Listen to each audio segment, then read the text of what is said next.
Pradesh state, we feel very immense pleasure and honor to welcome you, and in this occasion, in the International Conference on the Empowering Pharmacists to serve requirements. Thank you. This is the time in which your presence, valuable presence, really motivate all of us.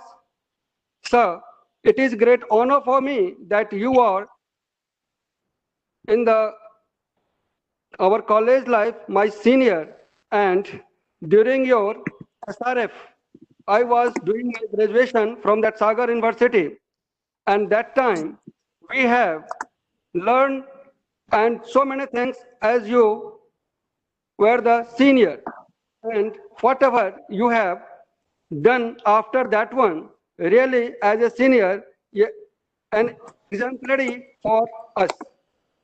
You have joined as a faculty in BN College, established Nanta College of Pharmacy, Mandsaur, and after that, you are doing tremendous job in the Ravi Shankar University, Raipur. There you have faced plenty of fundings, more than 13 crores. Presently, 50 lakhs project is still going on. You have already worked as a vice chancellor in those university. Other than that, whatever that you have done in pharmacy profession, in academics, that is known to everyone. There is no need to explain anything. Sir, I just say about you that seniors are those who grows, and shows the way for us. Sir, your journey really the example for our teachers and really others.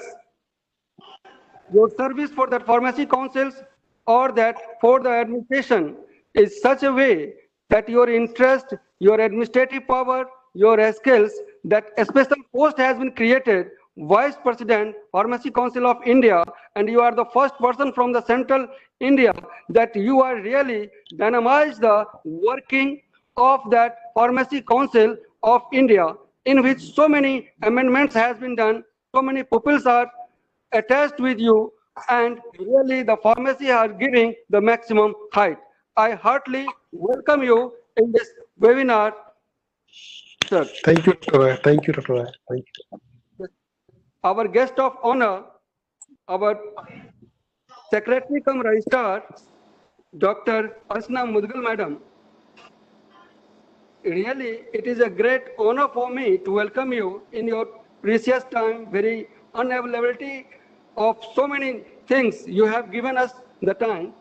And regarding the Pharmacy Council of India, you are great, that bright scholar in your time from that College of Pharmacy.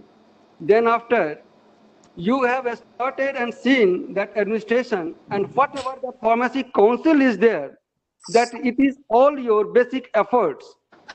You have uplifted that Pharmacy Council in last 33 years and in such a position where in technical education, independent highest authority have reached. Madam, your work, your hardship, your discipline in this really the exemplary for us, and really you have made such a way that in the PCI everybody is knowing whatever is that Archna Mudgal Madam is there, she is there. So everyone knows you, and your really administration has given us so opportunity to really see the future prospects, whatever we are, and still looking for better of that one. So I heartily welcome you in behalf of this program. Now, very much. Thank you very much. Now that we have that our Honorable Chief Patron, founder of HR group of institutions. And moreover that, he is a Member of Parliament, Rajya Sabha, Dr. Anil Agrawal, sir. I have very few meetings with you, but your message, your encouragement, and your vision is such a way that I cannot explain in words, just few words for that one. If you have come in this world, that give to the world the best you have, and best will back to you.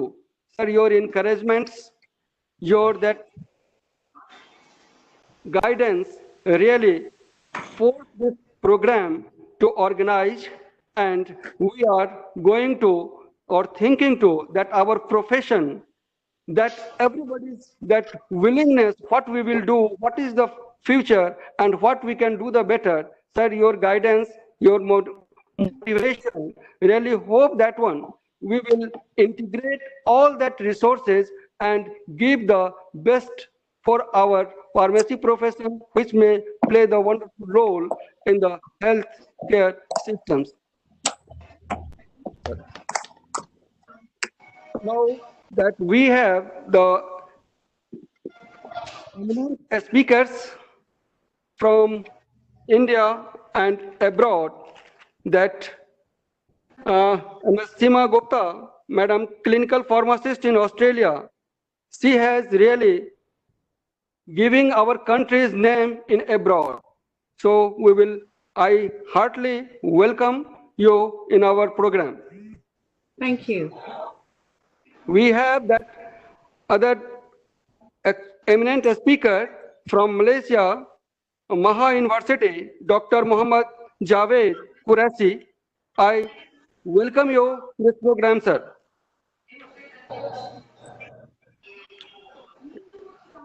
Sir, we have that eminent speaker for today's program, Mr. Ashutosh Verma, also from Mahasa University, Malaysia. Sir, I welcome you in this program. Thank you, sir. Thank you, sir. Know that from organization committees, we have Mr. Anil Agrawal ji. He is a dynamic managing person. He is having that so many involvement, especially he is the president of Uttar Pradesh Olympic Association and All India Badminton Associations. The few things that his dynamism showing his interest and workings. So the vision of our Honorable Dr. Anil Agrawal ji, he is making the success and putting its highest height to our interest and for the organizations. We are having that other organizing co-chairman, Mr. R.A. Gupta ji, Secretary IPA, Uttar Pradesh State. He is also with us. I shall welcome you for this program and your experiences and the problem of pharmacists that IPA is always looking after. So we will see your vision, your directions, and it will help for us to integrate our energies and put it successful stride. Thank you. Our organizing secretary, Dr. Puneet Gupta, has born up in that environment. He is from the childhood seeing the problems and how to fight the problems. In his family, he has learned this one, and now the dynamic person who is forwarding the problems and making it a successful stride of this event and taking so many pains and interest, trying to integrate all that resources to make our life, our pharmacist status in the India and abroad, so such a way that everyone can understand our strength, our potential, and we can really help our local, vocal, and global things that our Honorable Prime Minister is saying. So in that we can really participate by your efforts, by different dignitaries, so we can reach up our purpose. So Yes. in all that one, once again that all our fellow friends, colleagues, and dear students and all the participants associated through this webinar, I welcome you all and hope that our discussion will be helpful and really motivate all the budding pharmacists, all the faculty members. They will understand how to nurturing them, how to guiding them, and we will fulfill the personal, local, social, or national dreams what they are expecting from a pharmacy care system by pharmacists. So once again, I welcome to all of you on this webinar. Thank Thank you. Thank you, sir. A warm welcome. Now, I would like to invite Dr. Puneet Gupta. Dr. Puneet Gupta is M.Pharm. I think Ms. Aparajita, we are short of time, so it's not required. My introduction is not required. I can understand. Okay, Thank you very much.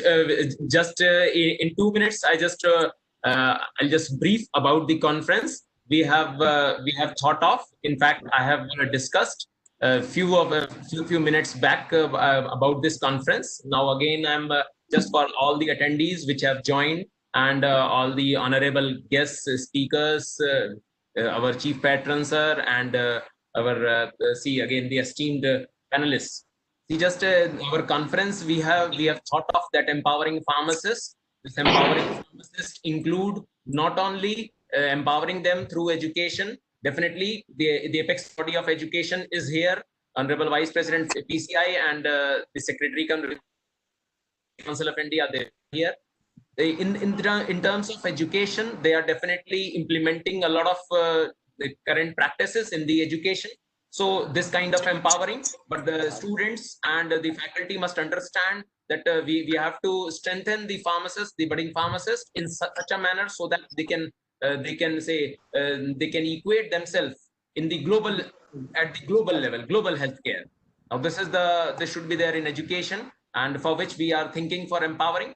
Then if we talk about the healthcare system, the hospital pharmacists, they are working, they have to also think about upgradation. Our bodies like IPA, IHPA and other IPC associated bodies, they are all training the pharmacists through these webinars, conferences and training programs. So this kind of empowering, but everybody must think it very seriously.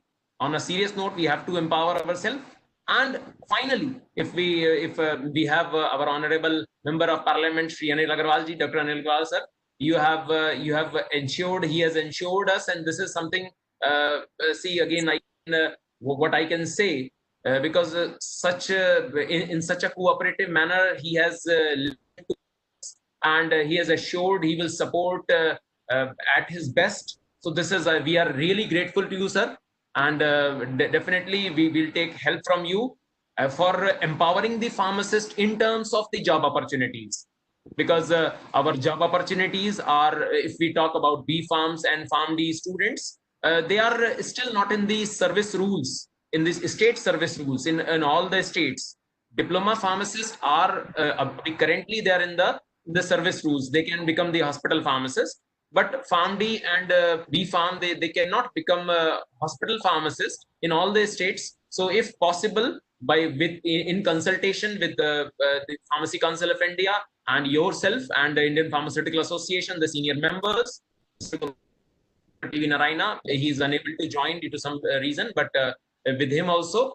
And definitely, if we can build up resolutions and you can pass on to the government, through the government, if you try to get them implemented, then definitely it will be empowering of the pharmacists global in the Indian scenario. And if the students will be say they are having an expectation that after doing B Farm, after doing PharmD, if they have the hospital pharmacist job also, like the diploma pharmacist previously, So in that term, in those terms, they can see, okay, these are the career opportunities in the government sector, other than the government sector opportunities like drug analysts and drug inspectors, etc. So this is also, this was our motive, and definitely moving ahead, I just hand over to our anchor, Mr. Prajita, to invite our Honorable Member of Parliament, sir, for his blessings. Mr. Prajita. Okay, sir. Now, it is my proud privilege to invite Dr. Anil Agrawal, sir. Dr. Anil Agrawal, sir, Member of Parliament, Rajya Sabha, and the founder and chairman of HR Group of Institutions, Ghaziabad. Under the able guidance of Dr. Agrawal, sir, the Harish Chandra Ramkali Charitable Trust has continued to ride the race of success for over 20 years and remains pioneer of every corner. Dr. Agrawal's pioneering spirit and belief in social welfare have paved the path of HR Group of Institutions as HRIT University very soon this year. He believes in the philanthropic spirit of rendering quality education to engineering, management professionals, and pharmacists. Dr. Agrawal is not only the Member of Parliament, Rajya Sabha, but he is serving the nation through various committees such as Member Standing Committee of Information Technology, Member Consultative Committee of Ministry and Youth Affairs and Sports, Member Hindi Advisory Committee of Ministry of Health and Family Welfare. Visionary technocrat and engineer Dr. Agrawal always believes in philanthropic approach. As a result, he conducts several activities such as mega job fair, blood donation camp, tree plantation camp, time to time. Beside it, he always plays the role of torchbearer to HRIT students in their employment. In recognition of his pioneering role in education and philanthropy in India and across the globe, Dr. Agrawal has received several prestigious honors and accolades, notable being UP Ratna Award, Jewels of UP Award, Indira Gandhi Sadbhavna Award, Global Achievers Award, Shining Image of India, Leader Award, and many more. Sir, I request you to please give the opening remarks for this event. Over to you, sir. Thank you, Prajita. Honorable Professor Shailendra Saraf ji, Vice President, Pharmacy Council of India. Honorable Archna Mudgal ji, Registrar cum Secretary, Pharmacy Council of India. Honorable Seema Gupta ji, Honorable Ashutosh ji, हमारे आर्य गुप्ता साहब, Professor Roy, Anil Agrawal ji, and other dignitaries who are present here in this seminar. Of course, Mr. Saurabh ji, Ashutosh ji, and Aprajita. I am really honored that you have invited me on this spacious occasion to share my views. First of all, I would like to welcome all of you who have joined this webinar, which has been organized by HRIT Group of Institutions, which is going to be shortly HRIT University. We have been blessed by all the senior members of the pharmacy fraternity, especially Archana ji, who has been really very kind enough to help HRIT Group, HR Institute of Pharmacy. From the day one, when we started pharmacy college, she has always helped us and always motivated us to keep our standards high. She has categorically advised us that whenever I want to listen the name of HR Institute of Pharmacy, I should have proud that yes, this is the institute where I have given my guidance. She has been in institute for 3 or 4 times physically, and today even his presence is really appreciable. I know that in today's scenario, pharmacy has become a very important segment in this COVID era. Honorable Prime Minister has told and has given us the guidance that we shall be enough global to local.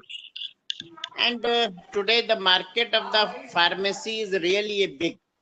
We have big challenges that the salts which are coming from the China, we should take it from India. We should manufacture all the drugs possible in India. And in this era and in this field, really pharmacist has to play a big role. Ashutosh ji has told me that there are some problems regarding this pharmacist job, B Pharma, M Pharma. I will consult Archna ji and Saraf Saab that whatever we can check up to the government of India, I will take up it in a strong manner to government of India, to the especially UP government. We can do. Dr. Harshvardhan is very kind enough to listen patiently all the things and all the problems of medical and pharmacy. And it is need of the time that we shall strengthen our pharmacist fraternity, because now it is time that we shall manufacture each and every drug in India. It's a big market. It will boost our economy. It will create jobs in the country, and it will be really pride for India. Many things which we are importing from other countries, many drugs which cost very low, but our public is getting on very high price. So really it will be a boon if pharmacy council with pharmacists and other who are involved in this system can do something better, which will be really a multifold appreciable task for the country, for the economy, for each and everything. Today, role of the pharmacist has increased. It has come in a big way. When we talk about generic medicines, it is really a big thing that our pharmacist can do much better. I have heard in Parliament also, and in other than Parliament also, that if a drug costs only 5 rupees and it is on the particular name of a particular company, it goes to 10 times, 15 times, 20 times. So when we have to give medicines to each and every citizen of the country, we have around 130 crore population. So it is, and out of that 130 crore, many are there who are below poverty line. But it is the duty of the government to give health services to each and everyone. So it is really necessity of the day that we have to provide medicine and medical facility at the possible lowest rate. In this generic medicines, and the role of pharmacist is very big. I will not take much of time because already we are behind the schedule. So I once again thank you all and congratulations to all the organizing committee members. And I assure you, you give me the material, I will take up this all to the Parliament, and we will try to solve the problems of the pharmacists. And it will be my pleasure that if I will be able to do something for the job of the pharmacy students, B Pharma, M Pharma, D Pharma, and for the pharmacy other job of the area, I will be able to help you. So thank you all. Thank you very much. And I once again assure you, whatever possible on Government of India level, we will do, and we will be happy to serve you. Thank you very much. Thank you. Thank you, sir. Thank you very much for motivating us. Now, I would like to hand over the mic to Sonam, my co-host, to invite our next guest. Thank you, Prajita. We now move on to the plenary session of this conference. It gives me an immense pleasure to invite our Honorable Chief Guest, Professor Dr. Shailendra Saraf, Vice President, Pharmacy Council of India, a professor at Pandit Ravi Shankar Shukla University, Raipur. He is actively involved in research activities from last 3 decades and working in the field of herbal technology, medicinal plant research, and novel herbal drug delivery system.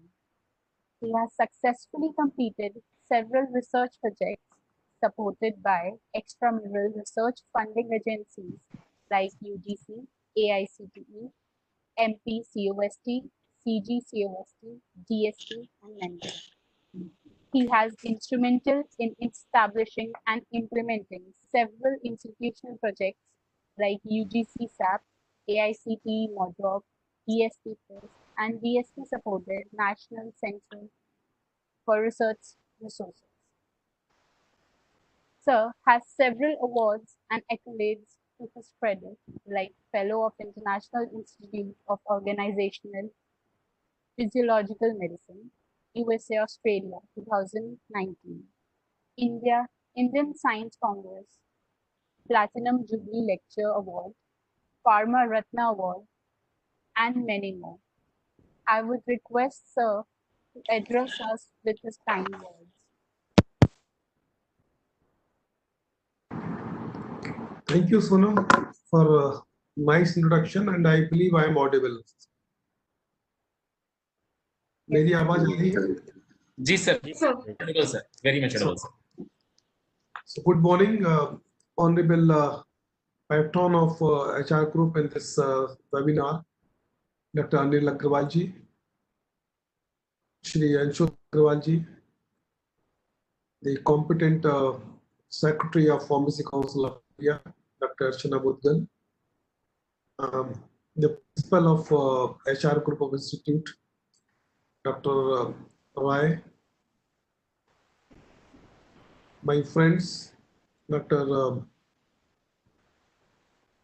Gupta, and a bright emerging leader, Dr. Punita Gupta, and other leadership institutions. So my greetings for this morning, and I'm really happy to see that there's a galaxy of speakers, particularly Dr. Seema Gupta from Australia and Mr. Ashutosh from Malaysia is here. So I salute them, all of them, because they are ambassadors of Pharma fraternity in those countries.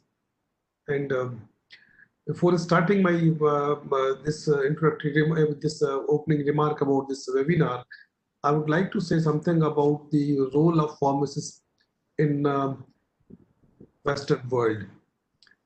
Fortunately, Dr. Archna Mudgal is also here. We were there in UK as a part of Pharmacy Council of India study group to study the pharma profession in UK, and there we have seen the respect the pharmacists commanding in the pharma profession. Particularly, I can quote an example of Royal Free Hospital, where more than 70% India and doctors were waiting to join the pharmacists before going for the round. So this is the respect they are commanding. So thank you very much for commanding the respect. Ultimately, this is the respect of all of us. And we are really fortunate you will be sharing your experience, good practices there, and we'll try to implement in this country as well. As far as Dr. Agrawal is concerned, I had an opportunity to meet him, interact him during one of the meeting of UNESCO Bioethics in Chennai, and we have discussed to have a meeting in Delhi, but due to this pandemic, it was not happened. But soon after this pandemic is over, I will come and meet him, because we have to utilize his commitment and his passion towards pharmacy profession. He has given his word today also. So I am just requesting Dr. Gupta also to prepare a structured note of this webinar, because there were several resolutions by IPCA and other organizations also, but we had to give a structured demand to Dr. Agrawal, and I am sure will be able to achieve this task. As far as this topic is concerned, it's very contemporary, empowering pharmacists to serve current health requirements. We are also example of empowering the activities of empowering. We belong to a generation that computer born in the society after our birth. Still, we are making ourselves we can say contemporary, and we are using the good things of electronic media and all that. And this is just possible because of the concept of lifelong learning. So this is the mantra. Still, this particular time has given an opportunity to introspect and understand what we can do in the future, what we are ignoring, and what we have to achieve in times to come. Because pharmacists are doing extraordinarily good and providing price services, and they are frontline workers in real sense. Those who are working in hospitals are not only the frontline workers, those who are working pharma industry, and particularly those working in pharmacies and interacting with different patients and provide their services are also healthline workers. But at the same time, academic teachers and all that, they are also frontline workers. So talking about empowering and education, so there are different stakeholders to play their roles.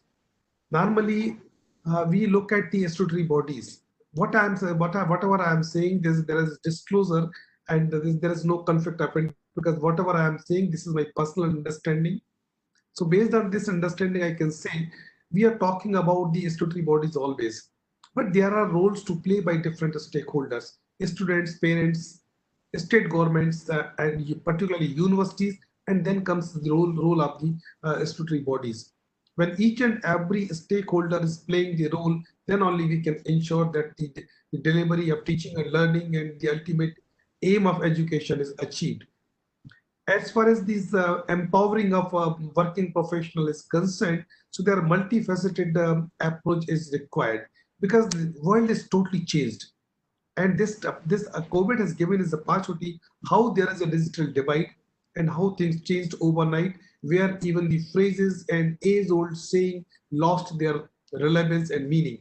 So this is I can say this is a blessings in disguise, and that there's given us opportunity to think different aspects of the we can say profession and work accordingly. As far as the bulk drug is concerned, API is concerned, we had a dependency more than 70% to China alone. So this we were not realizing, and for the understanding, the margin is not more than 2%. So only for 2% we were depending upon China, and we were the good candidate to suffer the pharmaceutical terrorism as well. So timely we have realized that we are working we have to work in this direction, and we have to make ourselves self-sufficient. What is required? At that time, the requirement is to re-skilling of pharma force, because the expectations are changed. And I can give you a beautiful example of teaching fraternity. At the time came, there was reluctance to adopt the electronic media for the teaching and learning. When COVID comes, each and every teacher, the classroom teacher becomes the teacher, a mentor of world-class mentor, and start adopting technologies of the electronic platform, and he is connecting with the students. And during this pandemic, students are connected with academic institutions through the teachers. So this is the role played by the teachers, and this is an example how we can justify our existence on this earth. Different we can say things is going to happen, because most of the time the medical profession is reaction based, but we have to now think about the personalized medicine and preventive medicines as well. One more observation we have seen in the post-independence era: whatever we are doing, wherever there is a certification from the best, we easily accept. So we should accept this we should take this opportunity, and we could encash it also, because the Western world has recognized for the first time the use of Ayurveda as a preventive measure. At the same time, this country and world has recognized the contribution of pharmacists, because this profession is just 70-year-old, and we were fighting for the recognition. Now we are more than 15 lakhs pharmacists working in the country, and at least 5 lakh students are there in pharmacy institutions. So just imagine what workforce we are having. So society has recognized and realized the presence and its importance in the society. So we have to give proper direction in order to provide the better services and command the respect in the society. So for this, there is a need to understand the we can say the diversity of this country. More than 12% population is 60 plus. Around 22% population is overweight. 30% population is not physically active. So all these challenges are coming to the society, and we have to prepare ourselves to cater the needs of those sectors. As far as government support is concerned, so now pharmacy is included as a greenfield technology where 100% FDI is possible, and only in first quarter of 2020 we have around 15.7 billion investment in this country in the pharmaceutical. The transformation from this usual to greenfield technology has really provided a good platform, particularly for the development of medical tools, medical instruments, and tools and other things. As far as the support for the API is concerned, so government has constituted a committee last year in November, and this committee has recommended to support the API industry. And during this pandemic also, the government has given 20,000 crores this relief. This is performance-linked support to the industry, just to give the solution that we are self-dependent in the API industry. And for your information, for all of you, the Gujarat alone accepted this challenge, and they said within 1 year's time we will be self-dependent as far as the API is concerned, and we will be saving more than 1 lakh rupees, 1 lakh crore rupees per year through their own production of APIs. So this is the thing we have to identify, and we have to work in this direction. As far as this immunization is concerned, all Western world and universities, those who are involved in the development of new vaccines, they are looking at India, because we have proved in the world that we have capacity to produce all such things on bulk quantity. Even 3 days back, the Prime Minister of India has said this is no more simple the pharmacy of the world, but this is the Indian pharma industry as an asset to the world. So we have to better utilize in case this particular concept of the society. And as far as we can say advantage with India is concerned, so there are 4 important aspects. First is cost efficient, and second is economic drivers are there, because whatever support is required, government is only supporting. At the same time, they are permitting 100% investment FDI, and there is a very proactive policy support we have observed in the last 2 years. And at the same time, investment is also in and whatever growth we have achieved, we have to understand there is only 0.6% support in the R&D of our FDP. And if we, as far as pharmacy field is concerned, there is only 0.06% contribution in R&D of GDP. When we are achieving so much of we can say laurels we are bringing to the society through 0.06% of GDP in R&D, you just imagine if we are coming in single and 2-digit, which is the reality in case of Germany, France, US, and Israel.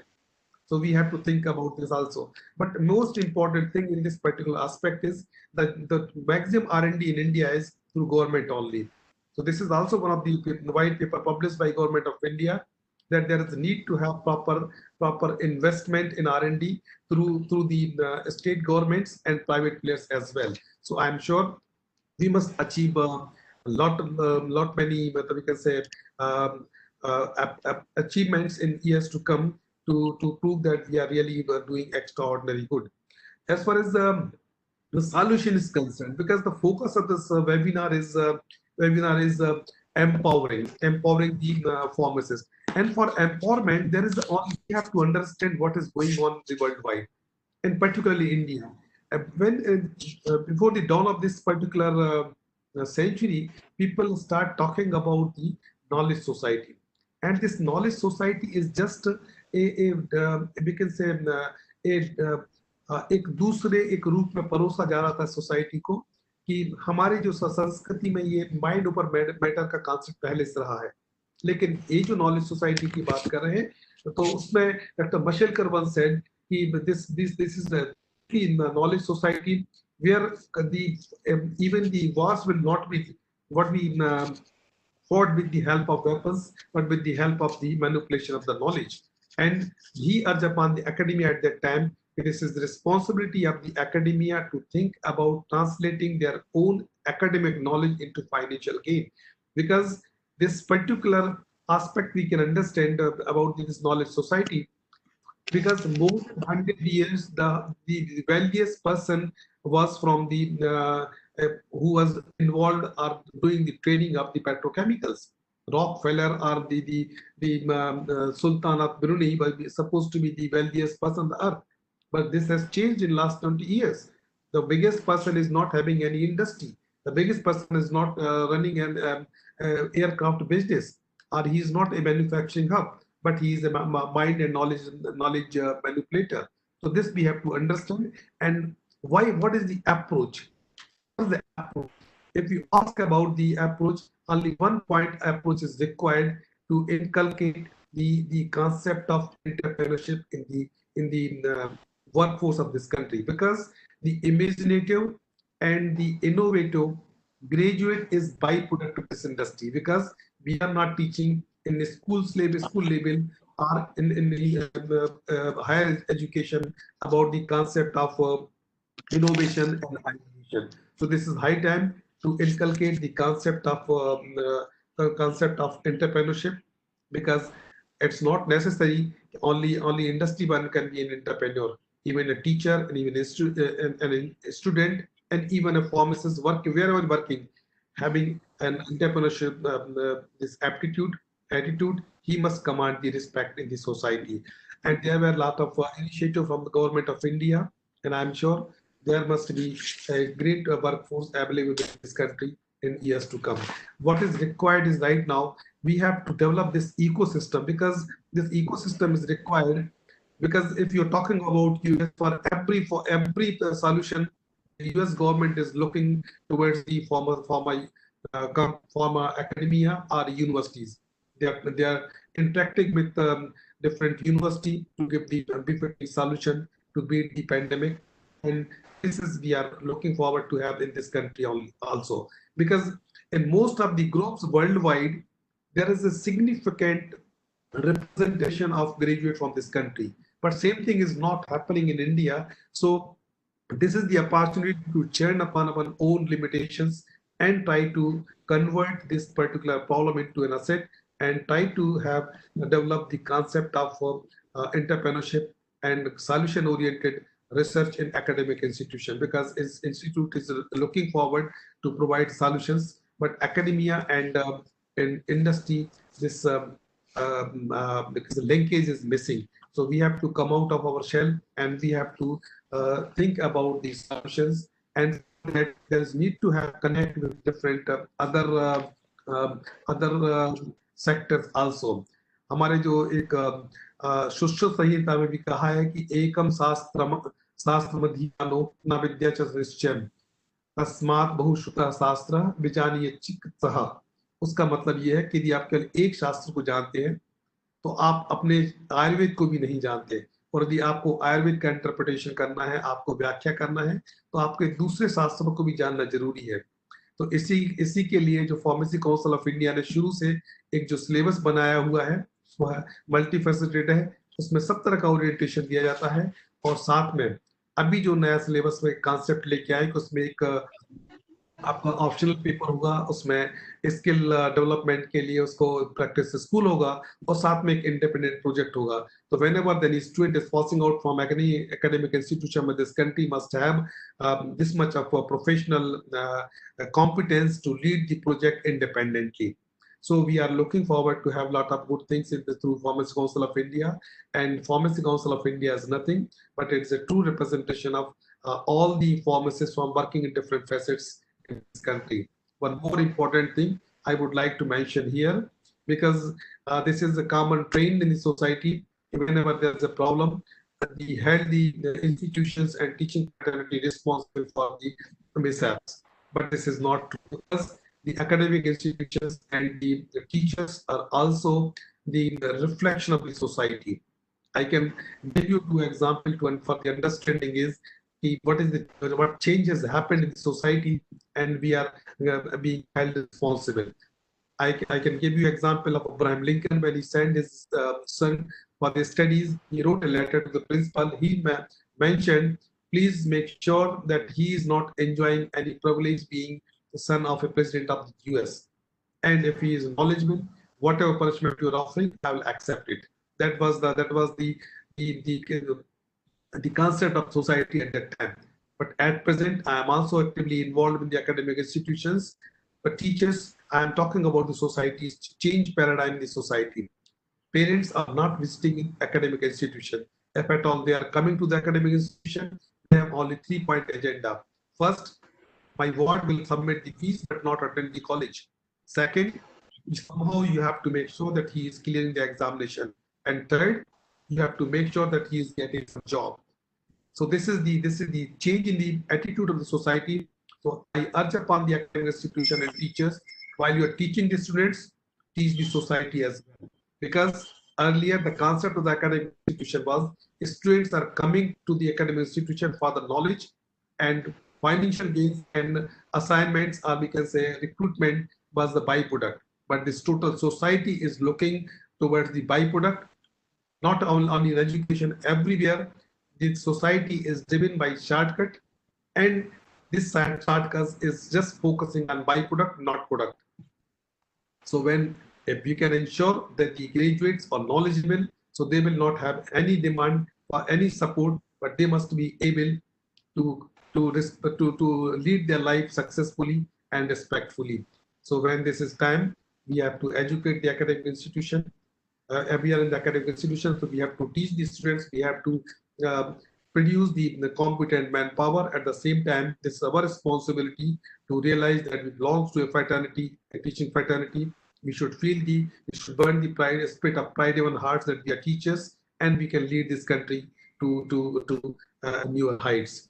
तो मैं यह सर्ववंतु सुखना की एक जो परिकल्पना भारतीय परिवेश में है, उसकी हम याद करते हुए हम आप सभी को धन्यवाद देते हैं कि बहुत एक समसामयिक विषय पर आपने एक गोष्ठी का आयोजन किया है, और इसका बहुत अच्छा सदुपयोग यदि होगा वह ये होगा कि आप स्ट्रक्चर्ड फॉर्म में एक अपना रिप्रेजेंटेशन बना के फार्मेसी काउंसिल को भी दें और माननीय अग्रवाल साहब को भी दें। वो एक रिप्रेजेंटेटिव है, पब्लिक रिप्रेजेंटेटिव है, इस फार्मेसी के एकेडमिक से और फार्मेसी और मेडिकल प्रोफेशन से भी जुड़े हैं, और he has some desire to serve the society.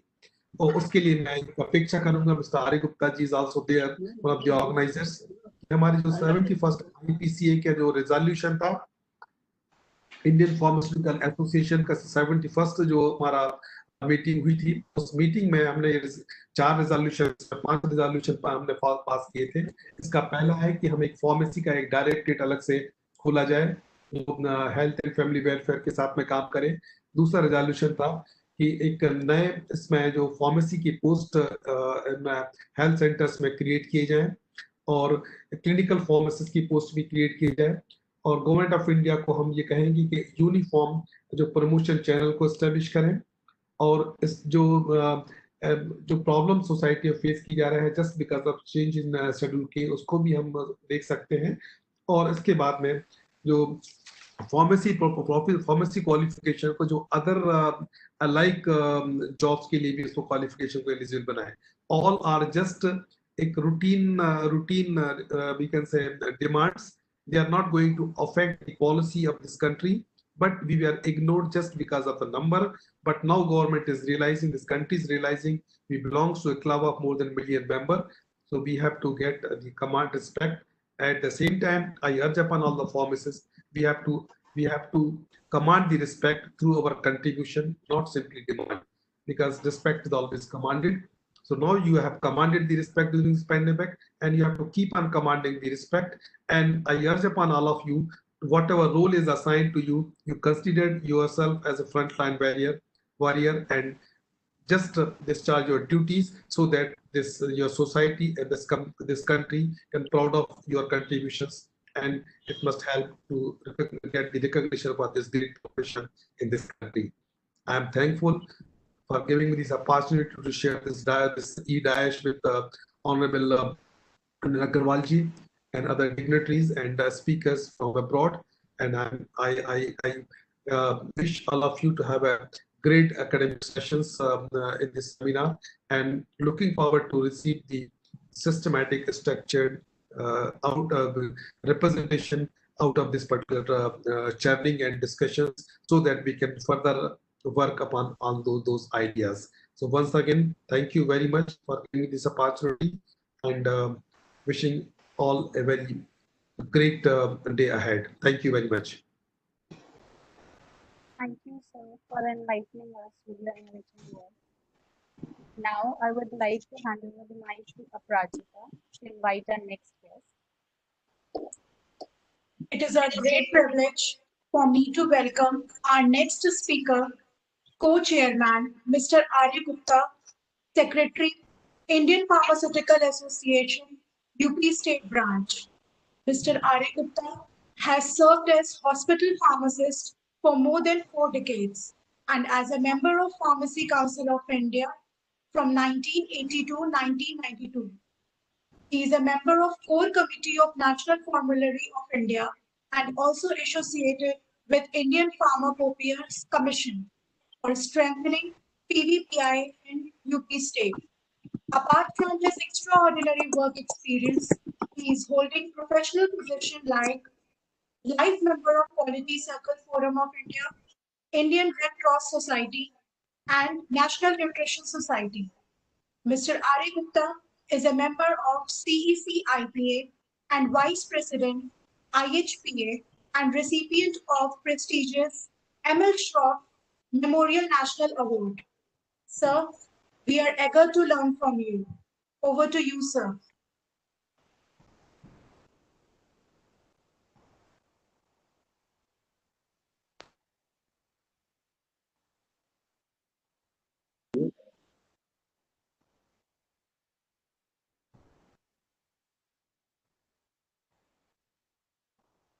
Hello, मेरी voice आ रही?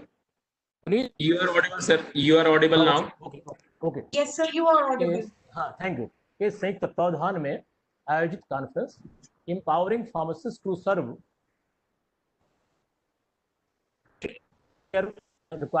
में आप सबका स्वागत है।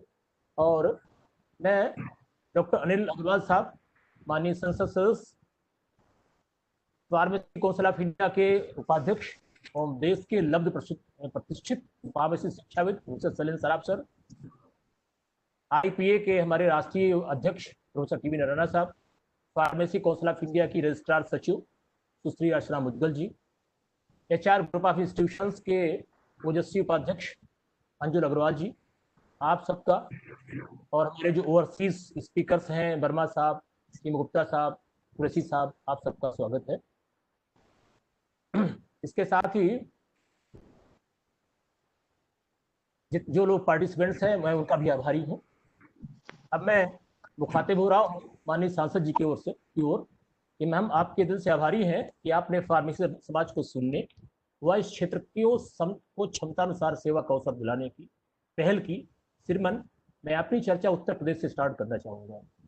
प्रदेश की स्वास्थ्य सेवा, जैसा कभी चर्चा सराफ साहब ने कहा और आपने कहा, आप जानते हैं कि हमारे जो चीफ फार्मासिस्ट और फार्मासिस्ट मेडिकल कॉलेज व डिस्ट्रिक्ट हॉस्पिटल लेवल से लेकर पीएचसी, सीएससी और डिस्पेंसरीज तक नर नारायण की सेवा में वर्षों से सरकार द्वारा तैनात है। कोरोना की महामारी दौरान भी माननीय प्रधानमंत्री जी के व माननीय मुख्यमंत्री जी के निर्देशन में डॉक्टर से गद्दा मिलाकर फोरफ्रंट वॉरियर की तरह कार्य कर रहे हैं। आप ये भी जानते हैं कि हमारे प्रदेश में इमरजेंसी कक्ष में जब कोई मरीज आता है अस्पताल के अंदर, तो वो इमरजेंसी रूम में आता है और डॉक्टर्स के परामर्श के अनुसार उसकी प्राथमिक चिकित्सा उसको भर्ती करके वो वार्ड तक भेजने का काम हमारे चीफ फार्मासिस्ट या फार्मासिस्ट ही करते हैं। नर्स को रिसीव हम लोग कराते हैं, उसको वार्ड, ये हमारा कार्य है, चाहे वो कोरोना का संदिग्ध मरीज हो या किसी अन्य को। और इस जिम्मेदारी को जो हम बरसों से निभा रहे हैं उसको हम और मजबूती से करने के लिए वचनबद्ध हैं। दूसरी ओर सभी प्रकार की वीआईपी सेवा, वीवीआईपी ड्यूटी, चाहे वो विशिष्टजन हमारे महामहिम राज्यपाल महोदय हों, महामहिम राष्ट्रपति महोदय हों या कोई और हो, जब भी राज्य के दौरे में आएंगे तो जो भी एम्बुलेंस की टीम होगी उसमें डॉक्टर्स के साथ फार्मासिस्ट अनिवार्य रूप से रहते हैं और उनकी सुरक्षा का, उनकी स्वास्थ्य का की जिम्मेदारी हमारे ऊपर भी रहती है। और उस टीम के तौर पे हम लोग जब काम करते हैं तो बड़ी गरिमा का अनुभव होता है और उस गरिमा के रूप आगे भी हम काम करने का वचन देते हैं। दूसरा एक और पक्ष, वो हमारे जो कम्युनिटी फार्मेसी के लोग, जब ये कोरोना का हुआ, लॉकडाउन हो गया, आपके सारे अस्पताल जो थे वो उनकी ओपीडी सेवाएं बाधित हो गई, प्राइवेट नर्सिंग होम्स की बाधित हो गई, प्राइवेट क्लिनिशियंस की बाधित हो गई। तो 24/7 जो दवा देने का काम है, मेडिसिन की एसेस है, वो हमारे कम्युनिटी फार्मासिस्ट ने प्रदेश में और देश के विभिन्न भागों में लाखों लाख हमारे कम्युनिटी फार्मासिस्ट ने यह काम। और मुझे कहते हुए हर्ष हो रहा है कि जैसे कहीं आया फूड की पैनिक हुई, कहीं पानी की पैनिक हुई, कहीं यातायात की पैनिक हुई, कहीं पर भी मीडिया ने ये रिपोर्ट नहीं आया कि साहब फला दवा की दुकान लूट ली गई, यहाँ दवा नहीं मिली इसलिए झगड़ा हो गया, यहाँ दंगा हो गया। तो हमारे फार्मासिस्ट ने ये काम किया और इसके लिए हमें जो है हम प्रसन्नता महसूस कर रहे हैं कि हमने देश की सेवा की। माननीय प्रधानमंत्री जी ने निर्देश दिया उसका पालन किया, आपने जो कहा और हमारे यशस्वी मुख्यमंत्री जी ने जो कहा उसका हमने पालन किया और आगे वचन होते हैं हम। इसके बाद इस लॉकडाउन के बाद अनलॉक पीरियड में भी जब हमारे काफ़ी अस्पताल कोरोना अस्पताल में चेंज हो गए, तब भी आप देख रहे हैं कि अगर वो प्राइवेट की हमारी शॉप्स हैं, चाहे ओटीसी ड्रग्स हों या डॉक्टर्स के पुराने पर्चे पर दवाएं हों या इमरजेंसी में कोई और दवाई दे रहे हों, हमारे फार्मासिस्ट वहाँ पर लगे हुए हैं।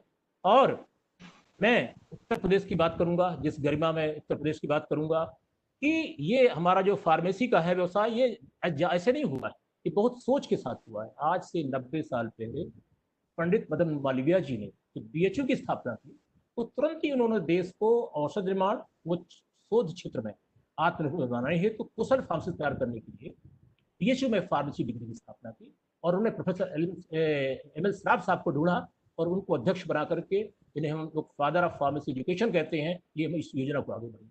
और आज 90 साल बाद भी हमारी वही समस्याएं हैं, वही गरीब है, वही जनता है। और जहां हमें रफेल चाहिए वहां हमारे जो गांव का आदमी है, जो समाज का अंतिम व्यक्ति है, उसको हमें न्यूनतम दवाओं की आवश्यकता है और फार्मासिस्ट अपनी जिम्मेदारी को आगे करने के लिए सच है।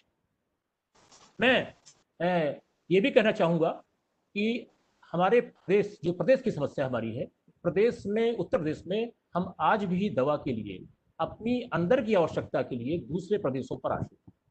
और हमारे माननीय मुख्यमंत्री जी ने अभी फार्मा पार्क बनाने की घोषणा की है और मेरे ख्याल में आपने केंद्र सरकार से सहमति दिलाई दी होगी। और उसमें 3 तरह के पार्ट है, बल्क ड्रग का पार्ट है, फार्मुलेशन का पार्ट है और मेडिकल डिवाइसेस का पार्ट। मेरी प्रार्थना है कि प्रशासनिक स्तर पर जो निर्णय लिए जाते हैं, मैं उसकी आलोचना नहीं कर रहा हूँ, लेकिन उनको फलीभूत करने के लिए, उनको समेकित करने के लिए ये हमारी एक अनुरोध है और हमने माननीय मुख्यमंत्री जी से अनुरोध भी किया है, लिखित भी किया है संगठन की ओर से, कि किसी राष्ट्रीय स्तर के फार्मेसी शिक्षाविद हो जिसको प्रदेश की समझ हो, प्रदेश का हो, और उसकी अध्यक्षता में एक कमेटी बना करके इन फार्मा पार्क को कहाँ बने, कैसे बने, ताकि ये जल्दी बन जाए और उसके बाद हम दवा के निर्माण में, चाहे वो बल्क ड्रग का हो, चाहे एपीआईज का हो और चाहे इस मेडिकल डिवाइसेस का, हम आत्मनिर्भर हो, प्रदेश की आवश्यकता के लिए देश को हम दे सकें और निर्यात भी कर सकें, ये गौरव होगा। तो मेरा आपसे प्रार्थना है, मेरी पहली एक रिक्वेस्ट मेरी है कि आप थोड़ा सा समय निकाल करके माननीय मुख्यमंत्री जी को से इस पर कार्रवाई कराने की बात करें। दूसरा, हमारे हजारों उच्च फार्मेसी शिक्षाधारी फार्मासिस्ट भी इस कार्य के लिए तैयार हैं और उनको इसके रोजगार भी मिलेगा। और हम ये भी चाहेंगे कि हम आज की बात नहीं कर रहे हैं, जैसे आपने देखा हेल्थ टू ऑल बाई 2000 ये अल्माटा डिक्लेरेशन 1977 का था, नहीं हो पाया, हमने 2020 की बात किया, अब 2030 की बात कर रहे हैं। हमें देख रहे हैं, हमारा समाज देख रहा है कि हम 2050 में मरीज कैसा होगा, कैसी आवश्यकता होगी, और हमारा फार्मेसी समाज क्या कर सकता है, हम इस दिशा में भी प्रयास कर रहे हैं सोचने का कि हम लोग आगे क्या कर सकें और कैसे हमारे विशेषज्ञ जो हैं वो इसमें काम कर सकें। हमारी, जैसे मैंने बताया आपको, राज्य की समस्या हमारी इस फार्मा पार्क को बनने का, मुझे याद पड़ रहा है 1980 का, मुझे याद पड़ रहा है कल्याण सिंह के जमाने का, जब हम लोग छात्र नेता कभी हुआ करते थे। उस समय से ये था कि हम औषधि के क्षेत्र में आत्मनिर्भर होंगे, और प्रदेश में हम किन्हीं कारणों आत्मनिर्भर नहीं पाए। आज सर्व अवसर आ गया है कि हमारे यशस्वी प्रधानमंत्री जी चाहते हैं, मुख्यमंत्री जी चाहते हैं, थोड़ी सी आवश्यकता है किसी एक, जब तक कोई फार्मेसी शिक्षाविद नहीं बैठेगा तब तक वो देख नहीं पाएगा कहाँ क्या होना है, और उसके बाद फिर आगे पार्क बन जाएगा, और कहाँ बनना है कैसा का ये भी निर्णय बाद में हो जाएगा, लेकिन इसकी तत्काल आवश्यकता है। दूसरी चीज, जैसा कि भी डॉक्टर पुनीत ने कहा, दरअसल 1980 में जब हमारे फार्मेसी सर्विस रूल्स बने थे, उस समय तक हमारे पास सिर्फ बीएचयू ही उत्तर प्रदेश में ऐसा था जो फार्मेसी डिग्री और मास्टर डिग्री को पैदा कर रहा था, उसकी शिक्षा दे रहा था। और वहाँ के जो लोगों जब उन्होंने कॉन्टेक्ट किया, उन्होंने कहा नहीं हम अस्पताल में नहीं आएंगे, और वो सारे फॉरेन चले जाए कहीं, और उनकी संख्या भी कम थी, 32 सीट थी, 32 सीट। और आज देख रहे हैं आपकी, जैसा कि सराफ साहब बता रहे थे, ये गौरव की बात है कि हमारी फार्मा जो एजुकेशन है वो इतनी ज़्यादा हो गई है कि आज कम से कम देश में कोई कमी नहीं है, बस इनको यूटिलाइज करने की जरूरत है, इनका कैसे उपयोग करें। हमारी जो हर्डल्स है, जैसा कि सर ने बताया, सराफ साहब ने थोड़ा डाला, मैं उसको और स्पष्ट कहूँगा कि चूंकि नीति आयोग जहाँ से हमारी योजना बनती है, फार्मेसी का एक भी विशेषज्ञ वहाँ पे नहीं। सलाह तो कहीं से ले सकते हैं बुला करके, आपने हमसे सलाह ले ली, लेकिन एक जिम्मेदार के तौर पे डायरेक्टर बना करके किसी फार्मेसी वाले को रखना, किसी को सदस्य के रूप में रखना, एक्सपर्ट के रूप में रखना, ये भारत सरकार के नीति आयोग में नहीं है। दूसरा, मैं 13 जनवरी को जब सचिवालय गया आपके भारत सरकार में, और मैडम सूडान और उनके जो अतिरिक्त सचिव से बातचीत हुई, कई चीज़ ऐसी थी, मैं उनको कोट नहीं करना चाहूँगा, एक मिसकंसेप्शन था उनके सामने। तो मैंने कहा साहब इसका कारण ये नहीं है, इसका कारण ये है कि आपके पूरे मिनिस्ट्री ऑफ हेल्थ में एक भी फार्मेसी का एडवाइजर नहीं है, कोई फार्मेसी सेक्शन नहीं है। एक और आपने नर्सेस के लिए फार्मेसी सेक्शन बना दिया, उनका एडीजी बना दिया, उनके सारे प्लान्स वहाँ तय हो रहे हैं। नर्सिंग काउंसिल ऑफ इंडिया से क्या रिकमेंडेशन आ रही है उसको तय करने के लिए वहाँ पर हमारे फार्मेसी काउंसिल ऑफ इंडिया के जो प्रस्ताव हैं निश्चित तौर पर आकर के आ जाते हैं वहाँ। मुझे खूब याद पड़ रहा है कि हमने 90 के दशक में फार्मेसी एक्ट को और मजबूत करने के लिए कई प्रस्ताव दिए, कई अमेंडमेंट कराए उस समय के तत्कालीन अध्यक्ष द्वारा, और परसों ने प्रयास किया, और आज तक वो एक जो हमारे इसमें संशोधन नहीं हो पाया। फार्मेसी काउंसिल ऑफ इंडिया किसी स्टेट काउंसिल को कोई डायरेक्टिव नहीं दे सकती। हमारे यहाँ स्टेट फार्मेसी काउंसिल के रजिस्ट्रार की क्वालिफिकेशन तय नहीं, चाहे उसमें वहाँ पीएचडी बैठ जाए, चाहे कोई मिनिस्टर बैठ जाए, और या कोई और आदमी बैठ जाए। ये कई चीज़ें ऐसी हैं। हमारा सेंट्रल रजिस्टर जो हमारी एक वो है पब्लिक डॉक्यूमेंट है, उसको तैयार करने में मैं सोचता हूँ कि फार्मेसी काउंसिल ऑफ इंडिया को काफ़ी दिक्कत पड़ रही है, क्योंकि हमारी जो स्टेट काउंसिल कई है, ढेर सारी काउंसिल है कि जिनका काम जो है ठीक नहीं चलता है। तो ये हमारी हर्डल्स है। इसके बाद सर दूसरा ये है कि एक और हमारी जो कमी है वो ये है कि ये देखने के लिए कि आवश्यकता है, हेल्थ केयर की क्या आवश्यकता है, इसके लिए कोई रिसर्च एंड एनालिटिकल विंग नहीं। क्या आवश्यकता है, और पीसीआई को सजेस्ट करें कि भाई आप अपने में ये चेंज इस तरह से लाना है। तीसरी चीज़ क्या है कि जो हमारी अपनी थोड़ी सी कमी है रह गई मेरे ख्याल में, वो ये हुई कि हम एनएचएम से, हम नीति आयोग से और इनसे पूरा संपर्क नहीं कर पाए, उनकी बात नहीं सोच पाए। तो वो जो चीज़ें हमारी थी, चाहे वो कम्युनिटी हेल्थ की हो, उन्होंने कहा ये नर्स को चली गई, उन्होंने कहा कि साहब ये फूड सेफ्टी का आया, उन्होंने कहा साहब ये तो फला को चला गया, ये बायोटेक्नोलॉजी की चला गया। और फार्मेसी के जो 10 हमारी कोर ब्रांचेज हैं उनमें सारी चीज़ें, फार्माकोग्नोसी, आयुष का पार्ट, आयुष का मुझे खूब याद पड़ रहा है कि 1975 में शायद 12वीं कक्षा में, उस समय आयुर्वेद का आपने प्रांतीकरण कराया, होम्योपैथिक का प्रांतीकरण तो हुआ 77 में, और आज देखिए कितना आगे बढ़ गया। और हम नहीं बढ़ पा रहे हैं क्योंकि हमें जो आपका जो सपोर्ट मिलना चाहिए था राज्य का और केंद्र का, वो हमको कर नहीं पाए इन कारणों से। तो मेरी रिक्वेस्ट होगी कि आप इन बिंदु पर थोड़ा सा हमारा ध्यान दें। और मैं यही चाहूँगा कि 2 बातें हमारी केंद्र की हो गई और 2 बातें राज्य की हो गई, इनमें हम आपको प्रस्ताव लिखित रूप से देंगे। और हम सराफ साहब को, डॉक्टर वी सुरेश साहब को, जिनसे भी चर्चा हम लोग कर चुके पहले भी, मैडम अर्चना जी हैं, इनसे भी, अपने जो राष्ट्रीय अध्यक्ष हैं डॉक्टर नारायण साहब से, और हम लोग खुद भी आइडेंटिफाई कर रहे हैं कि हमारे फार्मासिस्ट को क्या क्या चीज़ से और उपयोग कर दिया जाए, क्या क्या चीज़ें इसके कोर्स में और जोड़ दी जाए। हम लोग एज ए यूज़र और जो एक्सपीरियंस हमारा अपना है सोसाइटी के लिए, क्योंकि हम चाहते ये है कि हम समाज के अंतिम व्यक्ति तक पहुँच सकें, उसको लगे कि हाँ। और ऐसा भी नहीं हम चाहते कोर्स अपना कि अगर कोई गन शाट आ जाए, कोई स्नैक बाइट हो जाए और हमारा फार्मासिस्ट पीछे हाथ बांध खड़ा हो जाए कि नहीं साहब ये तो मैं नहीं कर पाऊंगा, तो हम ये भी चाह रहे हैं कि उसको कम से कम इतनी ट्रेनिंग दी जाए। और इसके बाद में मैं अर्चना जी से कहूँगा कि इन सब में मिलकर के हम लोग चीज़ें करें, और जो भी ये कोर्सेज की बात आ रही है, हमारी बात भी आप सुन करके कि हम लोग क्या करना चाहते हैं, फिर आगे निर्णय लें। और आज का जो है, मैं तो बहुत मुझे धन्यवाद दे रहा हूँ अग्रवाल साहब को कि आपसे भेंट हो गई और हमारी बातें आपने सुनी, बढ़िया आपकी हमने तारीफ भी सुनी थी। और कुछ चीज़ें समाज के लिए हैं जो हम अपने लिए मांग रहे हैं, वो समाज के लिए हैं। और जो बच्चों को अगर हमने पैदा किया हुआ है उसे हमें जवाब भी देखना है और उसका एक मैक्सिमम उपयोग हो सके, इसका हम लोग को प्रयास करना है। ये वेबिनार उस तरह का है, और मैं साहब को और आपको रियल में आश्वासन देना चाहूँगा कि इसका प्रस्ताव हम लोग जरूर बनाएंगे। और ये ऐसे नहीं होगा कि हेलो हाय कर लिया हमने और इसमें कर लिया। और मैं आज के पार्टिसिपेंट्स का और हमारे जो टीचर्स हैं और आप जो सब लोग हैं, मैं आपका सबका धन्यवाद करता हूँ और आशा करता हूँ कि हमें आप सबका प्यार और सहयोग मिलेगा और हम राष्ट्र की सेवा में प्रधानमंत्री जी का जो मार्गदर्शन है, जो उनका विजन है, उनकी जैसे हमने एक चीज़ में कम कर दी उनकी परेशानी कि हमने दवा में पैनिक नहीं होने दिया। फूड में हम नहीं कर पाए, हम पानी में नहीं कर पाए, हम ट्रांसपोर्ट में नहीं कर पाए, तो हमने दवा में नहीं करने दिया। इसी प्रकार से हम चाहते हैं हमारा जो उत्तर प्रदेश है उसकी में हो। और जो काम हम उत्तर प्रदेश में कर रहे हैं कि अगर कोई मरीज आ गया है, चाहे डॉक्टर है तो नहीं, नर्स है तो नहीं, हम एक उसको जो मिनिमम इमरजेंसी केयर है वो मैं चाहूँगा फार्मेसी काउंसिल ऑफ इंडिया से भी और आपसे भी यही सेवाएं हम सारे हिंदुस्तान में दें, apart from clinical pharmacy services की जो हमें फार्म डी एक्सपर्ट हमारा आया है, उसमें हम डॉक्टर्स का समय बचाएं, उनकी ड्रग डोज को डिसाइड करने में उनकी जिम्मेदारी को हम शेयर करें, उनके रिस्क को शेयर करें, एडवर्स इवेंट्स को शेयर करें।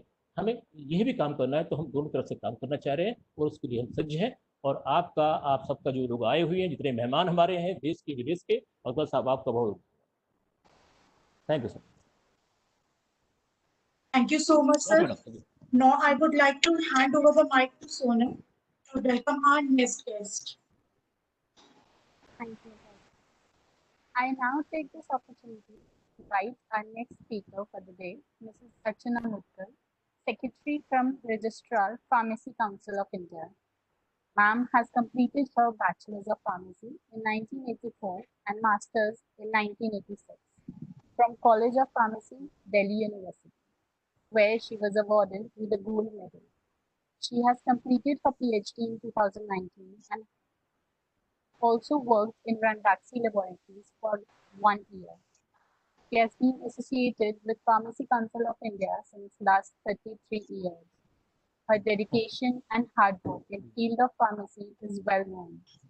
Due to her great efforts and dedication, PCI has declared the superpower of all authorities recently this year. Now, I would like ma'am to share her valuable words with all of us. Thank you very much, Sonam. Am I audible? Yes, yes. Yes, ma'am. Okay. Thank you very much, Sonam, for such a nice introduction. A very good afternoon to this august gathering, the eminent speakers and the participants. First of all, my sincere thanks to all of you for sharing your family time with us, because today is Sunday. So thanks to all of you. Now, today's topic is empowering the pharmacist to serve the current healthcare requirements. Dr. Saraf has already thrown so much light on this, but I would also like to share some of my views. And I was just, thinking if my speak, it would have been first to Dr. Saraf, then I would have not to write so many points because he has covered nearly all the points. So now this topic says empowering pharmacists to serve the current healthcare requirements. This topic very clearly defines who is to be empowered, that is a pharmacist, and for what a pharmacist needs to be empowered, that is to meet the healthcare needs. But who has to empower the pharmacist and how this empowerment has to be done it needs to be seen and addressed. You all will agree with me that empowerment has two very important pillars. The first pillar is creating a regulatory framework, that is making the rules and regulations so that a pharmacist can work with clarity, authority within the defined set of rules and without fear. And the second pillar is the professional development of a pharmacist so that he can deliver effective and quality services. So let us discuss the first pillar, that is creating the regulatory framework. Here, I think you all are aware that PCI has already empowered the pharmacist by notifying the Pharmacy Practice Regulations 2015. Now, what are these regulations and why they were made by the PCI may be a question in the mind of so many students. Friends, please go to the website of PCI. These regulations are available there, and recently, Supreme Court of India, in its recent judgment of 5th March 2020, has upheld these regulations. Now, why these regulations? If you look into the preamble of the Pharmacy Act or the objectives with which this Pharmacy Act was passed by the Parliament 72 years back, it says an act to regulate the profession. But how to regulate the profession? It was not defined anywhere. There were no regulations on this. That is why the PCI came with the pharmacy practice regulations. Now, there are 5 major strength points which are given to a pharmacist for the first time in these practice regulations, thus empowering the pharmacist to deliver the healthcare services. Now, what are those 5 strength points? The first point which is given is that pharmacy profession is now defined as a practicing profession like doctors, advocates, architects, dentists. Now, it is of very, very important strength which has been given to our profession. It is of paramount importance, the impact of which we will realize, we will understand in coming years. The second strength which has been given to a pharmacist is that a designation has been assigned, a new designation. He is not known as a pharmacist alone, but he is now known as a pharmacy practitioner, like registered medical practitioner, a doctor is known as. There are 4 categories of pharmacy practitioner: hospital pharmacist, community pharmacist, drug information pharmacist, and a clinical pharmacist. The third strength which has been given to our pharmacist to empower him is that a completely new role has been assigned to a pharmacist, that is to review the prescription by a doctor for overutilization or underutilization of the medicine, whether the dosage given is correct or not, the duration of the treatment, compatibility, incompatibilities, rational use of drug, possible side effects. So a pharmacist is now required to apply his knowledge about the medicines, and if he is not satisfied, he has got every right, every power under this practice regulations to go back to the doctor for review of prescription, to consult the doctor. So this is nothing but an empowerment to a pharmacist to work effectively in the healthcare team as a very, very important member. Now, the fourth role empowering a pharmacist is patient counseling. Now, it is his mandatory and a statutory responsibility to inform the patient as to how this medicine has to be taken, how it is to be stored, how long it is to be taken, when he has to go for the refill to the doctor, etc., etc. Very extensive exercise has been done by the PCI in consultation with all the stakeholders, and all the aspects of the patient counseling are very elaborately defined in these practice regulations. Now, this will create the branding of the pharmacist amongst the society, amongst the general public about his role in the healthcare. And I believe that this strength point has to be used by the pharmacist for his own visibility. It is very important to understand this strength. And the fifth strength, or the empowerment, which has now been given to a pharmacist by way of a statutory regulation, is that a pharmacist can charge the professional fee for his services like other professionals. He too can charge the professional fees.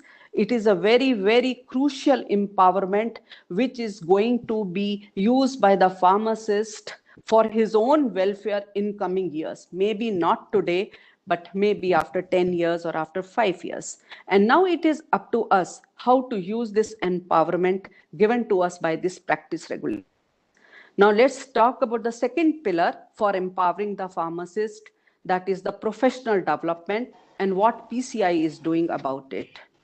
As you are aware that PCI is doing the refresher courses or the continuing education programs for the professional development of pharmacists. Regulatory framework has also been designed in these practice regulations. Now minimum 2 CEPs are required for renewal of registrations. Now, as far as the regulatory framework is concerned, the PCI has put a very well-structured and a robust mechanism by way of these practice regulations. But I have a question.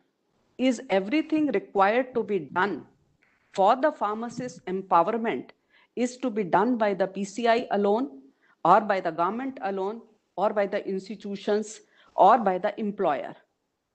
What about the self-empowerment? Now, let's take an example. If somebody has done the PhD, so it means a person has devoted 4 years in the B Pharm, 2 years in the M Pharm, and 4 years for the PhD. That is 4 plus 2 plus 4. That comes to 10 years of professional study.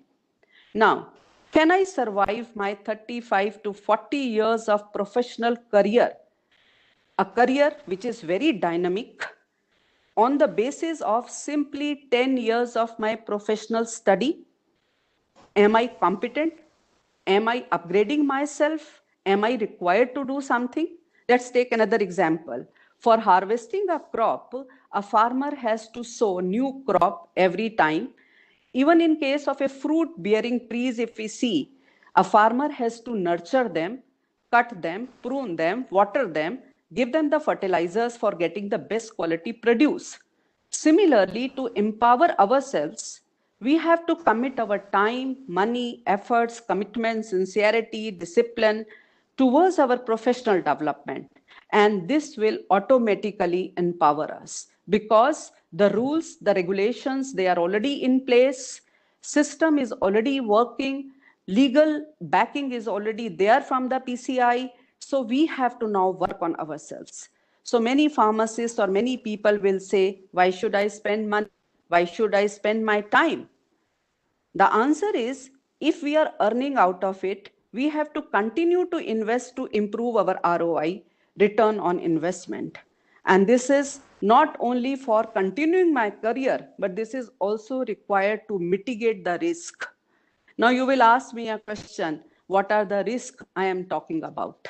As I said that pharmacy is a practicing profession now under the practice regulations. Pharmacist is a pharmacy practitioner and a pharmacist can charge the professional fees. Hence, he is a service provider now. So being a service provider, he is covered under the Consumer Protection Act. He is covered under the tort law. He is covered under the medical negligence law. And he is also covered under the Pharmacy Practice Regulations 2015. And if he does not fulfill the defined roles, he can be sued in these court of laws. Now, if you look at the pharmacy practice regulation and the role of the pharmacist, before this implementation of the practice regulations 2015, the role of the pharmacist was very silent. He has to obey the doctor, he has to dispense the medicines on the prescription. But post practice regulations, the role of pharmacist is now overlapping with the doctor. A doctor has to do the clinical examination, diagnosis, and write the treatment.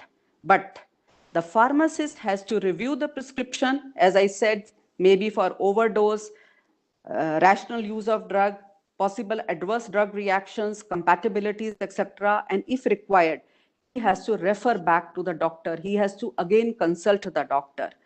And at the time of dispensing of medicines, he has been given a role of a patient counseling. Now, suppose the pharmacist does not do it, he overlooks it. Then who can go to the court of law? It can be a patient, it can be a caregiver, or it can be even a doctor in case of any medical negligence. A doctor can say it was a responsibility of a pharmacist. He has not done his responsibilities.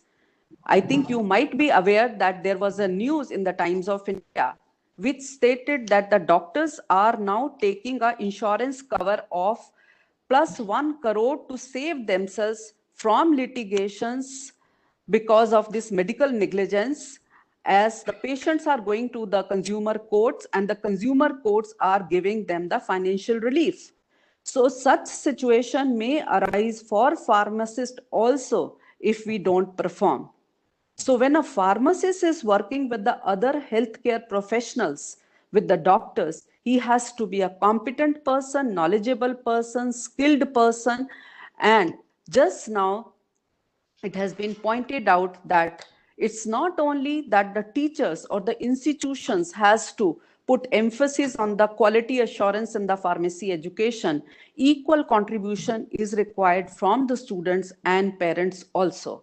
It is not simply the job of the parents is to get the students admitted into the institution, but instead they have to see whether they are attending the classes or not and how they are performing.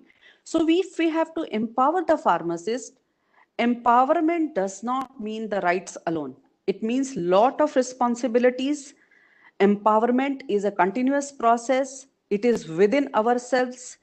We have to identify this empowerment in the form of regulations, in the form of knowledge, skill, and competence. We have to continuously nurture it. We have to develop it for ourselves so that we are able to fulfill our responsibilities and mitigate our future challenges. We have to nurture it for the profession. We have to nurture it for the society, so that pharmacist as a brand stands out as a healthcare professional. Friends, during COVID-19 pandemic, the government has placed a lot of trust and confidence on the pharmacist community. The data has been uploaded on the COVID-19 disaster management system, wherein the pharmacist has been reflected as a critical healthcare resource. I am very grateful to all the state pharmacy councils, which simply within say 2 to 3 days shared the personal details of all the pharmacists, their mobile numbers, their email IDs, which we shared with the health ministry. It is available on this data is now available on the website, so that if required at any time, district-wise data is there, the government can use this data. Pharmacists, including the manufacturing and retail, were operating throughout the lockdown as a last mile resource for the drug delivery, and not only for India, but also for the world, as India has provided essential drugs to more than 150 countries. And this has been specifically appreciated by the World Health Organization and many leaders across the world. So we have to continue to do this. Challenges will continue to come. We have to meet these challenges. We have to defeat these challenges. And I'm sure that if we work relentlessly during these tough times, the country is passing through, the whole world is passing through the tough times, society will definitely remember us, and we will soon emerge as a family pharmacist, like a family doctor. Soon this new designation as a friendly pharmacist, as a family pharmacist will come for all of us. So let us work together in these tough times and help the country to defeat this disease, to meet this challenge. I assure you that on behalf of Pharmacy Council of India, all kinds of regulatory support which is required will be available to all the pharmacists of this country. Pharmacy Council of India is a part of all the pharmacists. It is their council, and whenever they require, they can approach us, and Pharmacy Council of India is already doing a great job. Just now, Mr. Gupta pointed out about the responsibility of the pharmacist. Pharmacy Council of India is to maintain a central register.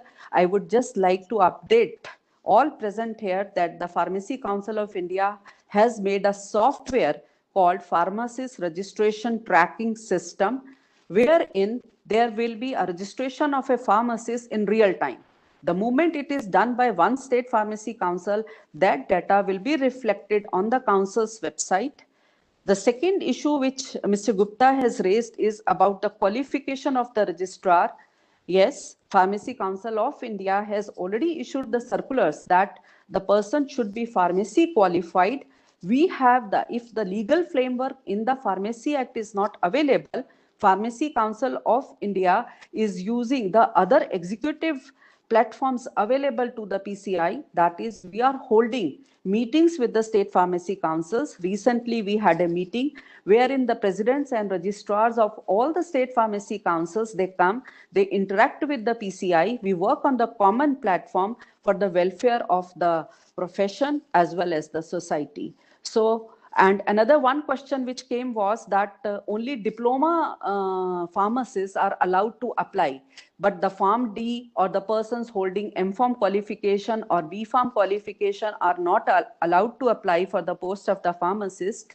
In this connection, I would like to just share with you that the Ministry of Health has come out with a notification which is available on the council's website, and that notification very clearly says that wherever a person with a diploma qualification is eligible to apply, the Pharm D, M.Pharm or B.Pharm being the higher qualifications are automatically eligible to apply for the post of the pharmacist. Another good news is coming from the Gujarat, that the Gujarat Drugs Control Department has already included the Pharm D qualification in the recruitment rules for the post of drug inspector up to the level of the joint drugs controller. So it's a very good news. The PCI is continuously working with all the state pharmacy councils, the state governments and the central ministry. The central ministry is very helpful. They are very encouraging and motivating, and all our problems are addressed by this central ministry. So I can only assure you on behalf of the Pharmacy Council of India that the Pharmacy Council of India is well aware of the future challenges and is always ready with the future plans. The roadmaps are always, we are working on that, and I can assure you the full support. So thank you very much. I hope I am able to throw light on some of the important milestones which the PCI has achieved. Thank you very much. Thank you. Thank you. Thank you, ma'am, for your valuable words. Our guest, Dr. T.V. Narayan, and our eminent speaker of the day is unable to join us due to unavoidable consequences. So now we'll be heading towards our next guest. It's a proud privilege for me to invite Director General of HR Group of Institutions, Dr. V.K. Jain, to address the gathering. He obtained Masters of Electronics Honours degree from University of Mysore in 1986. He joined HBTI Kanpur in 1966, where he worked on post of professor and head. Hello, am I and audible? director. Yes. Yes, sir. Yes. Joined HRIT Ghaziabad in 2005 as its founder director. He's currently working as the Director General there. On the academic front, Dr. Jain has guided 6 PhD students, published about 100 national, international research and conference papers.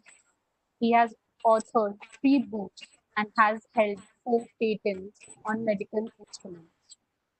He has received several awards, including President of India Prize for the Best Research Paper and Bharat Jyoti Award. Sir, I request you to say a few words for us. Thank you, ma'am, for kind introduction. Good afternoon to everyone. I welcome the organizers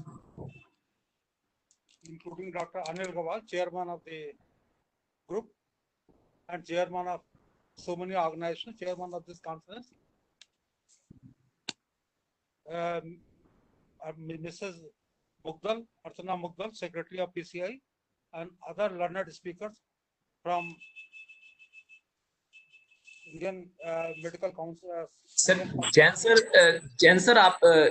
can you bring the mic near to sir? Can you adjust the mic, sir? Okay. Now I am audible. Yes. Yeah, sir. A little. Okay. I have to. Sir, please. So most of the points about the empowerment of pharmacists have already been covered by Mrs. Mudgal. PCI also told how pharmacists can be empowered. Now, this COVID has been a unique problem in our life. Such pandemics happens once in a century, once in a lifetime. So now gives an opportunity to everyone to play a role, including pharmacists now have an opportunity to impact how the whole situation plays out. Now, pharmacists are performing frontline roles. They have kept open during even the strictest lockdown. Now, there is a greater dependence on pharmacists as the first point of contact to fulfill public's healthcare needs. Now, there is another very big problem in countries like India, lower middle income countries like China, India, Pakistan, etc., are in a greater need of pharmacist support, where patients cannot afford to pay doctor fees. Most of the persons go to pharmacists, ask for the help. So now they have a greater responsibility in COVID era. What they can do for mild diseases, they can advise the patients correctly how to prevent the disease, what drugs can be taken if the disease is not serious, and if it is serious, they can advise them to go to the healthcare person. Now, their role is now, basically there are two roles what pharmacists can do: prevent and treat the disease. And now they have been empowered to review the prescription regarding correct doses, duration of the treatment, interaction of drugs, and rational uses of drugs. And the most important is counsel the patient.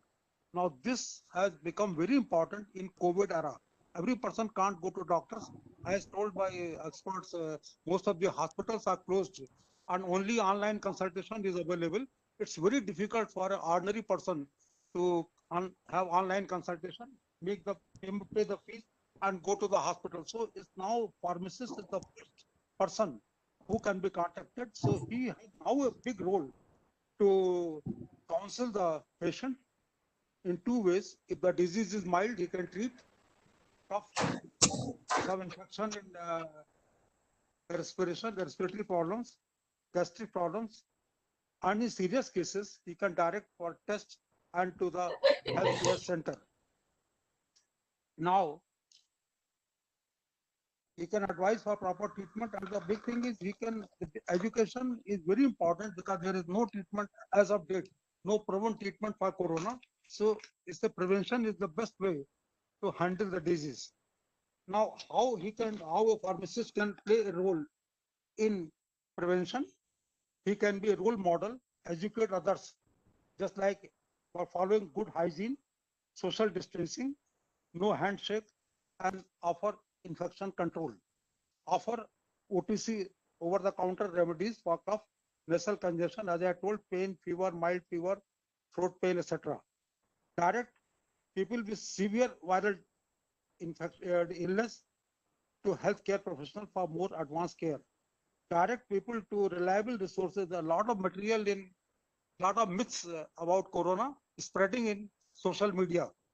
So he has to bust these myths by directing, by treating, by counseling the patient to the right source of information, like WHO, CDC, Center for Disease Control of USA, Indian Council of Medical Research, and local governments' websites. He must possess up-to-date information and play a role in counseling the patients. Just like in mild cases, self-isolation, isolation in home, quarantine in case of mild case. So there's nothing much everybody knows about this. So pharmacist is the first person to be contacted, and the persons, the low income group persons, they cannot afford treatment in the hospital or can't contact. So he can properly guide. And now the Pharmacy Council has already empowered the pharmacist to review the prescription, to counsel the patients. That's a very big way that things can be done in the COVID era. Thank you very much. Thank you, sir.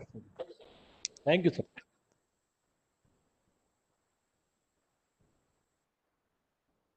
Thank you, sir, for your valuable words. Now, I would like to invite Aprajita to take the session forward. It is our proud privilege for us to invite next eminent speaker, Ms. Seema Gupta ma'am, from Melbourne, Australia.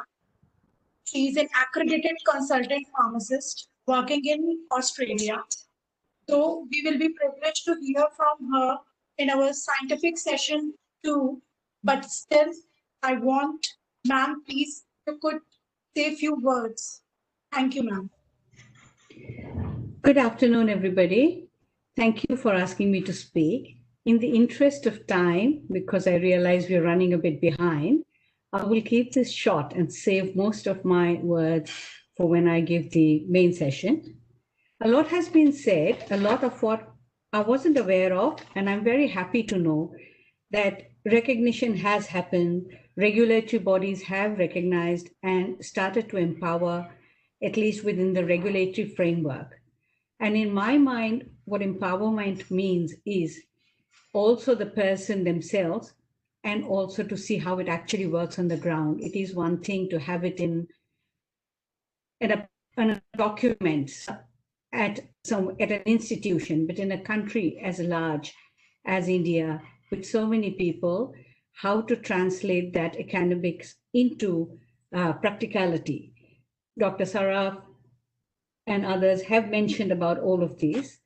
So, like once again, I will just keep this short and say healthcare is a very collaborative effort. What Dr. Puneet Gupta and his team have done today is one very positive sign of empowerment. They have taken to the online education and meeting to gather all these thoughts together. People were resistant to that. We would travel, we would meet, we would waste time. This is cost efficient, time efficient, and meets the need of the hour. If we can keep adapting like this and inculcate in us the discipline of being able to learn from the old and the new and the current crisis, then we will certainly become a strong pillar of society in India as already recognized outside. Thank you, and I'll save the rest for later. Thank you, ma'am. Thank you so much. Now I would give my mic to Sona to introduce our new speaker. It's a privilege for me to invite our eminent speaker for the day, Mr. Ashutosh Kumar Verma, Senior Faculty, Malaysia University, Malaysia. He's a professional experience of 3 years of teaching as a research fellow and 1.5 years in pharmaceutical research industry. I would like Ashutosh sir to say a few words for us.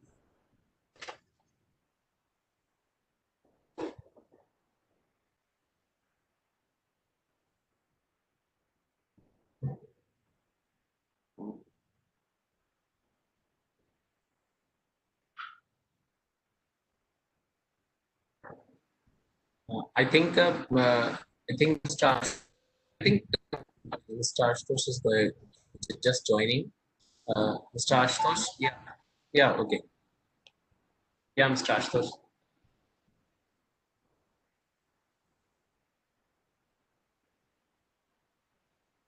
I would like Sorry, I can would you like to hear me? Sorry, I just went to washroom.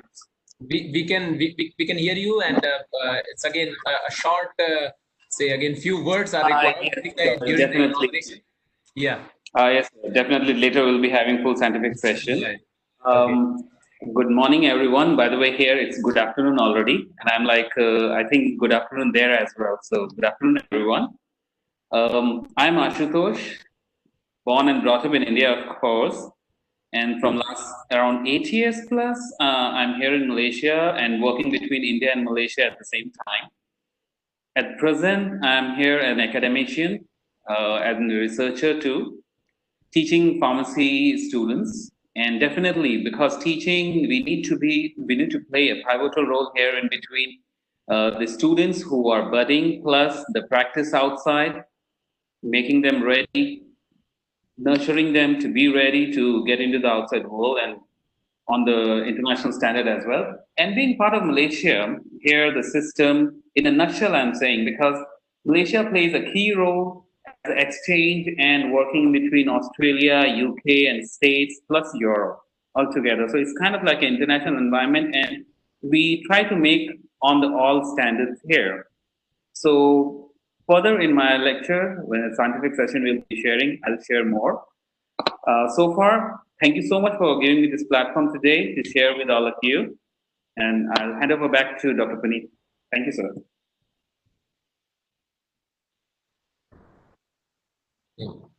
Miss Sonam, I think there is some technical issue with.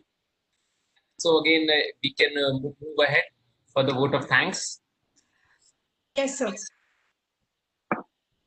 Now I would like to ask Aprajita to take forward. I would request our convener for the event, Mr. Anil Agrawal, sir, to deliver his vote of thanks.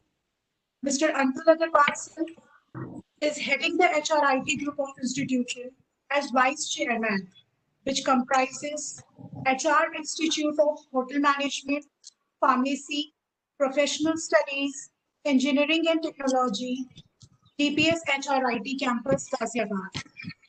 Mr. Agrawal is committed to shape the institution with global standards of excellence by disseminating knowledge through cutting-edge technology, social media, research, and innovation. He is recipient of several prestigious awards such as Young Achiever Award, Academic Excellence Award, Jewels of Industry Award, Iconic Education Excellent Award, Young Entrepreneur Award, and many more. Besides this, Mr. Agrawal credits the social responsibility as Vice President of UP Olympic Association and Vice President of UP Badminton Association, and many more. Sir, I request you to please deliver your vote of thanks to our today's guest. Thank you, sir. Yeah, am I audible? Yes, sir. You are audible, sir. Yes, sir. Yeah, am I audible? Yes, sir. Yeah, good afternoon, all of you. And first of all, I would like to thank Dr. Anil Agrawal ji, Chief Patron, for today's program, Hon'ble Member of Parliament, Rajya Sabha, our Chief Guest, Professor Dr. Shailendra Saraf ji, Vice President, Pharmacy Council of India, Guest of Honor, Madam Archna Mudgal ji, all the eminent speakers.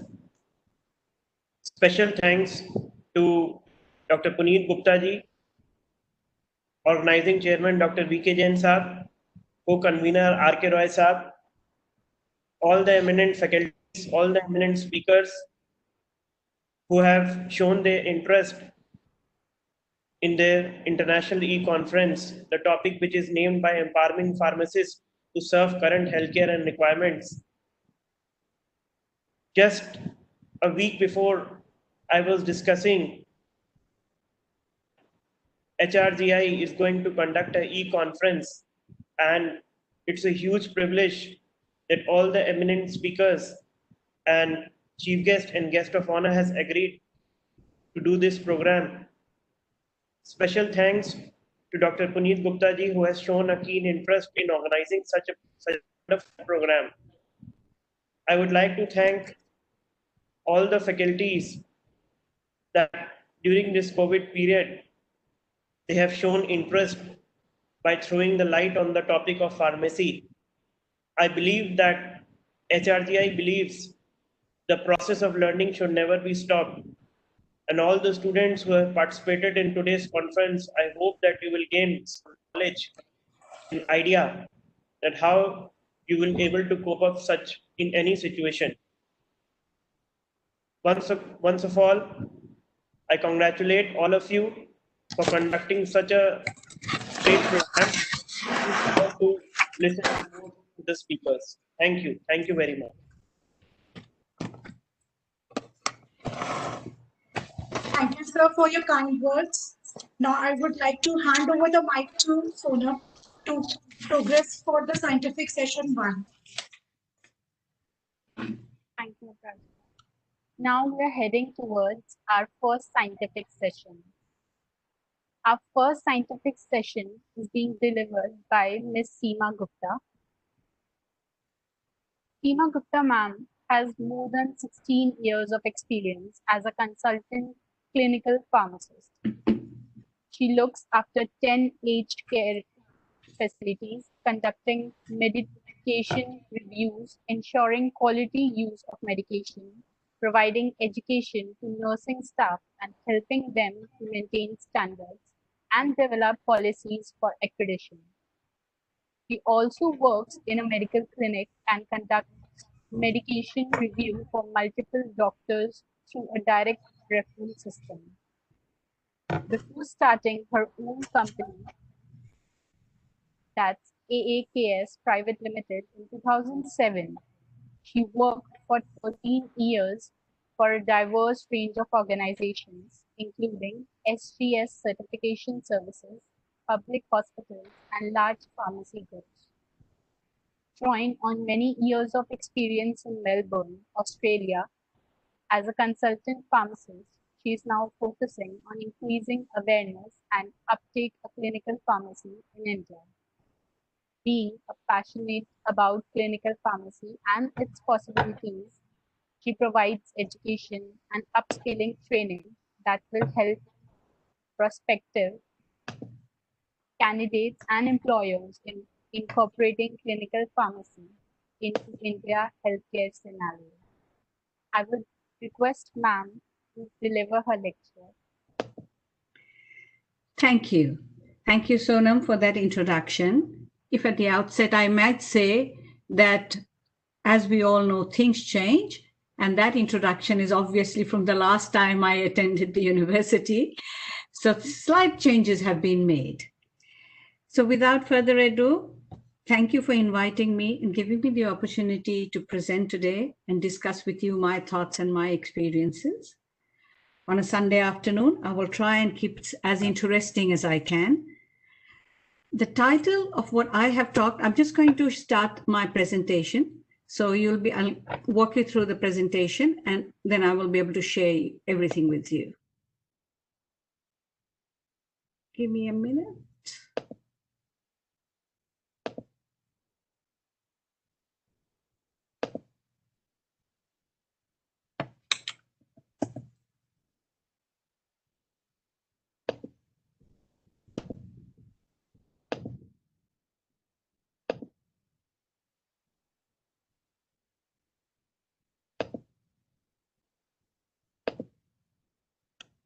Okay, can you all see the presentation?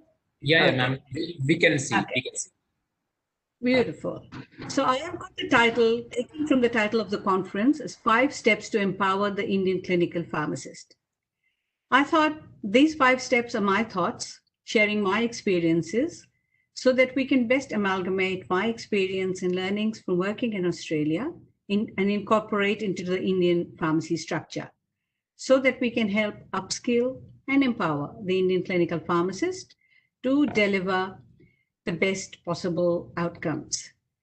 It is especially important, I guess, in times like this, where it's so critical, so many changes, the world has been changed by the pandemic, that we efficiently embrace all possible ways of improving our healthcare system.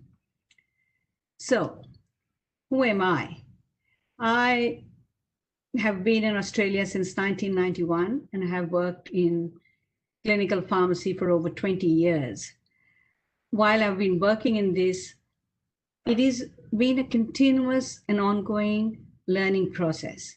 Like it was said before me, it is not enough to just do your graduation, do your post-graduation, and get your degree. That education is not lifelong. Things change, atmosphere changes, needs change, and we have to adapt to them. And to do that effectively, we have to be able to educate ourselves and commit to lifelong learning. So I have worked in community pharmacy, which is like the retail shops in India, except there's a world of difference in how they function. When I have visited India and I visited the different shops, there are some that are coming up slowly, which have at least started taking some documentation down, requesting some form of prescriptions. Even though we know that in our regulations, it says you should provide a prescription. As we all know, most of the pharmacies in India, as you walk up, you ask and you get. No questions asked, no prescriptions requested. It's not how it should be, and it is what we want to change. Then I've also worked in hospital pharmacy. Hospital pharmacy is where you actually work with the doctors. You work with the other medical professionals. You go on ward rounds. You review the drug charts. You give your input into what medication is best suited for whatever ailment or condition the patient has. You counsel the patient. You counsel the nurses about proper administration. Simple things as to give it with food. Don't give it with food. Crush it. Don't crush it. Don't mix it with fruit juice. You look after the storage. You make sure the drug supplies, going well. If there are any supply issues, you address them. You look for alternatives. You suggest that. When the patients are discharged, you prepare their discharge summaries. You help them with their discharge medication. You make sure that once they leave the hospital, where it's not a controlled environment, that they know what to do with their medicine, how to take it. If they have any issues, where to go.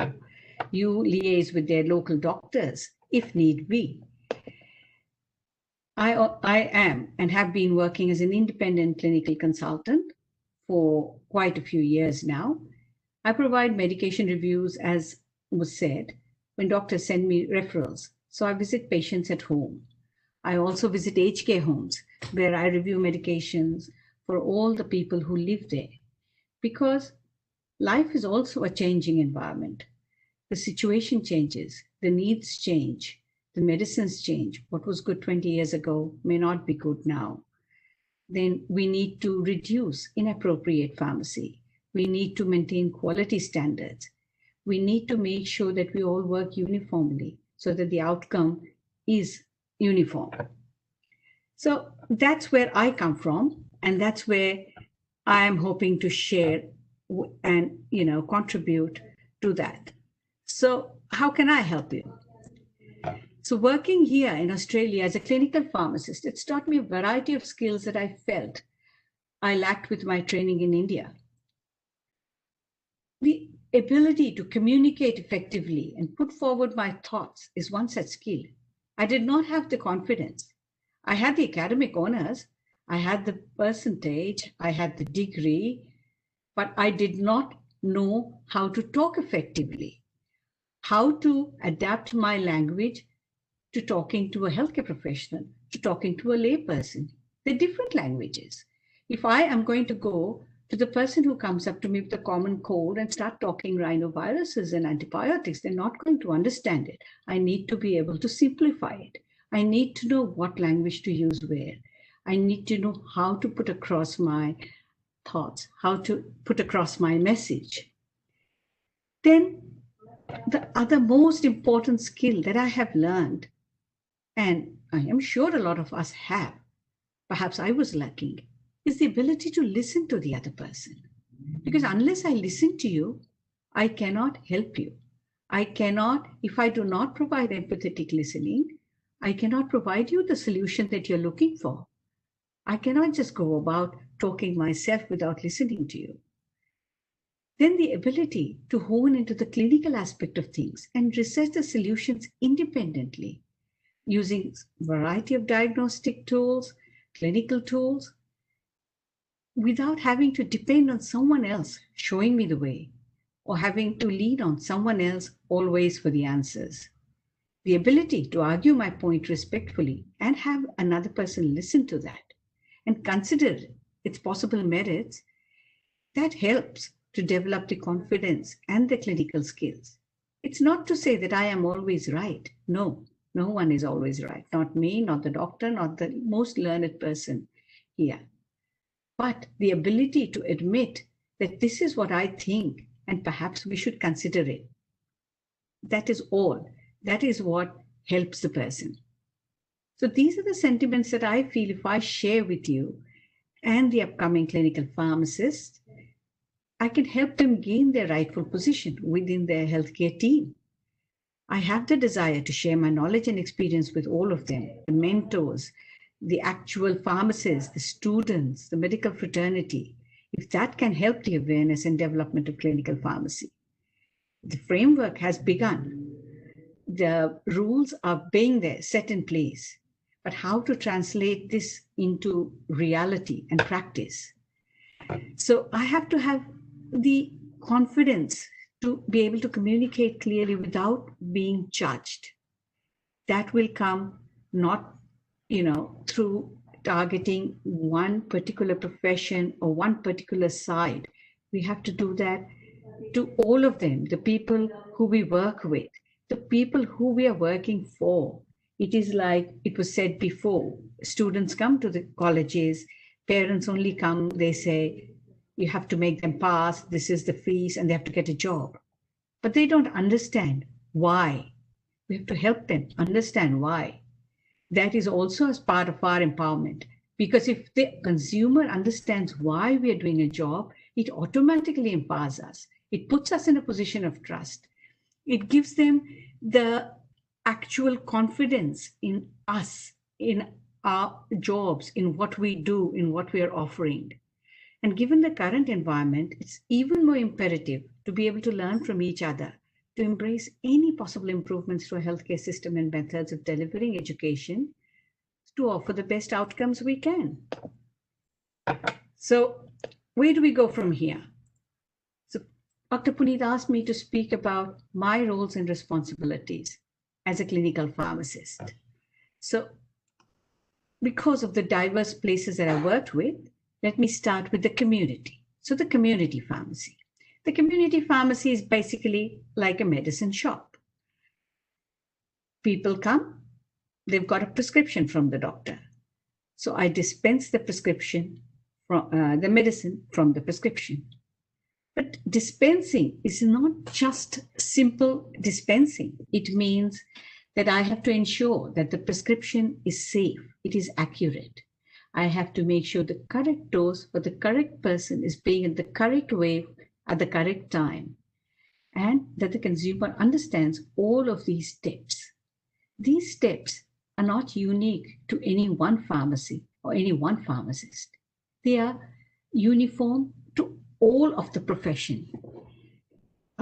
PCI, all the other bodies that write our guidelines make these steps, they write these steps, or I'm sure the training includes them. But how do we ensure that they are being actually followed, that they are mandatory? A lot of the pharmacies in India are being managed at the moment with little or no training. You woke up, you ask, and you get again. There's no requirement. So this leaves us open to a lot of adverse events. Yes, and now that the regulations are there and we've got them designation, and so maybe we need to now try to find out how to enforce these standards and make sure they're following. Because simple examples are even complementary medicines. So complementary medicines being natural stuff. A lot of people think this is natural, it can do no harm. But we as pharmacists know they can. They can interact with your allopathic medicines. Homeopathy can interact with it. You need to know where. You need to be able to elicit that history from the person who's walked into your pharmacy. Now, anyone with a very little training is not going to do this well because they will not know the questions to ask.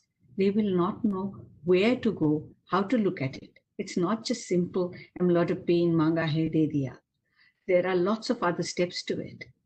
And how do we keep them? We are not fully computerized yet, so we do not have, ways to document and keep all this risk. Because say we have given something, some adverse reaction has happened.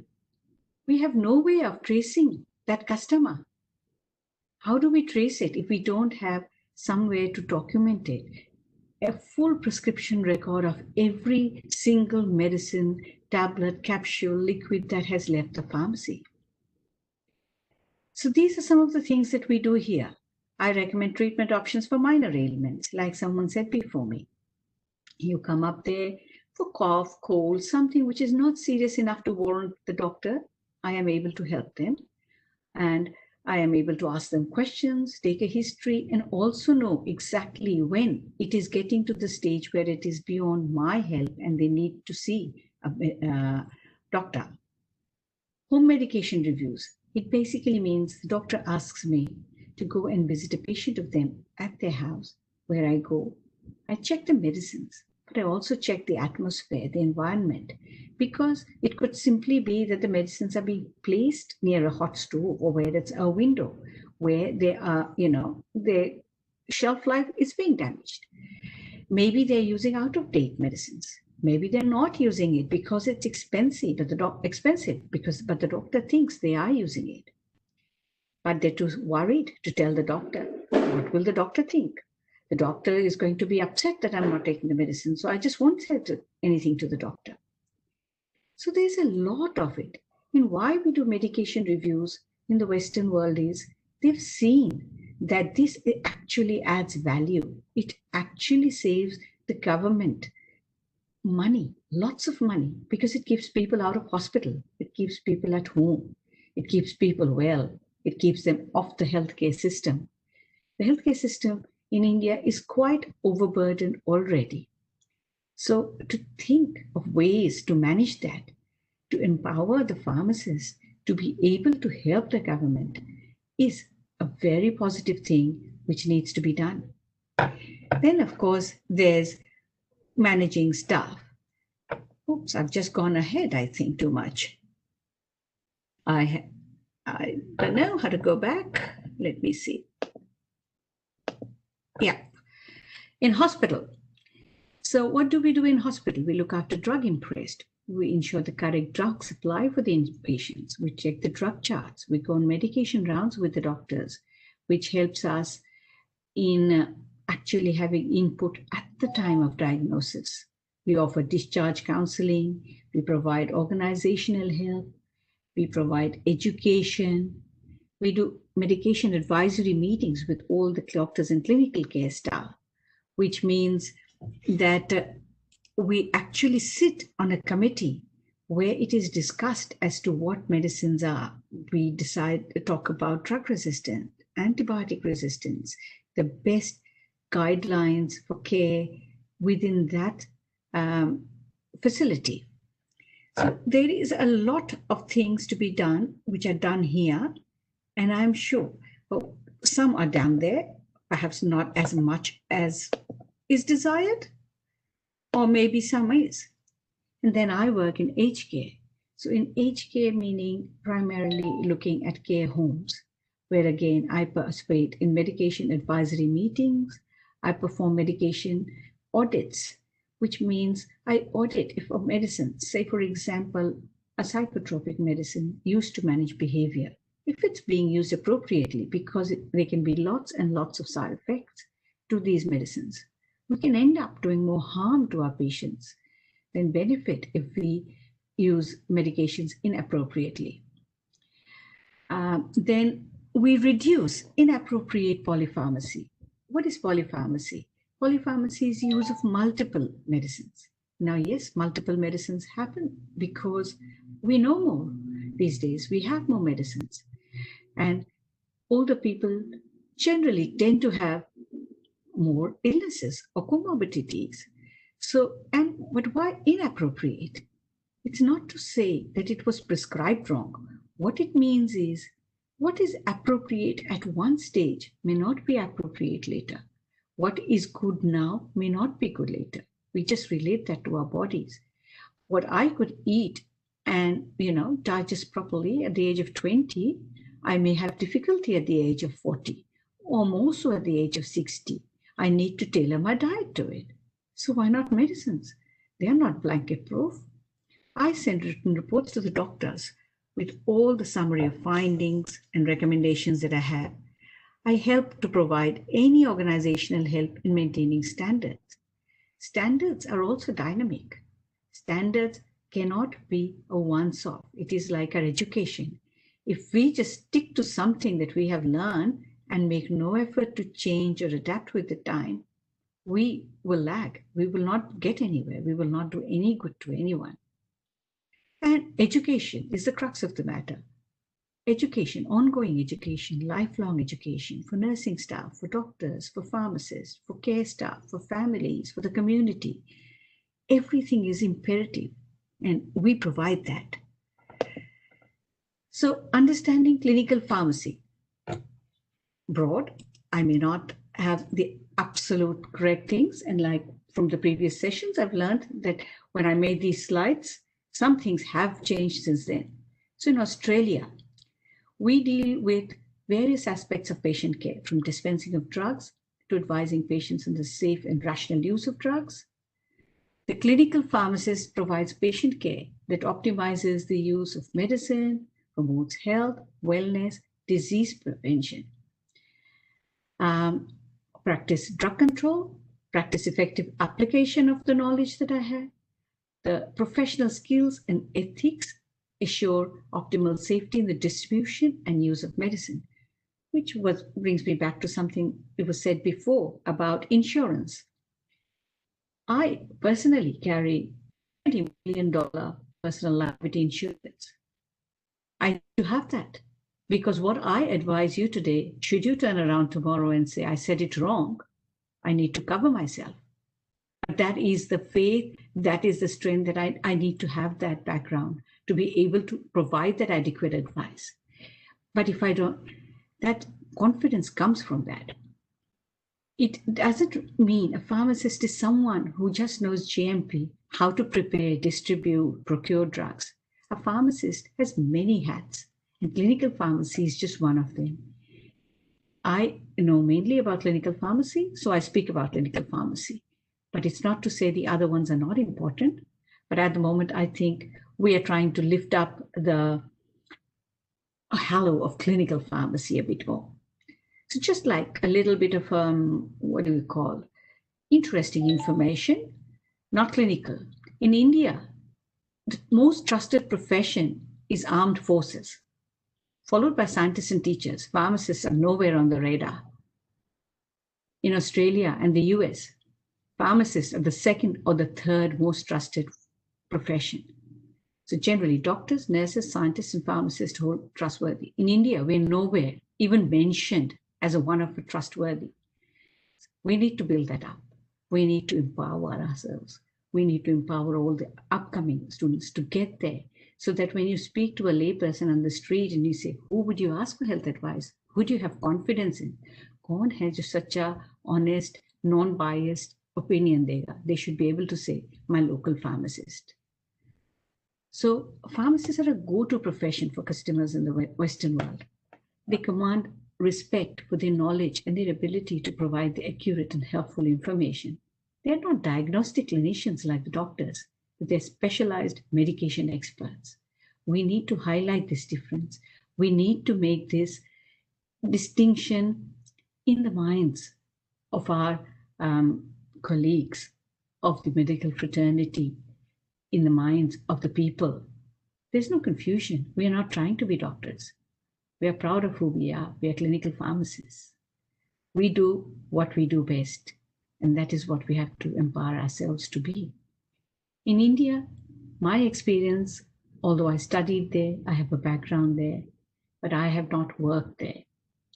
I left India many, many years ago. I have lots of my friends and classmates who share with me their current work situations and their effect. And when speaking to them, when I frequently visit. Up until COVID, I was coming twice a year. Now I have no idea when I will be there again. But there seems to be a definite lack of awareness about clinical pharmacy. Even when I speak to pharmacists, they say, okay, like, we know, in this year we do that much, but it's theory. There's very little practice. I've gone to hospitals. I've gone to clinical pharmacy departments. So there's only very slight awareness of the full implications of the benefits, that clinical pharmacy services can provide. There's not enough funding, which has already been discussed, to promote this. There's insufficient job opportunities. That was also discussed earlier, and it is very heartening to know that this is a matter that is going to be taken up. Because obviously, when you educate someone spends time learning, educate, they want to do a good job. If there is no job, no respect, no financial incentive at the end of it, it makes it very hard for them to keep doing what they want to do.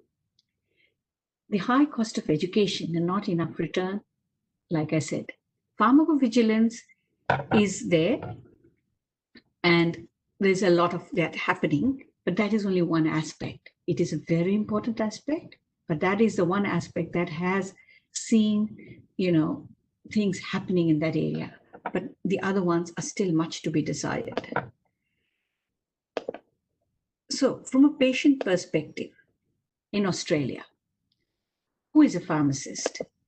A pharmacist is a person who can counsel, who can advise patients on their medicines in the best, most therapeutic way.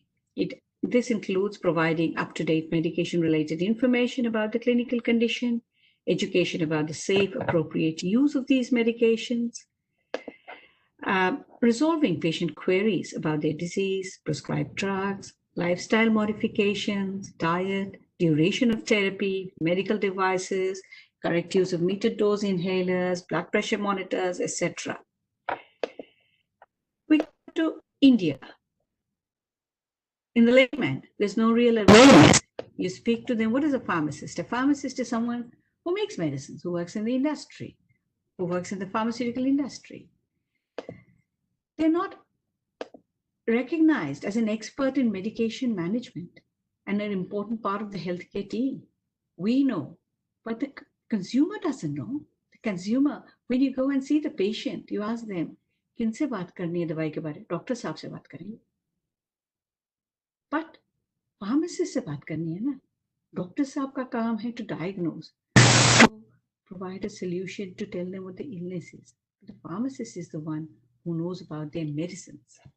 This trust, this belief is lacking. They always think it is the job of the doctor. Now, if you think about the doctors as well, it's a lot of burden on them. They have to keep up not only with the current diseases, their work, the clinical work, they have also to keep up with the ever-changing medication scenario, because every day we discover new medicines. The pandemic has shown us now we want vaccines. If they had someone to support them and provide them the right information at the right time and help them with their patient care, everyone would benefit and no one would step on anybody's toes. Now, of course, same way as Dr. Puneet has done this today, digital learning is on. And I think this is an absolutely fantastic way now to increase this awareness, because you can reach out to a lot more people without having to travel to them. Spread the message. It is a coordinated team effort for everyone, educators, the policymakers, the doctors, the pharmacists. It will take time, but if we can do this effectively, I'm sure we will get there. So from the healthcare team perspective, what does the other healthcare professional or a doctor think of a clinical pharmacist? They think that you're a professionally trained, competent person who can advise them about a range of healthcare solutions, medicines, over-the-counter stuff, appropriate selection, dosage, drug interactions, side effects, therapeutic effects. I am a qualified geriatric pharmacist. I've qualified in geriatric, but I still have geriatricians who will, ring me or ask me and say, hey, Seema, can you just check if this is the right dose? Or is there anything else that we should be doing? Or maybe can you just have a quick look at their medicines and see if we've missed something? That is a lot of faith and respect and trust in our judgment. It's not just, I don't make the changes. I only make the suggestions, but still they are listening to me. I'm a person here who can contribute positively to the healthcare team. You feel good. You feel good after you talk to a patient when you see that your outcomes have actually resulted. An asthmatic, you have taught them how to use their puffer appropriately, has actually reduced exacerbations. They are breathing easier now. Or you've changed it to something else that they find it. Perhaps they couldn't use their puffer properly. Simple things, medication reviews, help the doctor. Again, simple things. They will send me to the doctor, the report. Late in the different sessions when we do all this. When I came to India last time as well, we are happy to do case reviews because it tells you how it works. Because you send suggestions, the uptake on them. And the government recognizes this. So we are reimbursed through the government. We get paid. We can get paid privately or we can get paid through the government. There is enough funding in the healthcare fund to provide for all of us. In India, there's a lack of awareness as to where we are placed in the healthcare game. The medical fraternity are also not educated about a clinical pharmacist role. I have seen the hospital standards, and although it says it's mandatory to have clinical pharmacists on the board, I have visited big name brand hospitals and spoken to the directors, and they say, "Likha hai, ek kisi kone mein hai," but there is no patient interaction. I have spoken to the pharmacists. They say, oh no, some of them in very big branded private hospitals say they're not even in the same building. They say we get sent the information post an adverse drug reaction, and then we monitor it and check it and prepare reports. They have no patient interaction. They say, we don't get to go on the doctors with their rounds. We are not allowed to speak to the patients. The doctors and nurses have limited confidence and experience of working with, and this is also because I think there is no one person to blame game. It is just the system. It is the system which does not allow them to go and talk to or work with them. If during our internship or our study, we were, sent to hospitals to actually work on ward rounds, do it, then perhaps there would be less risk of this, and the physicians may have felt less threatened by, or the nurses may have felt less threatened by a clinical pharmacist. So some of the pharmacists say this like classroom structures where they've been and they just sit there and the doctor comes to a room, case studies are discussed, but they don't do that practically. So in my thinking, the roadmap for clinical pharmacy is we've completed our degree. We have to know that specializing in clinical pharmacy is not a short-term job. It is an ongoing, lifelong learning, education, dedicated commitment. So we've completed our degree. We've specialized in clinical pharmacy. We start providing clinical pharmacy services. And then we start promoting optimum medication management use. And then we keep specializing in different areas of clinical care and medication management. And that's we have to learn and imbibe from all the world leaders, because there is always room for improvement, even within the best systems. And excellence in healthcare is not gained in a day. It takes a lot of time. It takes a lot of education. It takes a lot of experience to get somewhere. And we have to be prepared to give that to our pharmacists to make sure that they get up to world standard. So again, correct me if I'm wrong, as we have some very esteemed leaders on the panel, but my research shows that there are a significant number of graduates from PharmD positions. Very few of them are employed as clinical pharmacists in India. And this could possibly be, again, to the aforementioned reasons, that there's not enough education and training, there's insufficient job opportunities, there are no set standards, or there's a general lack of awareness. Now, any of them could be education, training, again, starts at the classroom level, and not only at the pharmacy institutions, it is education and training with the medical fraternity, with all the allied health, with the consumers. Insufficient job opportunities is being addressed, but yes, that needs to be there, because unless there is a job at the end of the day, why would anyone do anything? No set standards.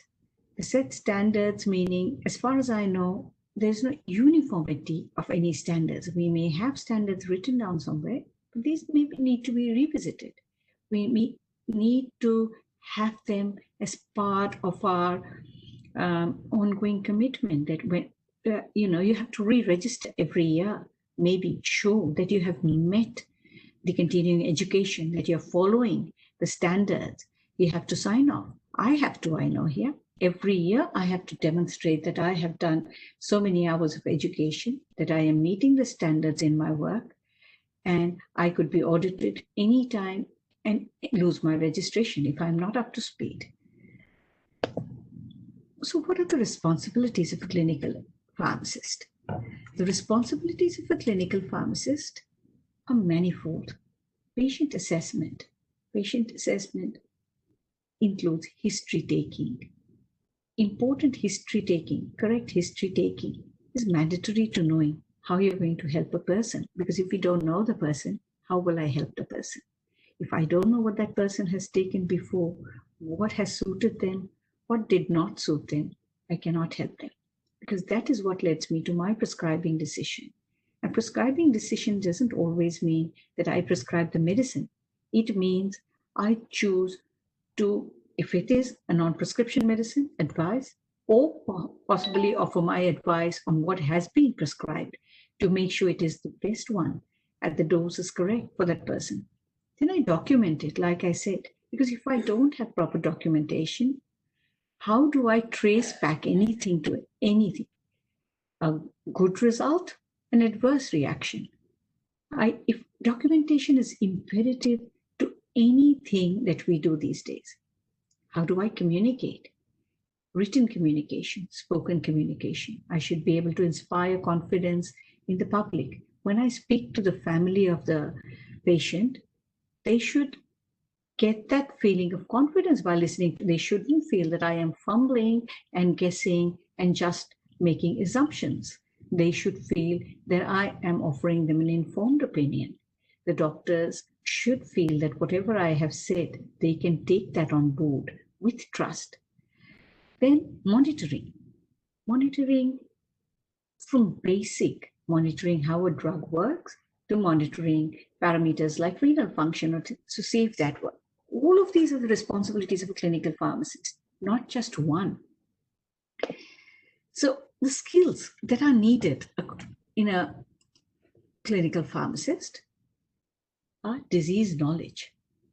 It doesn't matter that we don't diagnose, but unless we know how blood pressure works, or diabetes works, we will not be able to advise on the medicines needed to match them. And it is not always medicines. Being a clinical pharmacist, I am the medicines expert, but I also need to know the non-pharmacological ways of doing all this. I need to have the drug and the non-drug therapy knowledge. There are lots of places, say for mental illness, anxiety, where you need non-drug measures are more helpful sometimes than just giving medication. The interpretation of laboratory results, how to interpret bloods, your creatinine levels, your liver function levels, albumin, is there muscle wastage? It has some enzymes off. Is the iron levels low? Is that what is causing the thing? And it is not related to anything else. So we need to be able to interpret that. And it is not easy. Books can teach us a lot of things. We can look at between the range of this and this. But a lot of it boils down to experience, practice, on the job, where you actually see patients, real drugs, real drug charts, get real histories. Then we have to have the patient assessment, monitoring, and care skills. So we need to be able to have those skills that we can assess for ourselves and monitor it and offer the care without having to depend on someone else's judgment. Because that's a collaborative thing, isn't it? When I offer my judgment, you offer your judgment, then we put them two together. It is like two heads are always better than one. Drug information skills. We need to know where to source information. We don't need to know everything off the top of our heads, because that is not who we are. We need to be able, somebody asks us, where do I find? I should be able to say, oh yeah, I know where to go and find the information. Also, what is the new rules about this vaccine that's coming out? I need to know where to find informed, unbiased information, which has been, read, reviewed by peer scientific journals and offer the correct advice. Therapeutic planning skills. Where to go from here? What's the step ahead? What do we do next? Do we just give them a medicine and leave them? No, we need to know what to do after that, how to actually look after that patient. It's a long-term commitment. It's not just a supply where they bought a prescription, we've sold them medicine, they've given us some money, end of story. It's not that. And if anybody thinks that's it, then they're not meant to be a clinical pharmacist. A clinical pharmacist is someone who's invested in the care of their patient, who wants to take care and provide the best care. So what are my thoughts on building, as Dr. Puneet said, how to build on the existing clinical pharmacy frameworks in India, which we have. So prepare a statement of purpose to distribute to all the pharmacy educators, policymakers, health professionals, consumers. Now, as was just said, we've got within the PCI, we've got the regulatory framework. But if you're not aware of it, perhaps do mass emails. If you've got email, share it with everyone. Make sure it's in everyone's faces. Everyone's aware. The government educators, the policymakers, the universities, students. So everybody knows, because once you know your rights, you can at least begin to stand up for them. People might not know where to look. And yes, big memberships help, education helps. So increase the awareness through education to all of these people. Begin to understand the implications of practicing clinical pharmacy in improving healthcare medication management. It's like door knocking. You have to go from door to door, explain, because it's not easy. For all these years, we haven't got that recognition, and it's not going to come overnight. It's going to take years, but we've got to begin. So define the role of a clinical pharmacist in India, and define it in a way that it's appropriate, that it's not purely academic on paper. Define in a way that it will actually work in practice, where people will actually embrace it. So that is the role that is needed. Everything that works in the Western world may not work in India. Let us take the good from here, fit it in to the Indian scenario so that it works there. And commit to lifelong learning to improve the healthcare outcomes. And working on this, with this lifelong learning, awareness, it is not up to any one person. It is not up to only the teachers, not the policymakers, not the educators. It is up to anyone, a student, a layman. If you've got a suggestion, if you think how it can help or it can improve the situation, send it in. Share it with your policymakers, share it with your university, share it with your teachers, share it with your mentors, share it with your peers. Anybody, everybody has a voice. Use it, and that will help to build on the existing clinical framework. Understand that an industrial pharmacist, a manufacturing pharmacist, as we have mainly known pharmacy in India to be, is very important. But their scope of work is very different to the scope of work that a clinical pharmacist does. The discovery, manufacture, qualities of medication in the industrial manufacturing scene is very different to providing patient care, which directly optimizes medication therapy, promotes health, wellness, and disease prevention. Begin to give equal weightage to all of clinical pharmacy as is given to the other branches of pharmacy. If we think back a couple of decades ago, the only respected professions in India were doctors and engineers, even when I was growing up. It was like, arts पढ़ लिया तो पढ़ाई में अच्छे नहीं होंगे. 20 years down, arts पढ़ लिया तो भी अच्छे पैसे कमाते हैं, बड़ी इज्जतदार नौकरी है. So arts को भी मिल गया, but how can it be कि pharmacist को नहीं मिला? So you can, why? You can, professionalism, is there a lack of professionalism? Is there a failure in how we have delivered care? Is there a disinterest? Or simply apathy? अरे हो जाएगा, कुछ नहीं होगा, नहीं होता है. Why do we feel that the incentive to promote the profession should only come from the bodies or the medical bodies of the government or the pharmaceutical bodies? We can also do it.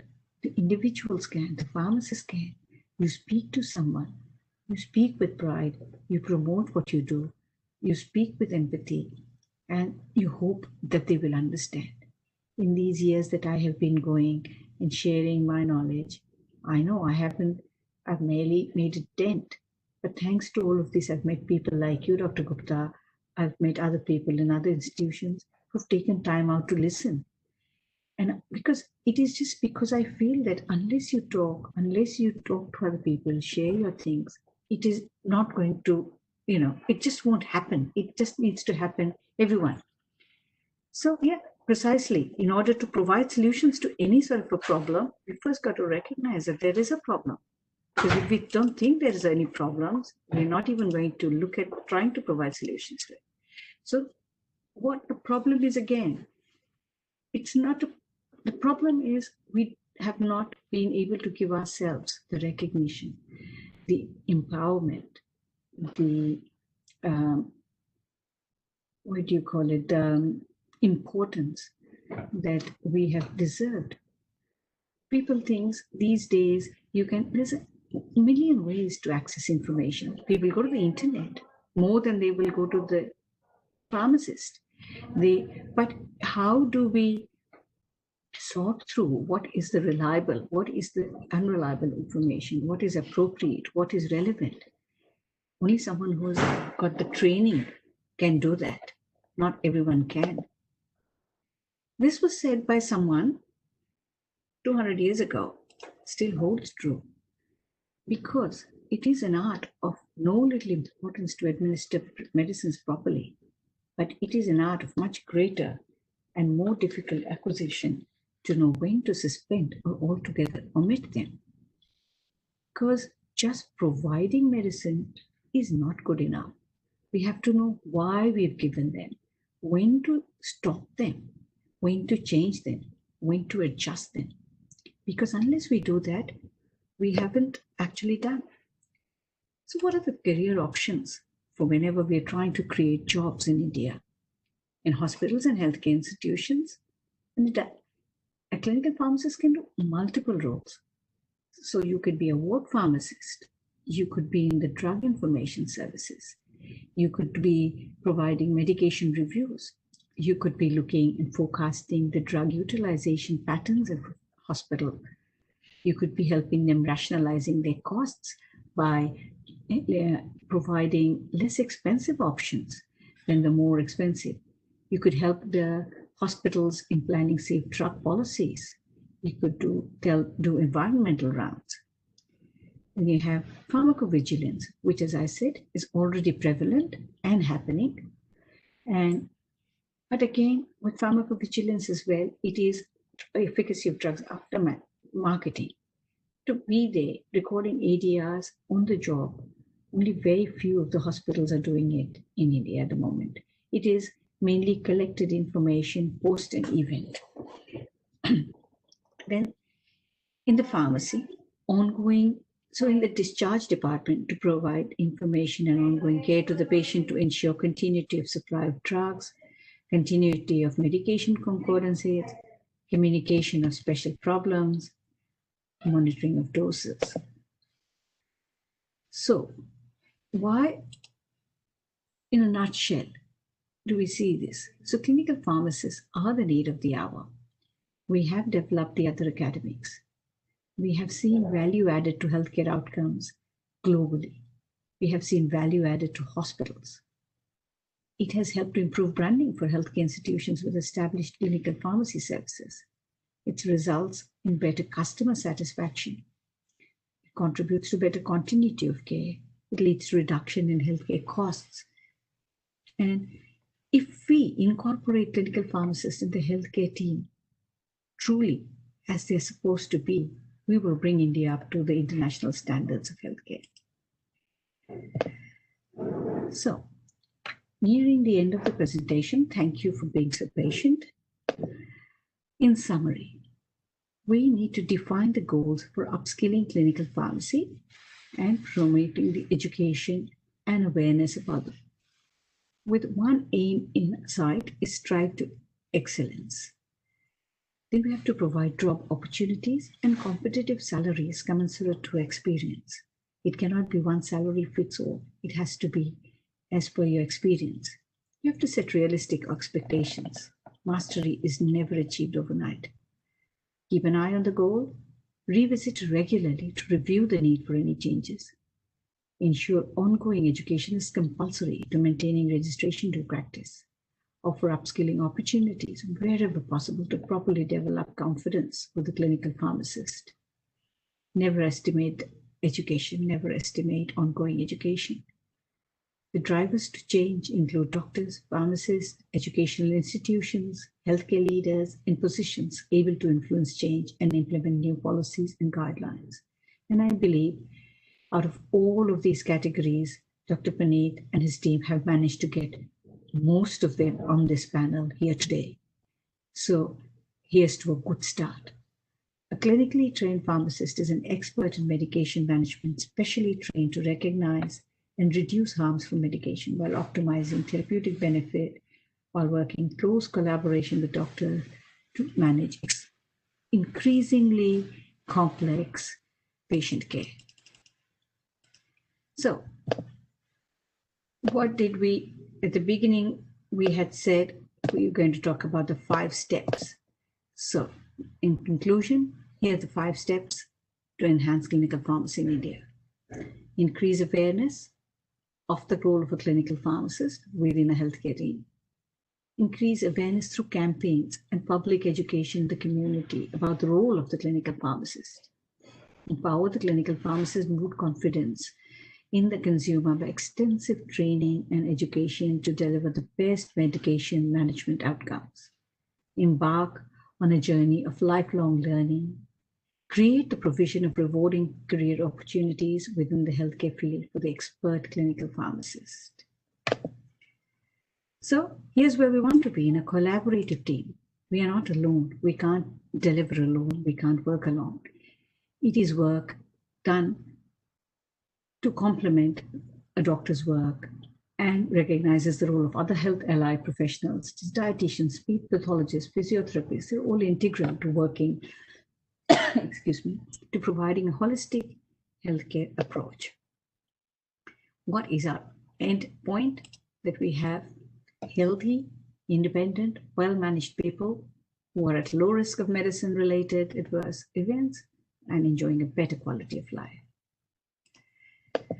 Thank you for your time and looking forward to working with you. Thank you very much. Yeah, ma'am. I think Ms. Prajita or Ms. Sonam, you please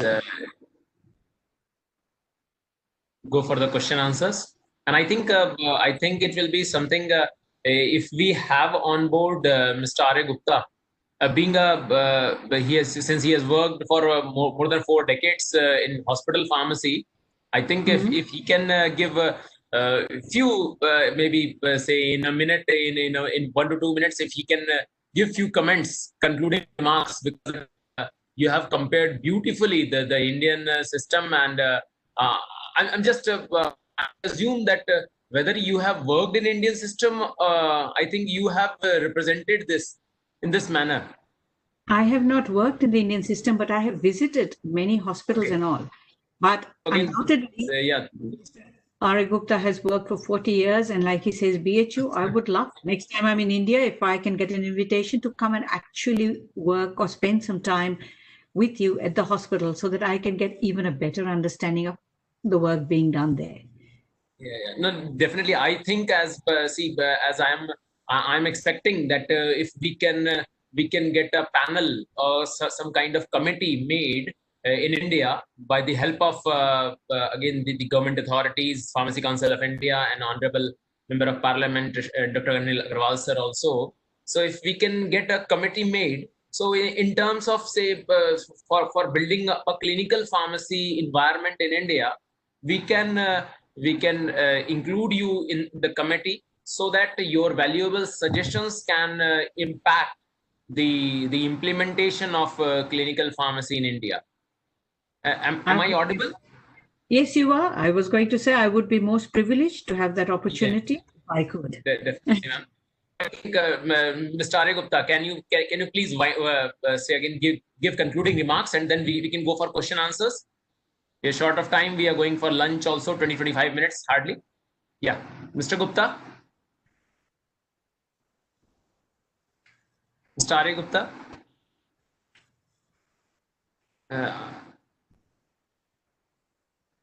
Am I audible?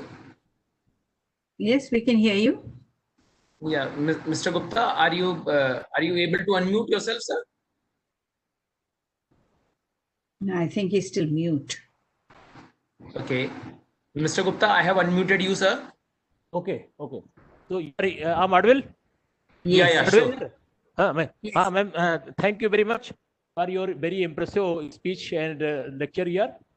And as we have discussed with Honorable Vice President, Honorable Member Parliament, sir, and Dr. Archna Mudgal ji, we are quite serious about to fill the gap between the Indian scenario, the pharmacy, and this clinical pharmacy scenario in overseas, like in Australia, US, and other countries, even in Malaysia also. And we are with the interaction with Dr. Ashutosh also. As you know, that in India is somewhat poor country previously. Now we are in developed stage, near to developed stage. And you might have seen the huge crowd in the governmental hospitals, right? Yes. And the setup of the pharmacy setup is very poor there. And during our span of time and during interaction through association, through Central Pharmacy Council, through this National Pharmacy, recently as in my introduction, I'm in the subject committee of National Pharmacy of India, and we are in fine position to publish the National Pharmacy of India 2020. And in that, with the privilege of our chairman and the members, I have drafted some topics in the NFI, medicines, storage, then the dealing with the medical emergencies like that. So these are few topics by which we are empowering the pharmacist through Government of India, through the seal of Government of India, that he will be able to discharge the duties to counsel the patient, to interact with patient in dispensing, during dispensing, and advising the patients. Number one. Number two, this clinical pharmacy was new concept, because in my time that was the T Pharma. Now it is converted into Pharm D, just reverse to that. And I was out of Pharmacy Council of India there. So PCI has to take care of it. And although they are carrying it, our Dr. B series is quite serious to establish the chain of clinical pharmacies in India. And I have told that each and everything has to go through the files by the state governments officials, by the state government departments, by the central governments. And we are trying to mobilize the government officials and the government to recognize the clinical pharmacist. First, recognize the clinical pharmacist, their services for the interest of the people of India, for saving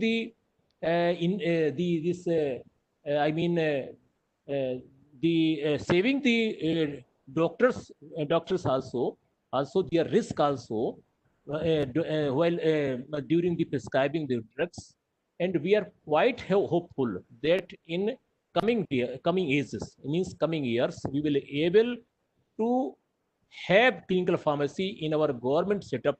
I may say, right, madam? Oh, yes, okay. Certainly that is the aim. And yes, I understand and we will definitely interact with the Niti Ayog. It is our commitment through our associations, that is the IHPA, the Indian Hospital Association, Indian Pharmaceutical Association, and other federating bodies of the IPCA. We are quite serious about it, and it's our mission 2020 and after that to establish the clinical pharmacies there. Yeah, that sounds absolutely wonderful, because that is the whole idea, to try and bring, with my background, that to bring it up. So if I can share what I have learned and help you in that pathway. Definitely, I will take your well wishes there, ma'am. Thank you. Definitely, sir. So it will be a great exposure, sir. And I congratulate and I thank Mr. Anil Agrawal, sir, being the vice chairman. He has also always said that he will extend his all support, and definitely being so down to earth, and he is always speaking in the benefit of our profession and the students. So definitely, sir, we will take help from you also. Now moving towards the questions, can we go to the questions, please? One minute. Yeah, please. Dr. Munit, 1 minute. Anjul sir. Hello, Anjul sir. Yes, Puneet ji. Yes, Puneet ji. Myself Arya Gupta from Dr. Anjul sir. You are hearing me? Hello. You are audible. I want to share. कोई चलता पद चिन्हों पर, Anjul sir, आपकी शान में है, कोई चलता पद चिन्हों में कोई पद चिन्ह बनाता है। तो मुझे विश्वास है कि आपका जो ओजस्वी स्वरूप है और आपका जो सेवा भाव है, ये हमारे समाज को बहुत आगे ले जाएगा और मेरी बहुत शुभकामनाएं, और हमें पूरा विश्वास है कि आप हमारा सहयोग भी करेंगे और हमारे साथ चलेंगे भी और हमारे आगे भी चलेंगे। Thank you. Okay, Puneet sir. Over to Puneet. We can go ahead for the questions. I think there is one question from Dr. Saurabh Koshi from I think he's from Punjab, ISF Moga.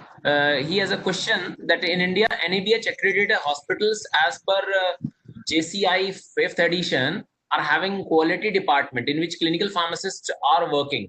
There are total 5% in practice setup. What you suggest from Indian perspective to make it mandatory in every hospital, either public or private setups? This is one detailed question. Yes, if I may say so, I have looked at that, and I actually met with some of the accrediting bodies last time I was in India. What they say that it is necessary, the wording in it is to have a suitably qualified person, and it doesn't specify what the suitably qualified can be.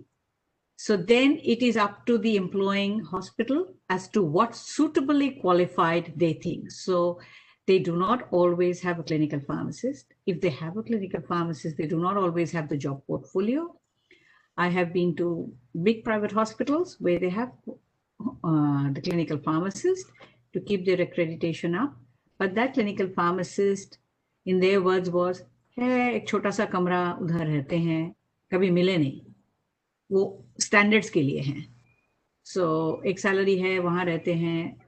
And in other ones, another private hospital I met, they are off-site. They are not on the hospital site. So yes, they are on the books for accreditation and for the standards.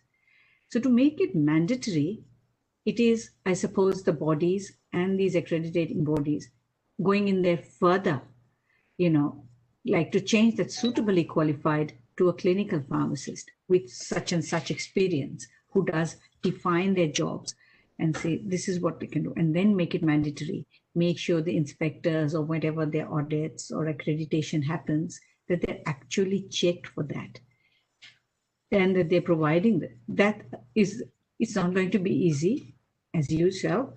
I am not even in India, and I know how difficult it is. And you're working and living in India, you would know how difficult it is to change anything, to get anyone. And we're talking about big hospitals there. But yes, we still have to try. So again, another question. Yeah. Dr. Puneet, I may add something? Yeah. Dr. Puneet, I may add something? Of course. Yeah, please, sir. We are going short of time. Just a minute. I was a part of NABH for government hospitals, particularly in Lucknow. We have taken NABH, and I was a quality assurance coordinator of the hospital. Actually, this NABH board is accredited by Quality Council of India. And unfortunately, there are no pharmacy experts in that level. Yes. And that, number one, I'm not criticizing that level. Hey, I realized it when I went to meet with them. Yes. And they take our specialization. After that, they visit the pharmacy. They something good things, but they not insist about for this establishing the clinical pharmacy act. As I think. Okay. Okay, and I think that there is one question which when a student has asked, which I think is important here in empowering. What should we focus on during our college time in accordance to have success in future, or what subject should we focus on more? This is the point which one of the students have asked. Okay, according to me, what you should focus on more is to want to do it, the desire. It's academics, you are learning, you will learn, but you should be able to focus on actually translating that academic into practice. So on the job. So wherever you get an opportunity, do the practical, go to the hospital, speak to the people, speak to the doctors, build your confidence up. Don't try to learn everything by rote, which unfortunately is a sort of system prevalent in our education system. We don't need to be, but what you need to know is where to find that information, where to go look for that information, be able to present your ideas clinically, thoughtfully. So if you want to be a clinical pharmacist, then you need to focus on the clinics of it, or the pharmacology side of it, or the diagnostic, the actual medicinal side of, so not the drug as well. So take the whole body as a purpose. If you want to be in manufacturing, those things are relatively less important because you need to know how to do the good manufacturing practice. So you need to be very clear in your heads, knowing that if you went into the industry, you might make more money at the onset. Because if you went into academics or you went into a hospital as a clinical pharmacist, you may not make so much money. But if you want to do it, then you can. And then one day, ultimately, hopefully, you will be on a financial equivalent to your counterpart in the industry. Thank you, ma'am. Thank you, ma'am. So I think it's the time for moving ahead and moving for lunch.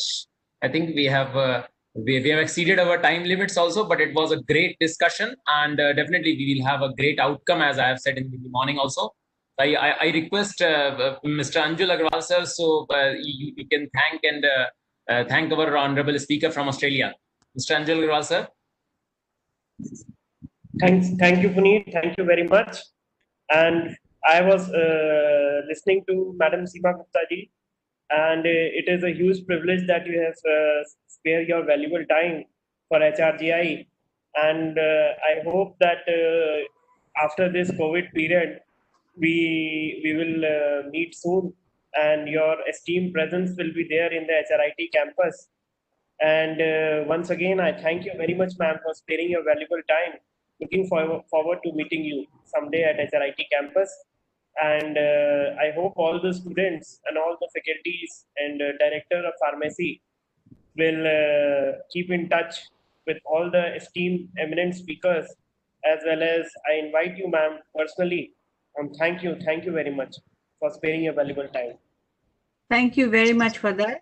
And Well, till I get to visit Ghaziabad in person, we can always meet again if you have any of sessions digitally. Thank you, ma'am. Thank you very much. Thank you, madam. Yeah. So Ms. Aparajita, I request Ms. Aparajita, Ms. Sonam to please share the attendance sheet and on the chat box the link for attendance for the first half session for the attendees, and we can announce a small lunch break of around 20-25 minutes, and just after 25 minutes we may join by 2:50. It will be okay. 2:50 sharp. Can we join again? Yes, sir. Sir, Yeah, we have already shared the link for attendance. Okay. And You just I have you told all the reshare. participants fill the form. Okay, fine. So if you can if you reshare the link, it will be great. It will be in the information, and Okay, let's sir. join after a small after a short break of 25 minutes. Let's join at 2:50 with the session by Dr. Javed and Mr. Ashutosh Verma. Thank you. Thank you very much. Thank you.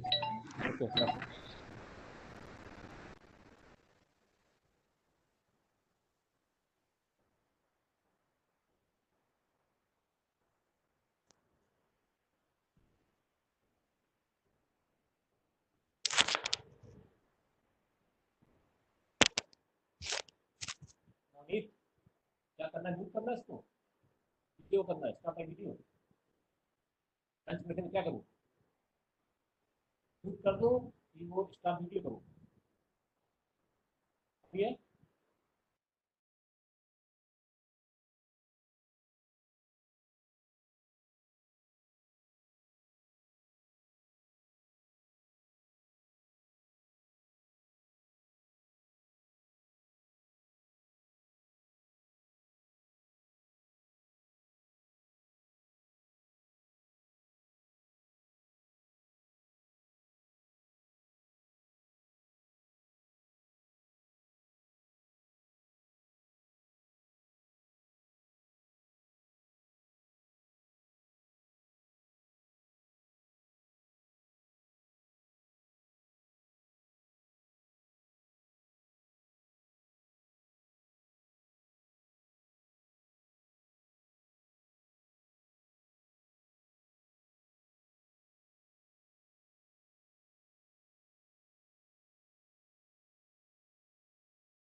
Dr. Javed?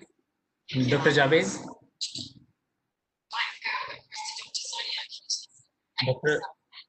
Dr. Javed, am I audible?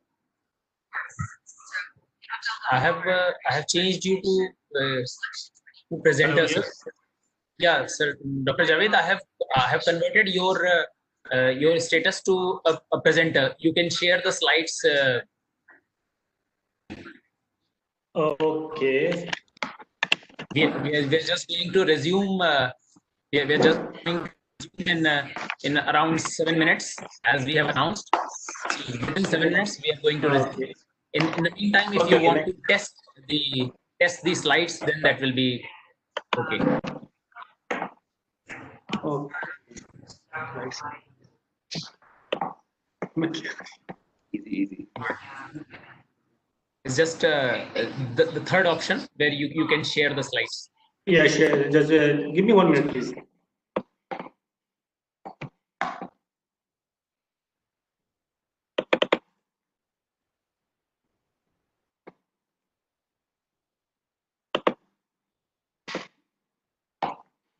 Where is the sharing? नीचे ये See here. Third option for sharing. कौन सा वाला है ऊपर open सारे Windows आपने open कर लिए कौन सा वाला है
Hello,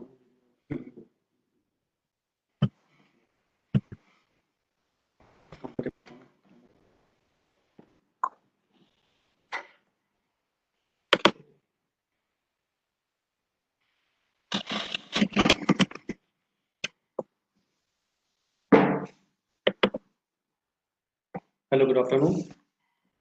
I'm audible to you all? Am I audible to you all? Yes. Okay. Yes, sir. Okay, thank you, thank you.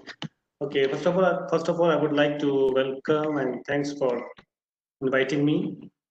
I feel very honorable, very honored to be part of this very wonderful session regarding the empowerment of pharmacists in India. Yeah, actually, I was looking for such a platform to discuss certain issues. I'm also graduated from the India, and I have seen the pharmacist profession, pharmacist education in India very closely because I did my bachelor, my master's, and PhD all from India. So, from quite since long, I was looking for a platform where I can discuss the things what I want to share with the PCI members, with the policymakers, with the government authorities. So this is a very nice platform for me to share my issues, share my views for the empowerment of pharmacists. Okay, before I start my presentation, I would like to share one slide over here. Okay, look at this. This is the survey conducted in the US in 2017. And this survey was based on to find out the trusted profession in US, which one is the most trusted or among the most trusted profession of the US. And look at this here. If you look at this, the pharmacist profession is at level 5. So means this is a proud movement for all of us pharmacists. We are among the most trusted profession in the world, and globally we are recognized as a most trusted, ethically sound, and caregiver among the patients, among the public. Similar type of survey in the US, again they conducted in 2019. And look at this here. Our level has increased from now number 5th to number 3rd. Now we are among the US population. If you look at our position, we are at number 3rd in terms of most trusted profession. Okay, I would like to discuss this thing with the students also, those are joined in this seminar or conference. So this, look at this, the trust is developed or trust is developing and growing day by day. I want to share one point over here. What is the trust? How we can say we are trustworthy? The trust comes when we are dealing with the public. Trust comes when we are resolving the issue of the public, and the public in return, they trust us and they believe us. Whatever we are telling them, whatever we are doing for them is correct, is trustworthy, reliable. But when I look at the Indian scenario, if I conduct the similar type of survey in India now, I'm very sure we will not be in the level of 15 or 10th position also.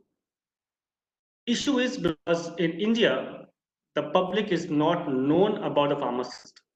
What we are doing, what is our job profile, what we are capable of, what we can do, what is our position, what is our importance. Indian public doesn't know this thing. Why they do not know about us? Because we do not have any public relationship with them. We are not having any public dealing with them. So when I was graduating in India, although I had been graduated, and when I came out of the university, I had got certificate of registered pharmacist.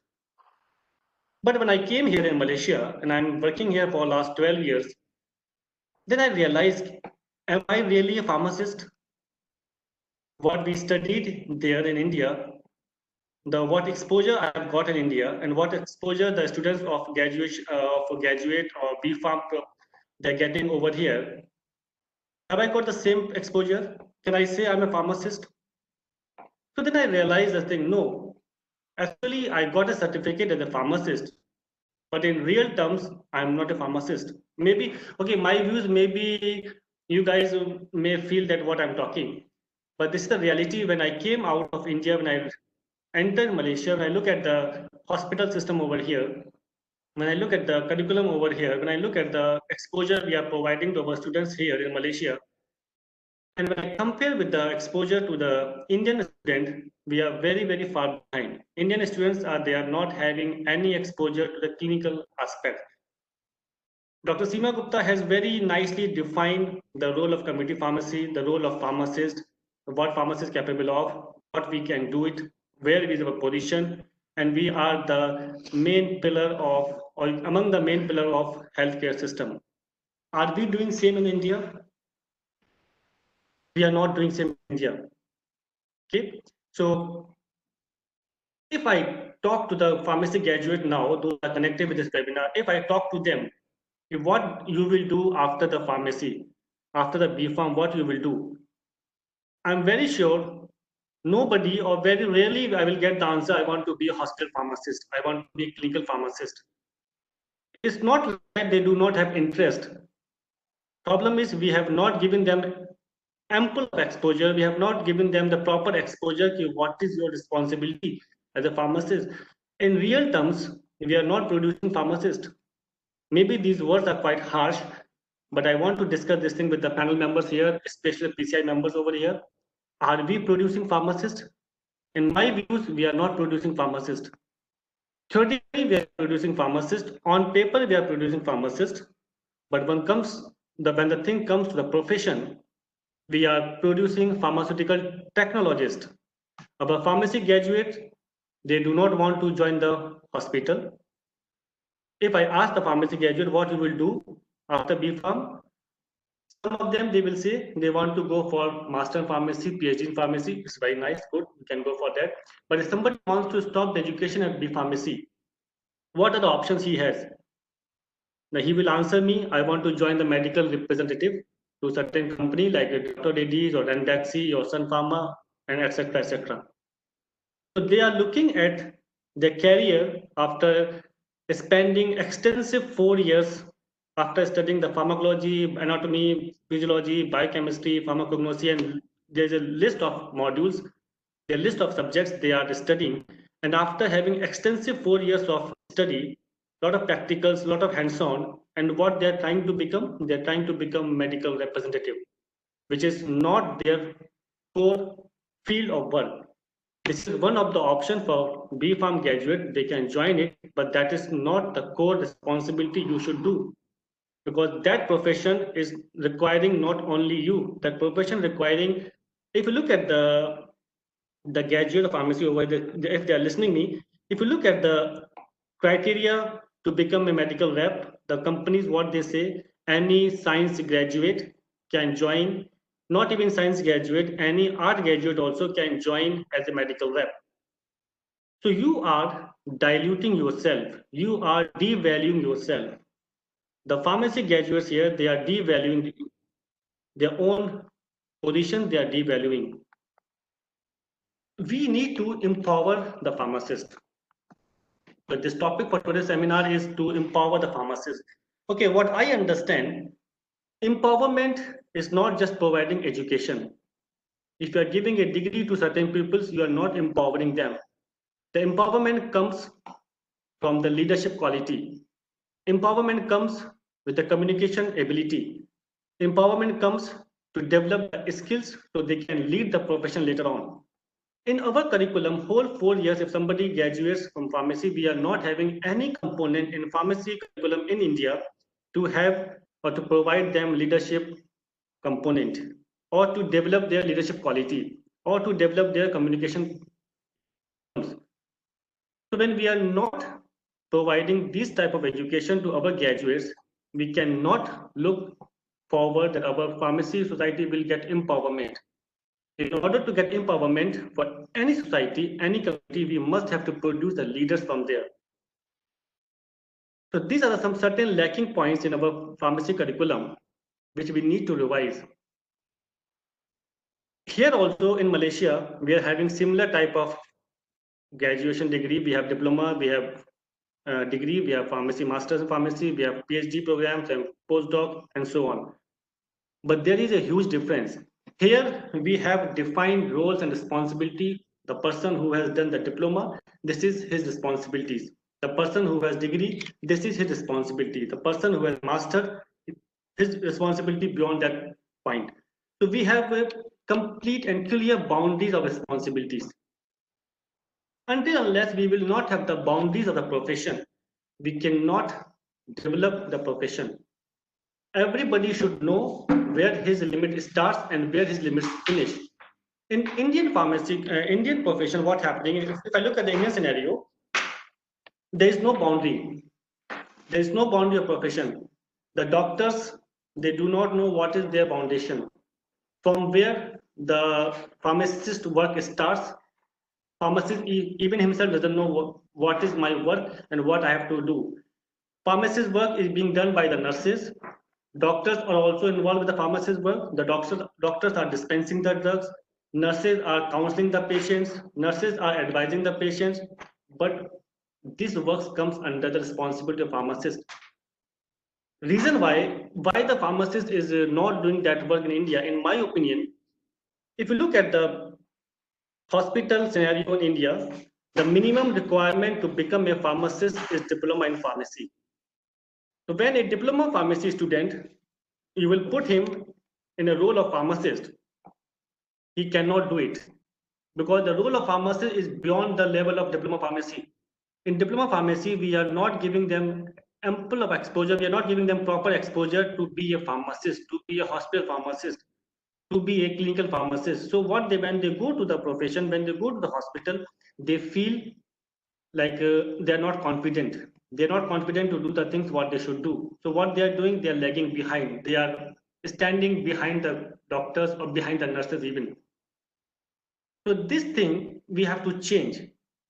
Diploma pharmacy, okay, if I talk to Malaysia, diploma pharmacy is awarded a diploma and they are known as pharmacy assistant. They are not the pharmacist. But in India, the diploma pharmacy person is considered as a pharmacist. So when you are considering somebody as a pharmacist, the roles and responsibility comes over him. If you look at the definition of pharmacist, the very universally recognized definition of pharmacist is the person who involved with the medicine dispensing, safe administration of the drug, and the proper healthcare system like this. So this is the main definition of the pharmacist. But when we look at the Indian scenario, the pharmacy definition has been changed. In India, pharmacist means you do your degree course, you will go to the industry. You go to formulation, go to quality assurance, go to regulatory affairs, go to the production. This is the pharmacist. We are not doing what we are supposed to do. Indian pharmacists, they have broken their boundaries. When you broke the boundaries, you have given the other people to come into your territory and they have entered and you are just lost. Very simple example for the graduates over here. If let's say there is a river, if the river is flowing, if you want to make that river more influential, you have to expand the boundaries of the river. If you will break the boundaries, the existence of the river is gone. Similar happened with the pharmacy profession in India. We have not defined the boundaries. So when we have not defined the boundaries of profession, other people, they have easily entered in our profession. And we are now like nobody knows us what we are. You go to the community, if you talk, do you know the doctors? Yes, they can easily define what is doctor. They can easily define what is IT professional. They can easily define what is the engineer.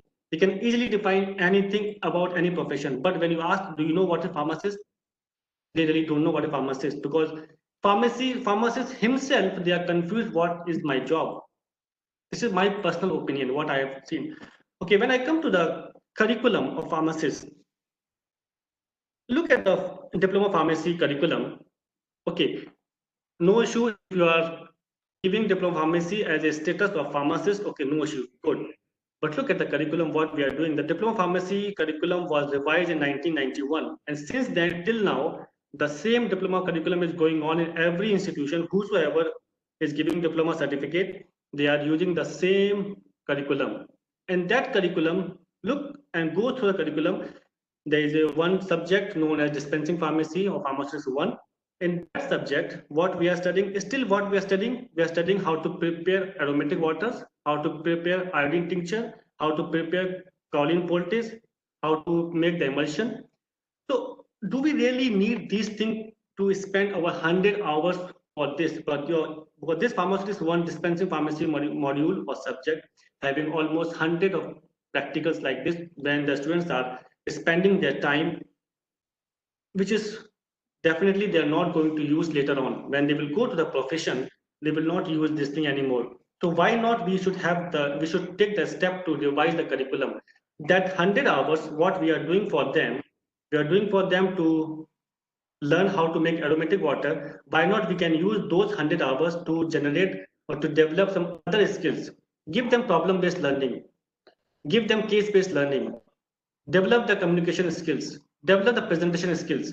So if these type of component we will include in our curriculum, definitely we can empower the pharmacist. But if we are not changing our curriculum, I don't think so we can empower. We have to change our healthcare system. We have to give the responsibilities. We have to define the boundaries, and we have to make the proper appropriate person to do the proper work. In hospital, only diploma is doing as a pharmacist. Okay, look at this here. If you look at the Malaysian degree program, like us, we are having 4-year pharmacy degree that is approved by the MQA. As we have the NAC in India, we have the MQ over here, and we have the PCI over India, we have the Malaysian Pharmacy Board. So these two authorities, they are responsible for defining the quality of the program. I want to focus on this here. In B.Pharm graduate here, the only 4-year theoretical knowledge is not sufficient enough to become a pharmacist. What we are doing during the program, we are providing them hospital attachments. So during the program in the 4th year, in the last semester, they are going for the hospital attachment in different department, community pharmacy, hospital pharmacy, they are going. Why they are going? But they have to learn the practical skills in the real life scenario. After that, to become a pharmacist, they have to qualify a qualifying examination, which is on national basis examination. They have to qualify this exam. We do not have such exam in India. So when we do not have such exam in India, we cannot harmonize, or we cannot say the uniform competency among the pharmacists. Our pharmacists, when they are produced from different institutes, they have different competencies. There is no scale to analyze. There is no scale to judge whether all pharmacists are having equal competencies. This is we are lacking in our curriculum. We have to go for that. If we want to empower the pharmacists, we have to go for a lot of changes in the pharmacy curriculum. After this qualifying examination, the students are going for 1 year provisionally registered pharmacist training. Again, for 1 year, they have to go for hospital attachment. And after that attachment, they have to go for 1 year compulsory service in the hospital to become a pharmacist. So now you can look at this 4 years of theoretical knowledge and almost 3 years of practical knowledge. Once you have completed all those things, then you will be awarded as a registered pharmacist. That we are not doing in India. India, what we are doing just only the 4-year pharmacy program, and in that 4-year pharmacy program also, we do not have any attachment with the industry in the hospital, because our objective of pharmacy has been changed. We think we are producing pharmacists and we are making them ready for the industry. In Indian scenario, pharmacists having only one place just to go for industry, but actually the pharmacy is not for only industry. The main work of pharmacy is something different. The main work of pharmacy is to interact with the public, to be a healthcare provider, to be a part of the team of health professionals, to ensure that the medication is given correctly to the correct patient, to ensure that the patient has taken safe treatment or patient is getting improvement in the treatment. All responsibilities come with the pharmacist. But in India, we do not have this type of things. Diploma pharmacy, if you look at diploma pharmacy here in Malaysia, we are having 3 years program in diploma pharmacy, in which 2 years it is a theoretical knowledge and 1 year is the hospital training. But in contrast to Indian diploma pharmacy, what we are having 2 years program and just 3 months training in any pharmacy, in any hospital. That is a requirement for diploma pharmacy to become a pharmacist. And in Malaysia, the job profile for pharmacy, diploma pharmacy candidate is pharmacy assistant, not the pharmacist. We do not say they are pharmacist. And what is the role of pharmacy assistant in Malaysia? They cannot counsel the patient. What they can do, they can fill the prescription, they can answer the phone calls, they can collect the data, they can manage inventory, they can maintain a computerized system or manual patient record, or they can call the patient follow-up. These are the responsibilities of the pharmacy assistant, and they have to work under the direction of pharmacist. But what in India is doing, in India, the diploma pharmacy is the minimum qualification required to be practiced or as a pharmacist. And the job profile of diploma pharmacists in India is what? They check prescription, they dispense the drug to patient, and they give them advice. So this work is for the pharmacist, not for the pharmacy assistant. And diploma pharmacy, what we feel here, diploma pharmacy graduate or diploma pharmacy student, they are not capable enough to do all those things. When a non-capable enough person will do the job beyond his capacity, beyond his capability, the chances of the errors are more. When the chances of errors are more, the trust is broken. When the trust is broken, your importance is gone. When importance is gone, your existence is nothing. So what's exactly happening in Indian scenario? Diploma pharmacies, either they are not confident, or if they are doing the work, they are not doing the work up to the mark. When they're not doing the work up to the mark, they are not having the trust in front of other health professionals. So other health professionals, they have entered into our territory. So this thing we have to change. We have to define what we have to, what the diploma can do and what degree can do. So these are some serious issues I wanted to discuss with the PCI members over here. If they can take into consideration, we can do a lot of things for empowerment of pharmacists in India. Okay, what are the main responsibility of pharmacy in Malaysia? There are two areas where they can go: hospital pharmacist or community pharmacist. And Madam Seema Gupta, she has very clearly defined what is community pharmacist and what are hospital pharmacist, what we are supposed to do and what we are capable of doing. So there is no need to go in detail what is community pharmacist and what are the responsibility of community pharmacist. Okay, this is the changes in pharmacy career, pharmacy practice field has come over the years. In 1965 to 1971, before this, if you see, if you look at the traditional pharmacy job, that was the person who is involved with simply the medicine dispensing. But after this, in 1965 and after those years, the responsibilities has been changed. When the word pharmaceutical care was enacted in 1990, from that point onward, the pharmacy profile has completely changed. Now the pharmacist is not only for dispensing the medicine, rather than pharmacy could be a mentor, pharmacist could be a researcher, pharmacist could be a caregiver, and so many functions pharmacists can do and can be a major part of healthcare system. So philosophy of pharmacy practice. Now the pharmacy practice is based on the pharmaceutical care. So what we mean by pharmaceutical care? The pharmaceutical care is the pharmacist's contribution to the care of individuals in order to optimize medicine use and improve the health outcomes. How we can do this thing?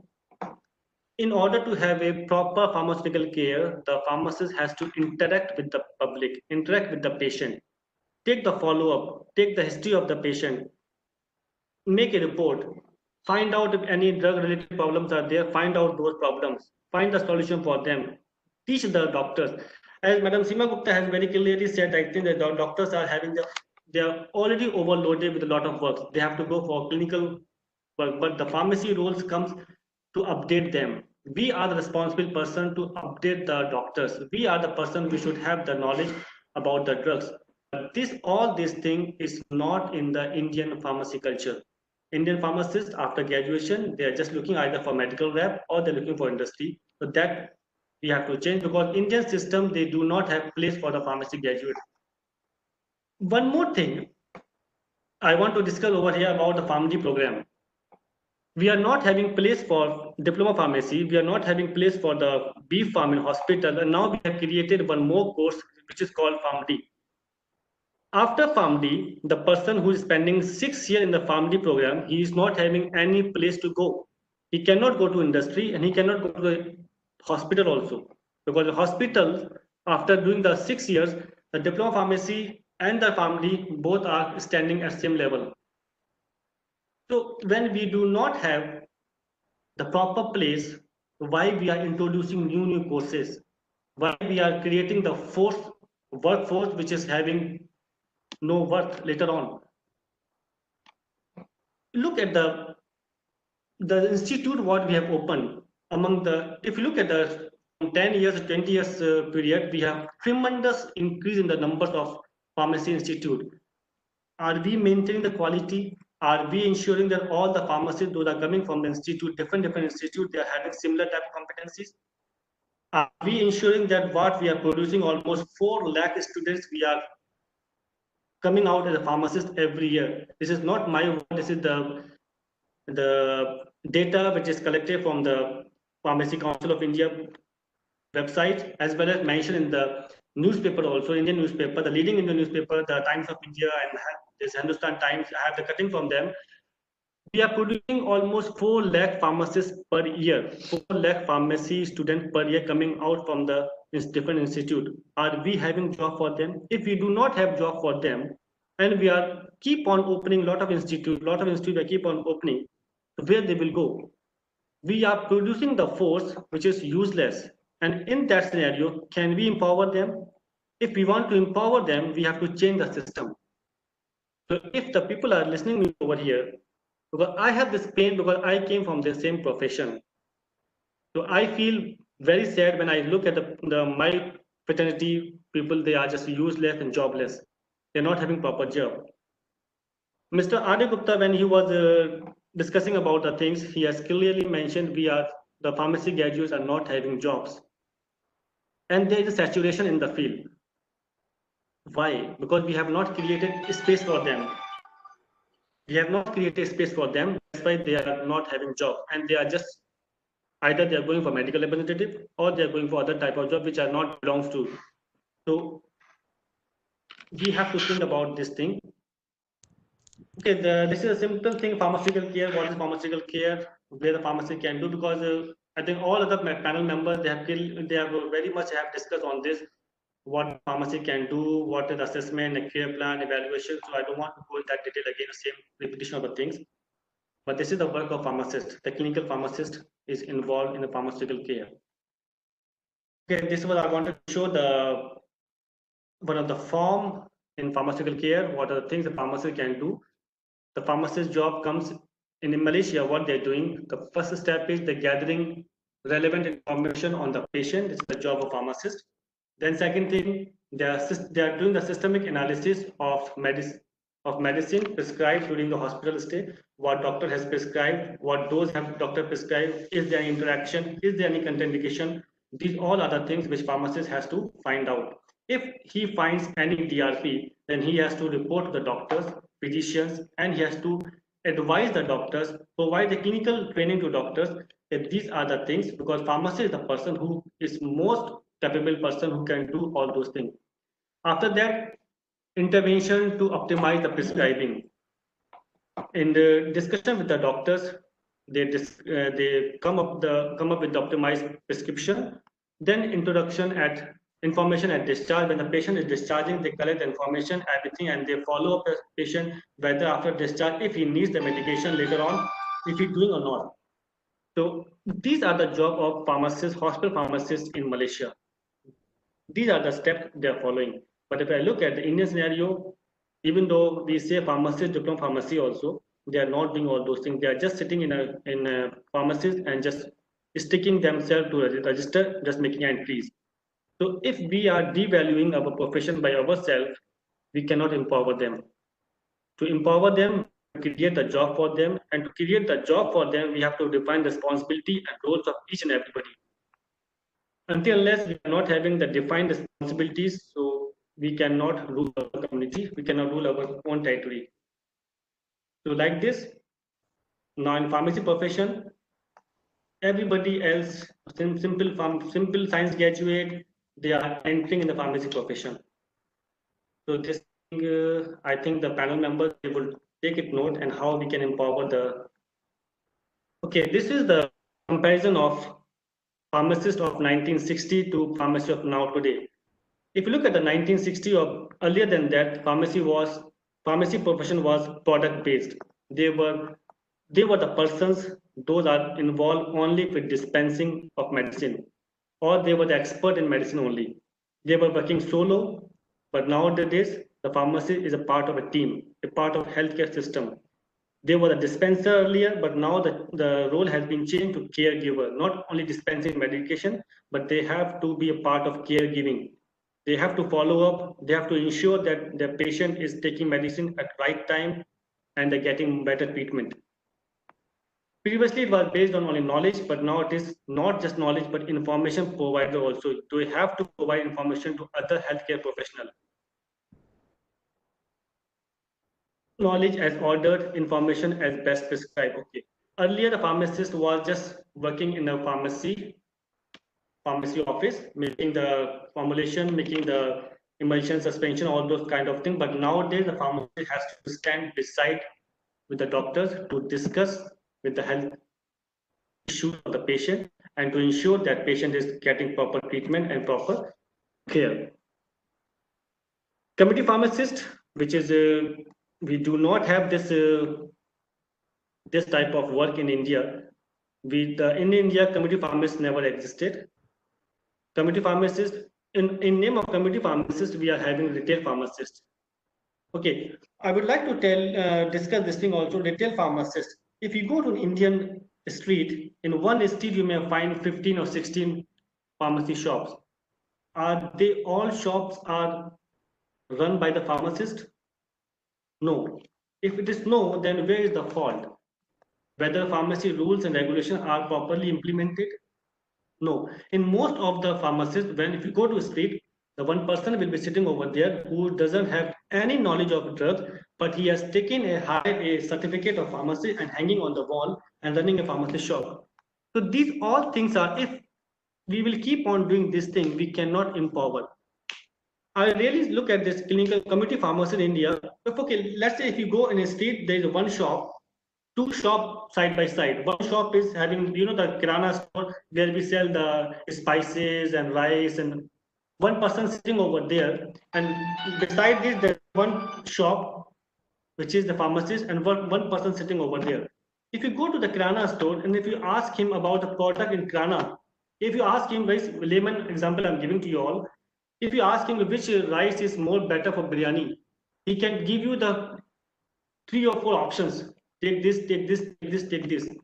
If same question you ask to the pharmacist who's sitting on the shop or person who's sitting on the shop, which drug is more better for this, although he cannot give you any answer because he doesn't know anything. So this way we are running the pharmacy profession in India.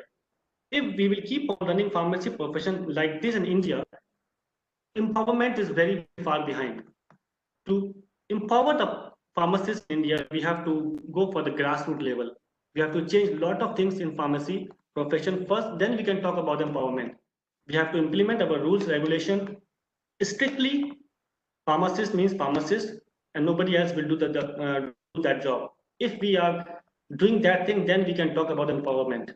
So I'm very glad at least we got a platform here to discuss what are the things we are lacking, what are the things we have to do it. Roles of responsibility of committee pharmacist. These are the responsibilities what we are doing here, and other nations also, those are having very well established, like Australia. Madam Seema Gupta was explaining everything. I'm very much sure that Australia, they are following very stringent rule about the committee pharmacist. And similarly here also in Malaysia, we are having the stringent rule and implementation of the regulation in terms of committee pharmacists as well as hospital pharmacists. The role of committee pharmacist is processing prescription, checking for drug interaction, dispensing medications, disposing medication, providing advice, promotion of health lifestyle. Other than this, they must be capable of giving a seminar or training on the medical devices in hospital, in community. So these type of jobs we are doing in case of committee pharmacists. But so we are not having, actually what I feel, we are not having pharmacists in India at all. We are not producing pharmacists at all. So if we are using the word pharmacist, I think we have to, in my opinion, we have to find a new word for that, because our pharmacists are not pharmacists. Theoretically, they are pharmacists. Practically, they are pharmaceutical technologists. They are ready to go for industry only. They are not ready to go for hospital. They are not capable enough to do the work in hospital because our curriculum is not making them ready for this. If we use the word pharmacy technician or pharmacy technologist, is better, in my opinion, is better word for them. We cannot say we are producing pharmacists just only based on the theoretical 4 years theoretical knowledge. We cannot produce pharmacists unless you are not providing them exposure of clinical pharmacy, hospital pharmacy, unless we are not making them involved with the patient care, deal with the doctors, deal with the patient, communication, problem-based learning, case-based learning. If you're not giving them this type of component in their education time, learning time, we cannot say we are producing pharmacists or we are producing good pharmacists. So here are challenges in empowering pharmacists in India. Pharmacy curriculum. Our curriculum is industry and product oriented. We are not having curriculum which is hospital oriented. If we are talking about empowerment of pharmacists, we have to make our curriculum which is more oriented toward the hospital. Because the basic definition of pharmacist says the person who dispense the medicines, the person who is involved with the patient care, the person who ensures the safe administration of the drug.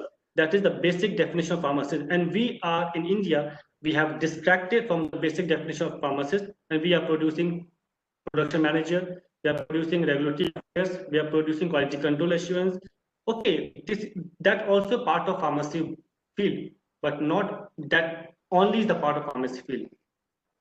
Main basic pharmacist is patient oriented, hospital oriented, but we are not doing that one. B.Pharm or M.Pharm graduates, they generally seek avenues other than pharmacy practice. They do not want to do pharmacy practice. We have, okay, when I was studying in 2004, that time, masters, we had introduced that one course, pharmacy practice, masters in pharmacy practice. We have created the course master in pharmacy practice, but do we have the job for master pharmacy practice? After completion of master pharmacy practice, that person is not even suitable for industry also. He is not able to go to industry, and there is no place for him to go hospital also. So where that person will go? If we are producing the force without job, we cannot talk about empowerment. As long as our graduates are jobless, we have to create a place for them. So before designing the courses, new courses we are designing, the institutes are coming with new courses. Okay, so good. We should have the variety of the courses, but do we have the place for them to go where they will absorb? Very nice example of PharmD. So many institutes in India, they have started PharmD. Where the PharmD are going on? Where the PharmD students are going? Where they're being absorbed? How many have they used? They got the place in hospital. And after spending 6 years in PharmD program, there is no place for them. They're not for hospital, they're not for industry. So we have to think about that, what we are doing. If we want to empower the pharmacists, we have to look for the curriculum design, we have to look for the placement, we have to create the jobs for them. Then we can go for empowerment. Pharmacists prefer placement in production, regulatory affairs, management, quality assurance. Okay. Look at these places where our main graduate force is going. Production, regulatory affairs, where they are meeting with other science stream people also. Not necessarily science stream, other people also are sitting beside them. To me, we have devalued our own profession. We have broken our territory and we have moved in somebody else's territory. Or we can say we have broken the boundaries, so other people also have come into our profession. So when other people are coming in our profession, our own force will not get the job. This is happening in India. That's why in India we are saying now the pharmacy courses are at saturation level. The students are not getting job because the jobs have been taken by somebody else, which was supposed to taken by the student of pharmacy. It has been now taken up by somebody else. It could be so many reasons. So many reasons are there. I don't want to discuss those reasons why they have taken, but we have to think about this thing, why our own core fields are being taken up by somebody else. When we cannot go to other field. Can we go to the IT profession? No. Can we go to engineering? No. Can we go to medical doctors? Can we become medical doctors? No. We cannot enter in their territory. But why we have allowed other people to enter in our territory and they are happily doing the job, and our own pharmacy graduate, they are standing outside the door and they're waiting for their turn to come to enter the door. So if these are so many points we have to discuss if we want to empower the patient, empower the pharmacist. In India, diploma holders are practicing as a pharmacist in the global sense, and they engage in community or institution in pharmacy practice, which is the work of B.Pharm graduate, not the diploma pharmacy person. If you look at the globally, international standard, diploma pharmacist nowhere in the world is considered as a pharmacist. They consider as only a pharmacy assistant. But what they are doing here in India, they are doing the job of pharmacist. And that's why they're having a lot of issues. And that's why we have lost the trust in the community. We have lost the trust in the healthcare professional also. Enormous expansion in institution providing pharmacy education at all levels. This is a serious concern. We are having thousands of institutes are coming up, and every year we are giving new approval to institutes, and they are producing the pharmacists. We are not merely concerned with the standard and quality of the graduates before they're coming out. Registered pharmacists do not have any established norms on competencies or standard of service. We do not have any parameter to check whether the pharmacists, those are coming out, all of them, they're having minimum requirement of competencies. We do not have any level to check. We do not have any exam to check that uniformity. We do not have any uniform curriculum. No categorization of practicing and non-practicing pharmacists. All are pharmacists. There is no demarcation. Okay, you're practicing pharmacist, you should get this. You are not practicing, you should not get this. There is no demarcation of this. So, outdated curriculum. This is the main thing, outdated curriculum. We have to revise our curriculum. And look at the data over here. Approximately 35,000 students of diploma pharmacy degree each year enter the profession without being taught pharmaceutical care concept. This is what I was talking about. This is the thing. Whosoever coming up as a diploma pharmacy or pharmacist in India, they are coming out as a pharmacist, but they have not been taught the pharmaceutical care concept. So they do not know what is their job. They still think that their job is just to sit in the office and just to dispense the drug, take 2 times a day, 3 times a day. That is not a job pharmacist. In Indian pharmacists, diploma pharmacy, what they think, as per my knowledge, as per my opinion, what they think, their job is just to sit behind the window and somebody comes to them, okay, take this drug 2 times a day, 3 times a day, 4 times a day, finish. But that is not the job pharmacist. Pharmacy can do even more than that. Even more than that. Pharmacist nowadays is the main part of the healthcare system. So that thing we have to consider. Look at this is the May 2019, the cutting of Hindustan Times. The number of seats across India for degree and diploma pharmacies courses increased to, look at the number, 2,62,698 in 2019. Now it has become how much? So there is 30% increase in the number of students coming out every year. So where they will all go? These colleges, especially the ones in rural parts of our country, are witnessing 15 to 20% seat vacancy. So now what happened when we are opening new institution, we are not having the students to go over there. So a lot of institutes, they are having suffering from this also, they're not having students. So AICT, PCI, the government bodies, they have to look into this. What would happen later on after 5 years if the scenario will go on like this? What will happen later on?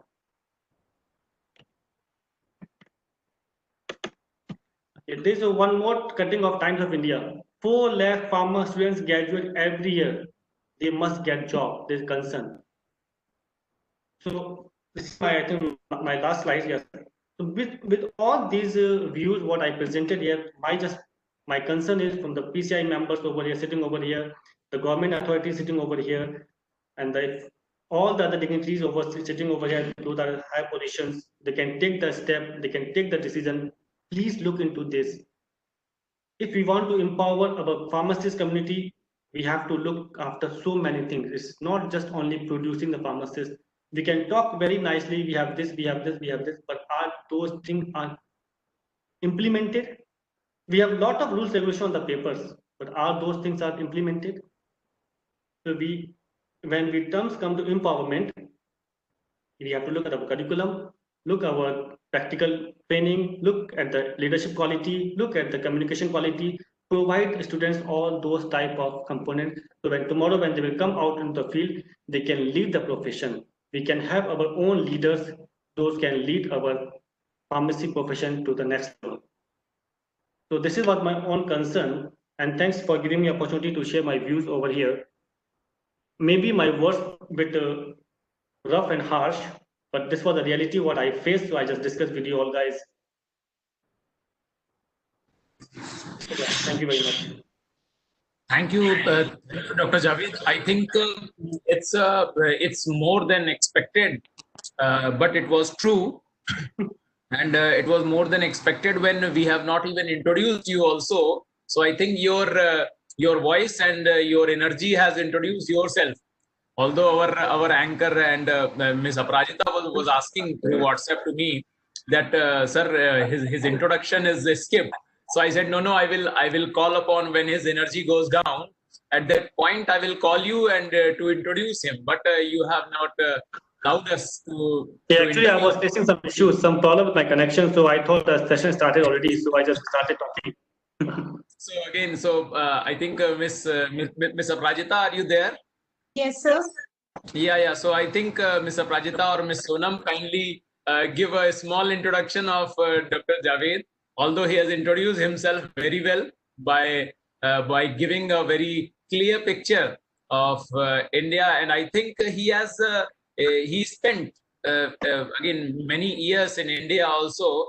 That's why he has this kind of picture. Although few of the things have been updated. Say for example, one thing as we are looking that mushrooming of institutions was there.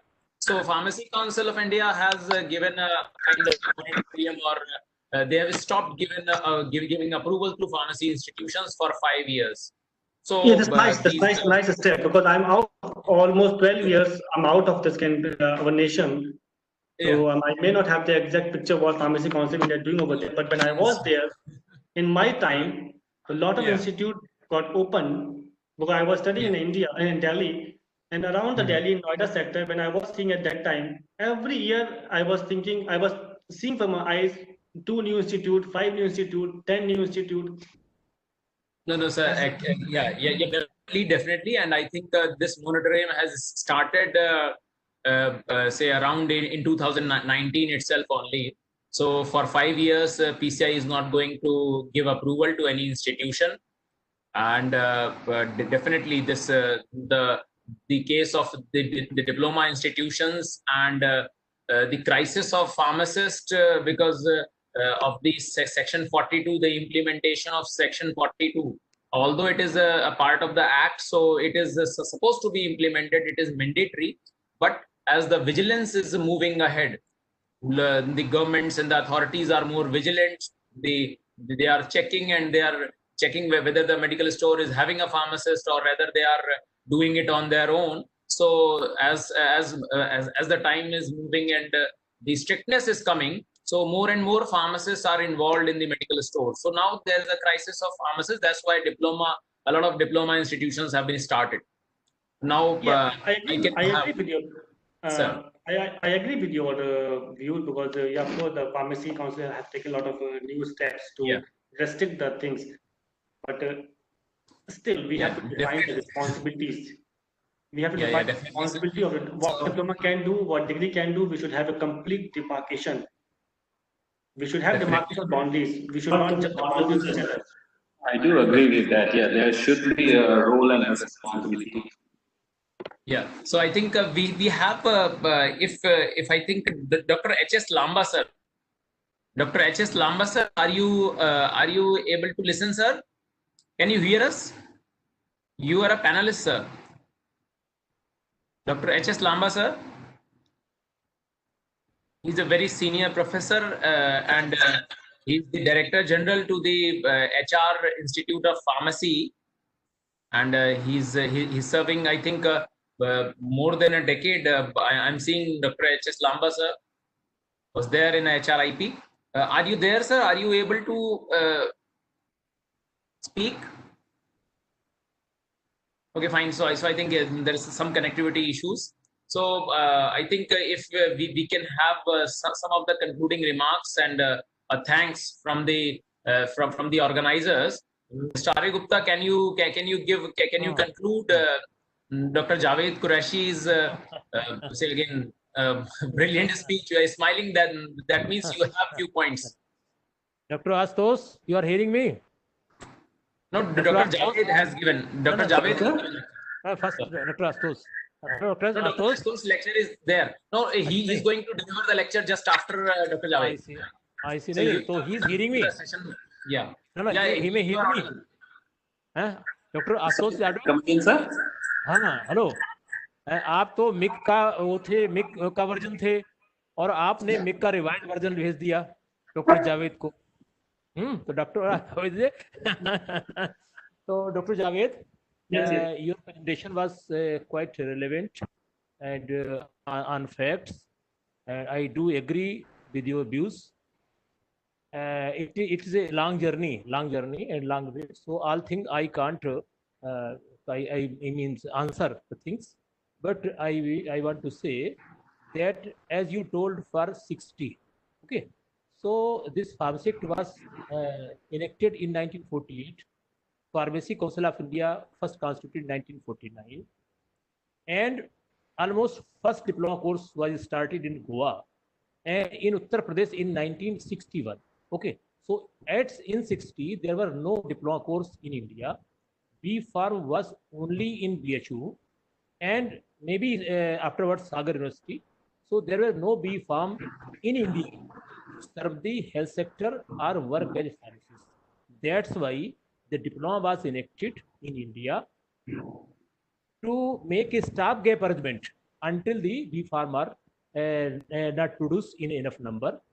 And when I remember in 1990, when I was member PCI, we resolved that by year 2000, we will stop this diploma course. D Pharm will be given the condensed course. But in 2000, it was not stopped. And yet in 2020, it is running. One reason behind this, that may be a pressure over statutory body or government of India to continue the D Pharm course because of the traders. As you told, the pharmacy means the retail medical store or the wholesale medical stores, 95% or more than 95% are owned by the traders, by the dukandar, not by the pharmacist. Now they are going on. In our India, we are having about 6,500 Jan Aushadhi Kendra, right? But it's a nice step by the government. Nice step. We have to do it. No, just use the figure. But most of them are being run or owned by the traders, not by the pharmacists. That's why one step, and we request the government of India through this forum, and afterwards when we went to the government of India, we will request them that the registered pharmacists, if they want to open their shop, they should be preferred. Number one.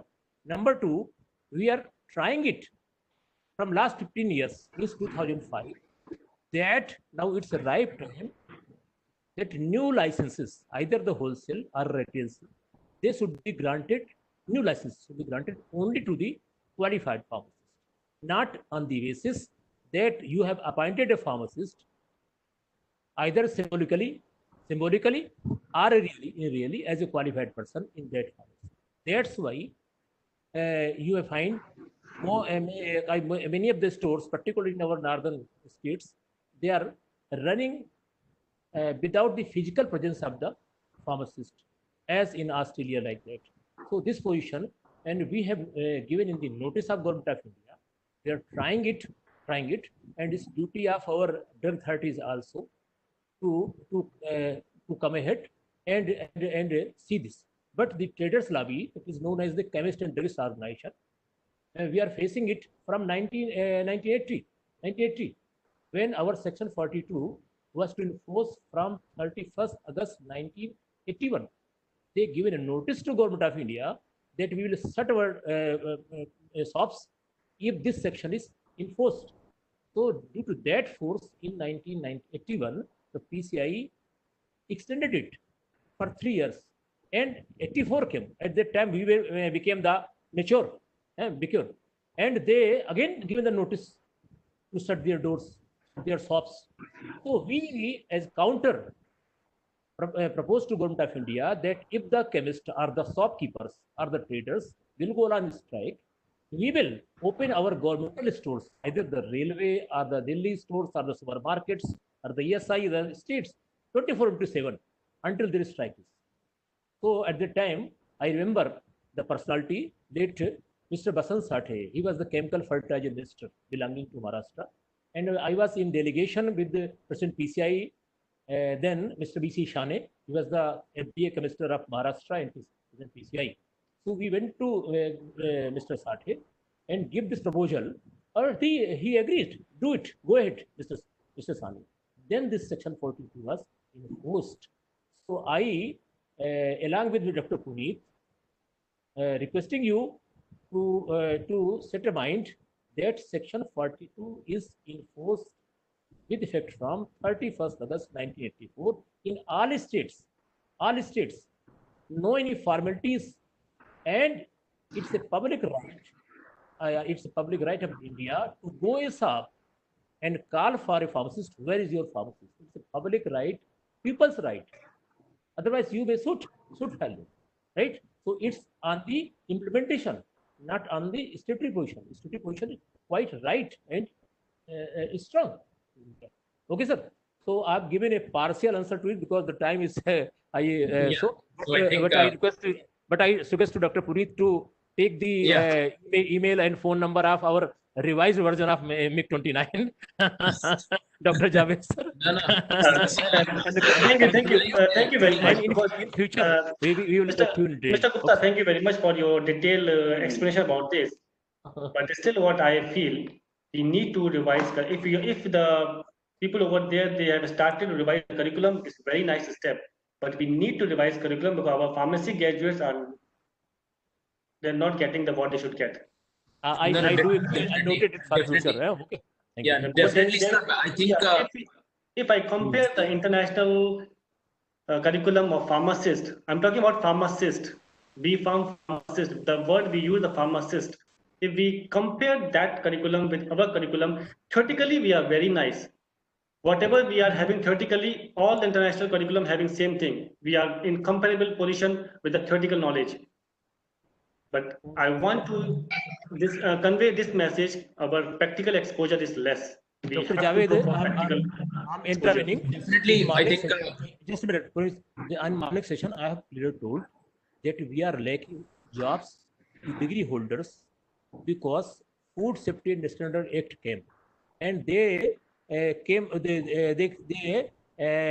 have not taken the pharmacy as a qualification for the food safety officer. Then again, came the CHO, community health officer, under NRCM, National Health Scheme, or universal health coverage, and they given the post of B-Pharm to nurses.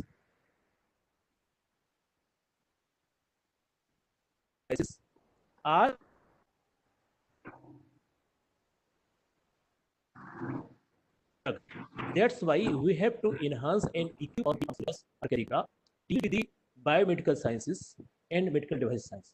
Otherwise, as you told,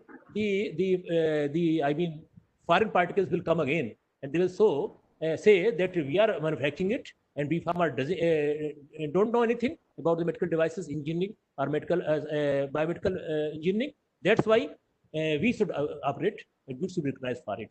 So this sector will also be close for B-Pharm. That's why we are quite serious it, and we are discussing with the Honorable President of PCI and Vice President and with the governments, and through associations we'll do it.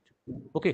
Definitely, sir. So I think we are collecting gems, and we are collecting the great pharmacists of Indian origin from all over the globe so that the system can be, say again, एक कहना चाहूंगा यहाँ पर, ऐसा होता है कि एक बच्चा जब गांव से बाहर जाता है तो वो गांव के लिए खुशहाली लाता है, वो उस परिवार के लिए, सोसाइटी के लिए खुशहाली लेकर आता है.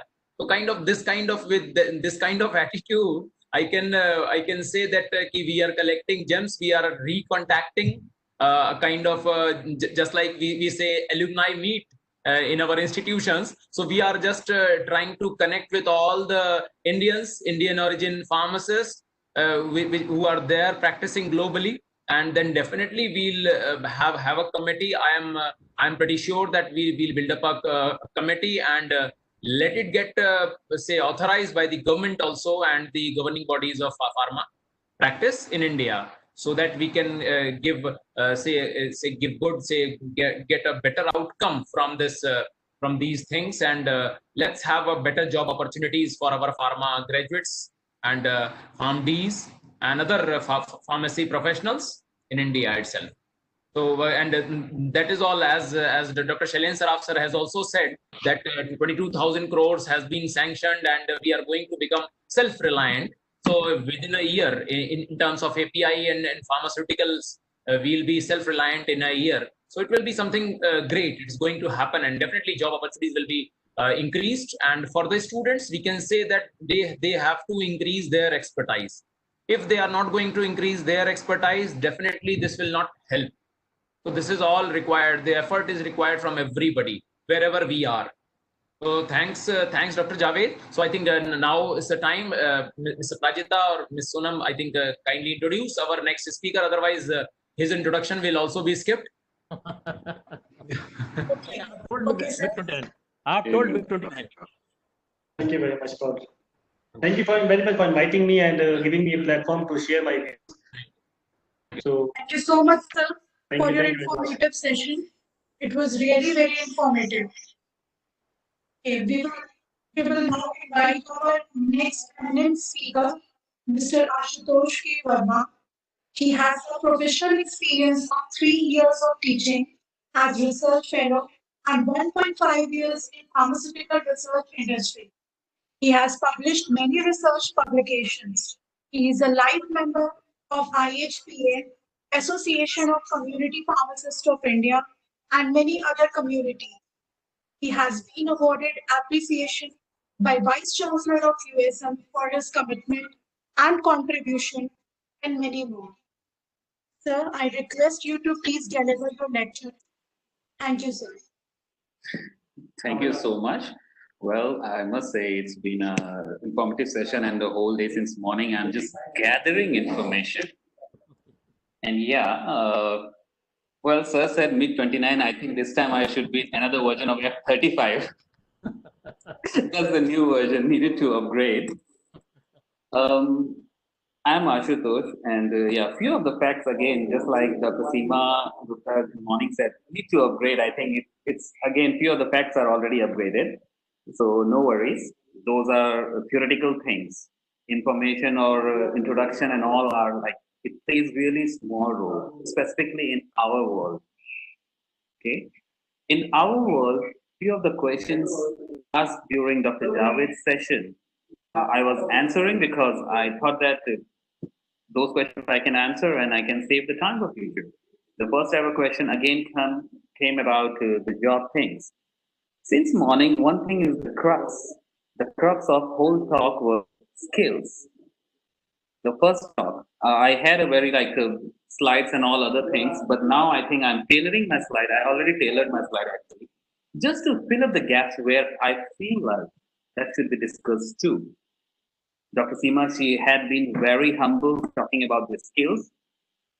Dr. Javed, being brutal, I know being brutal, but it's literally required. It's literally required. You know, there are two terms, being a critic or being a constructive critic. He has been a constructive critic, I must say.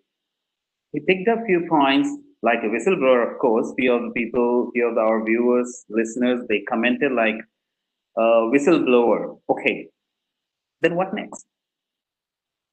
He blowed the whistle? We all learned, we enjoyed, clapped, nice talk.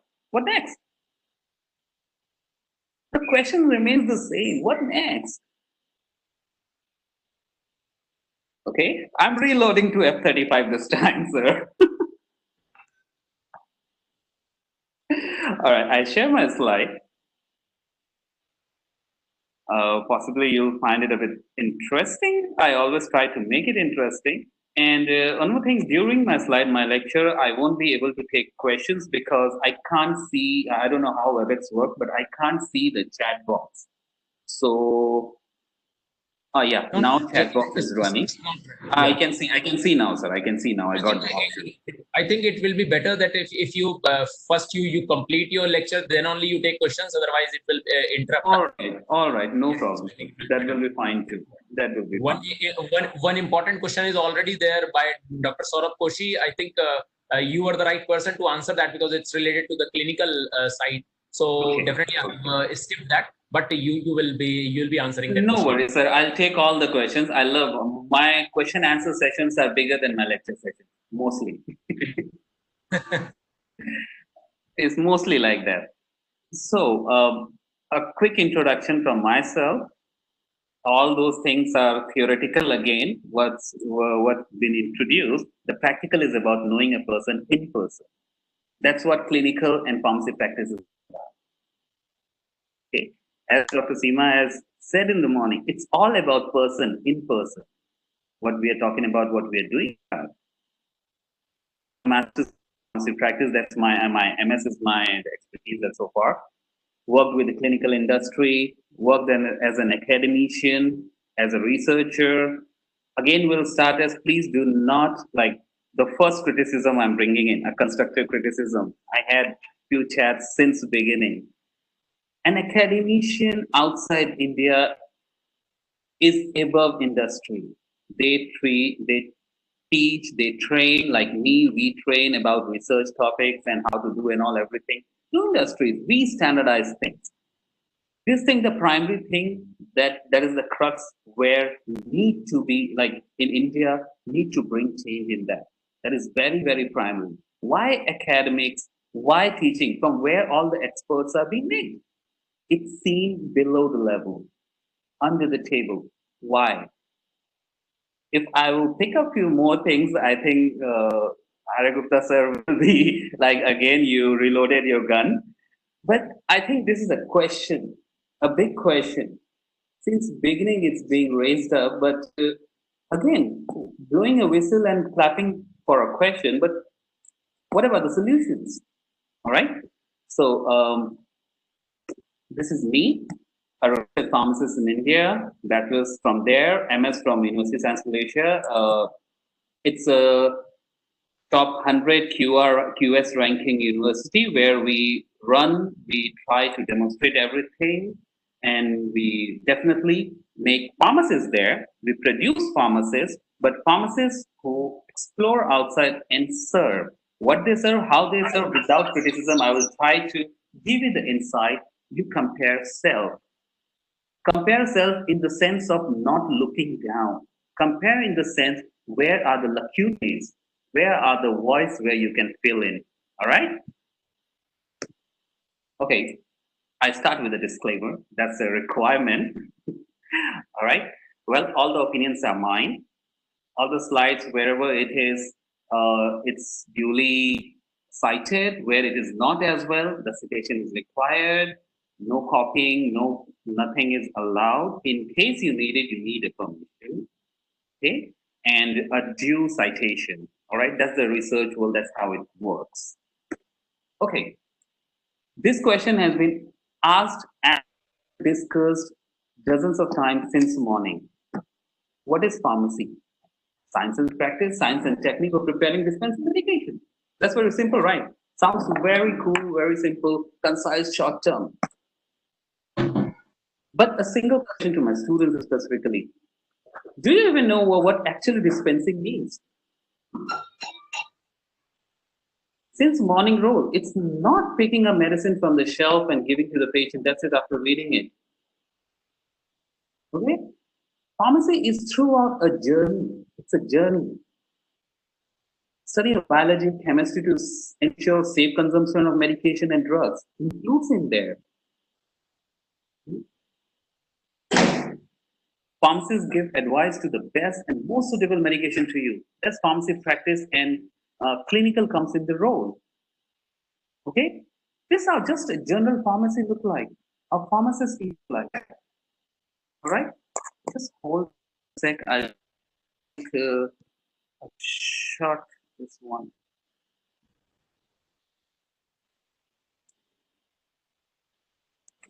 All right, sorry, I had to pass on the key, so I took a break. Okay, a pharmacy. You must be having a picture in India how a pharmacy looks like, again, because it's just a retail shop. Constructive criticism that Dr. Javed has picked up, it's literally, it's a retail shop, it's not a pharmacy. Okay? Okay, I'm going directly into the curriculum here. I won't be repeating the same fact that has been gone through since morning and all. I'm telling you, sharing you what I do, what we learned and what we do here. That made me say that yes, other part of the world are doing better, and what are the lacunas you decide, because that's already been taught. Academic pharmacy, yes, pharmacy is just not just in the market or in hospital, it's in academia too. Community pharmacy, there is no medical store, there is no chemist, there is no retail pharmacy shop like that terms exist. It's community pharmacy. Okay. Third, hospital pharmacy. Of course, the pharmacy that exists in hospital to take care of outpatient or the inpatients. The both pharmacies are separate.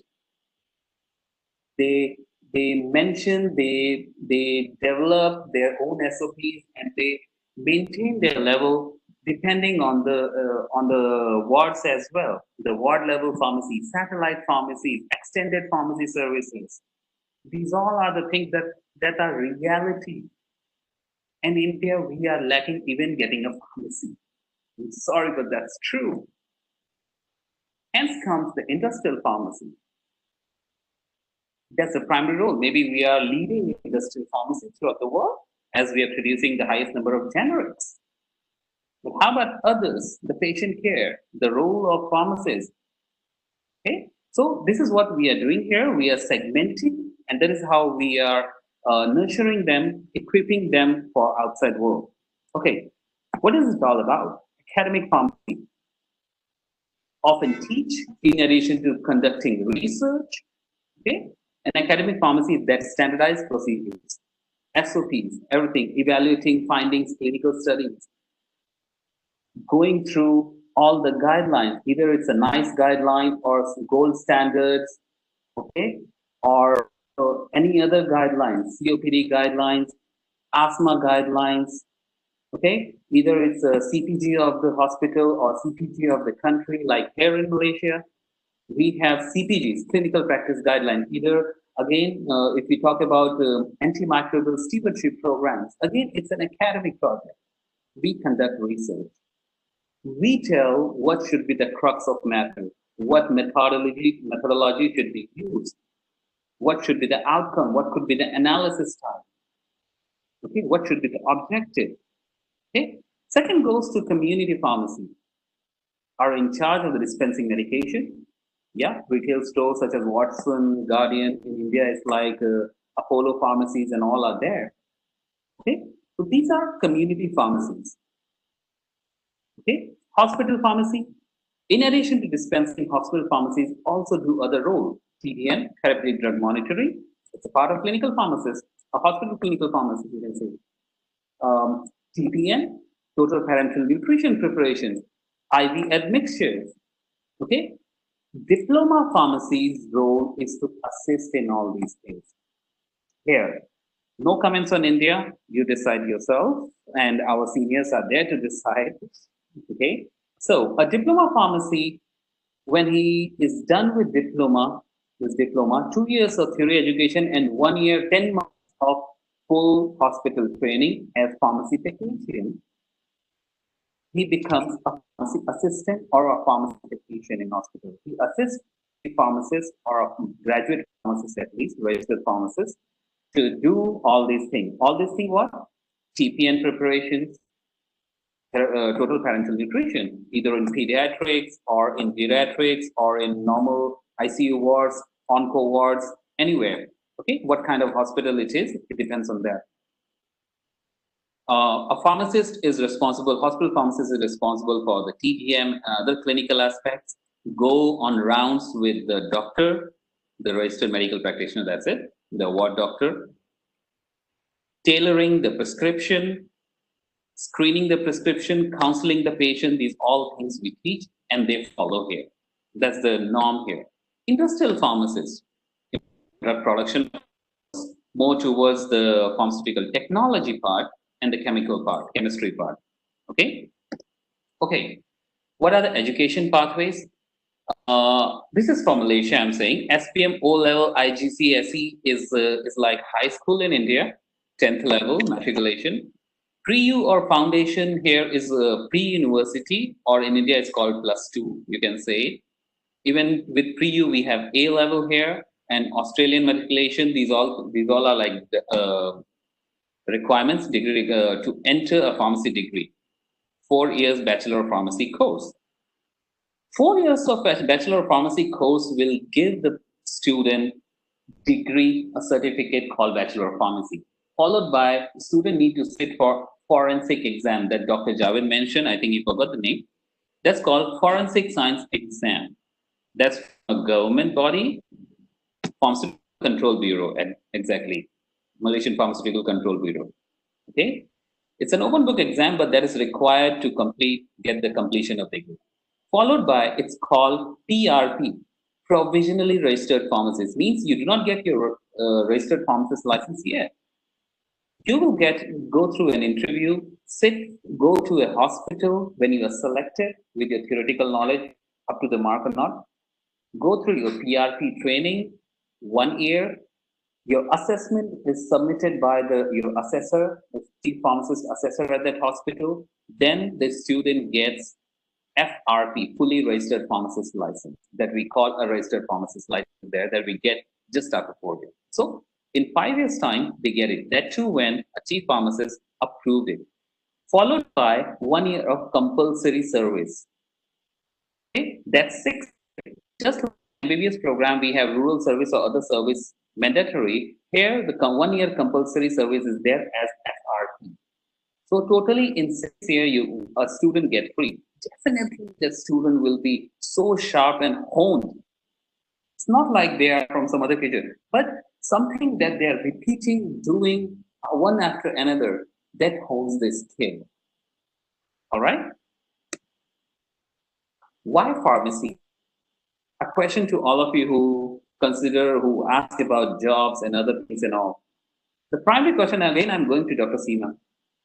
She asked in morning, it's never about what you're doing, but why you're doing. Are you really interested to do that? Okay, that's where your decision making comes in. You decide why you're doing. When you are interested, you'll find a way. You will hone your skill. You will develop skills. First, maybe you want to help people get well. Second, maybe you have an interest in chemistry and the human body, where it combines, chemistry and human body combines. Third, maybe you want to be part of drug innovation, new drug development procedures, etc. Either 3. Well, I was interested somewhere in between human body, chemistry a little, human body, plus wanted to help, a little part drug innovation. So I had pharmacy practice and clinicals, where I am helping patients. Human body is the crux because I need to know the pharmacology. Drug innovation, clinical trials I'm helping. So this is how you hone your research skills, your skill set, develop your skill set. You need to ask, okay, how you want to help others. There are many types of medication, as somebody asked the question, and all lots of counterfeit medication and others are available. Okay, you'll be playing the crucial role, helping patients there, choosing right medication, avoiding drug allergies, side effects. Okay, especially important for long-term conditions like some chronic patients, hypertension or any other that's going on. All right? Chemistry in human body. You need to know what is the mechanism of action. Once you know it, then only you can help developing other medication, monographs, etc., etc. Fine. Third thing, drug innovation. Well, if you are still not excited, know what actually, whatever the chemical medicine or whatever comes to your house, you do not pick up and go through the ingredients, don't go through the composition. Okay, I think you really need another shock to actually get excited. At our times, we actually, even a cosmetic, we go through the composition. And really, you are lucky, we are lucky that in India, cosmetics still comes under pharmaceutical control. Not in all the part of the world, not in Malaysia. At least in India, even cosmetics comes under the Cosmetic Act. It's not only Act. Okay? So inculcate that interest, that skill, because until and unless one will not have that urge, that excitement, will not get that skill set. That is very good job or something like concept exists. So far, what I heard and what I realized and what I understood in this world with my since 2012-13, since I grad and working outside, it's about the skill set. What you have learned before and how you have improved with time. You have to hone your skills, improve your skills with time. Every year, new clinical practice guidelines comes in. Pharmacopoeia revised every 6 years. What is the recent version? How many volumes are there? What are the changes? BNF comes every 6 months. What are the changes in guidelines in drugs? That is where you make difference. You ask me about the goals, how to do it. Yes, keep yourself updated. Because whenever you go somewhere, if you're not updated, means you're, according to definition of pharmacists and how we are seen, we are putting someone's life at stake if you're not updated. That is the crux. Okay? Because new drugs often require extensive clinical trials. Do you know the new rules? Are you knowing that who in India, which body in India actually control clinical trials? Did you go to ICMR website, CDSCO guidelines for conducting clinical trials in India, US FDA, TGA Australia, UK MHRA, European GMP, ASEAN GMP? These are the crux. Pivotal roles. Okay, that's where when you complete all this thing and keep yourself updated with all what's going on every day, every single time, what are the provisions? Okay, that makes you a pharmacist. So, be a pivotal role. You could be a revolutionary drug development team part. You could be. Why not? Okay, skills. These are key skills that's required to be a pharmacist. Don't feel demoralized, but yes, for certain things we need certain requirements. Just like in sports, if you go for swimming, if you go for athletics, they say to enter Olympics, this is the entry requirement. Okay, so don't take it as entry requirement, but these things you need to inculcate during your training.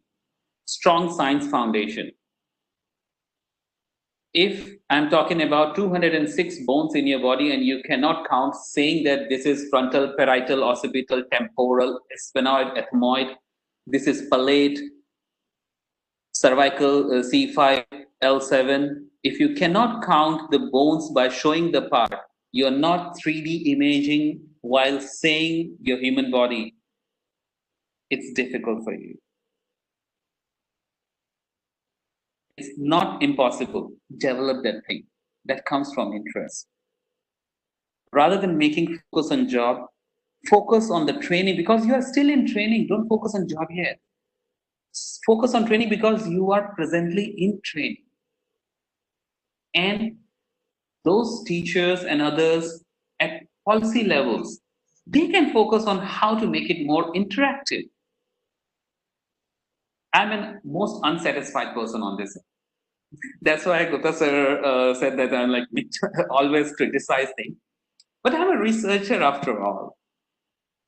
If I'll be satisfied, science innovation will stop. Right? So your improvement, your skill gaining will stop if you'll be satisfied. Find it more. Okay. Second, ability to learn and memorize lots of input. Don't take it as like you have to mug up, you have to dissolve it and drink the syrup and you remember everything. No. This means learn, memorize means learn, understand the concept, what it is talking about, why it is, how it is. It just revolves around 5 questions. Again, I'm saying what it is, why it is, how it is, when it is, where it is. Science is not beyond these 5 questions. So practice it. Go to the crux. Go to the center of the thunderstorm. That's the quietest place. From there, observe what it is. Third skill required, attention to the finest detail. If you're going through a prescription or any clinical profile, sometimes if you are an inpatient, the patient profile becomes like 70 pages, 80 pages. Yes, I'm correct. Happens. Even let's say consider 10 pages. If you are seeing the 10th page, what you studied on first page, you should be having an idea and remember. Let's say you are going through X-ray reports that's supposed to be taken once in a week or if required every day. Depends on patient to patient.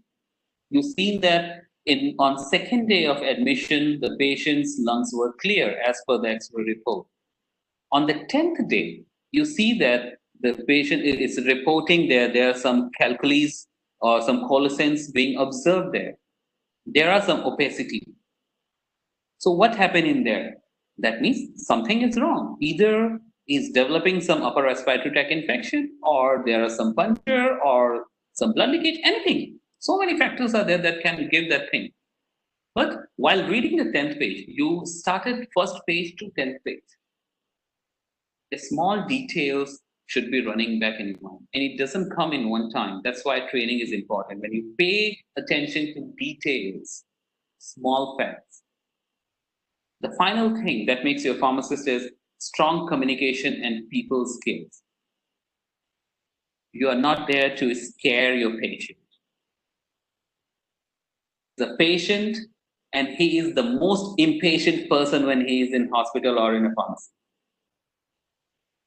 Consider the patient is the most impatient person on earth when he is in hospital or pharmacy because he or she is sick.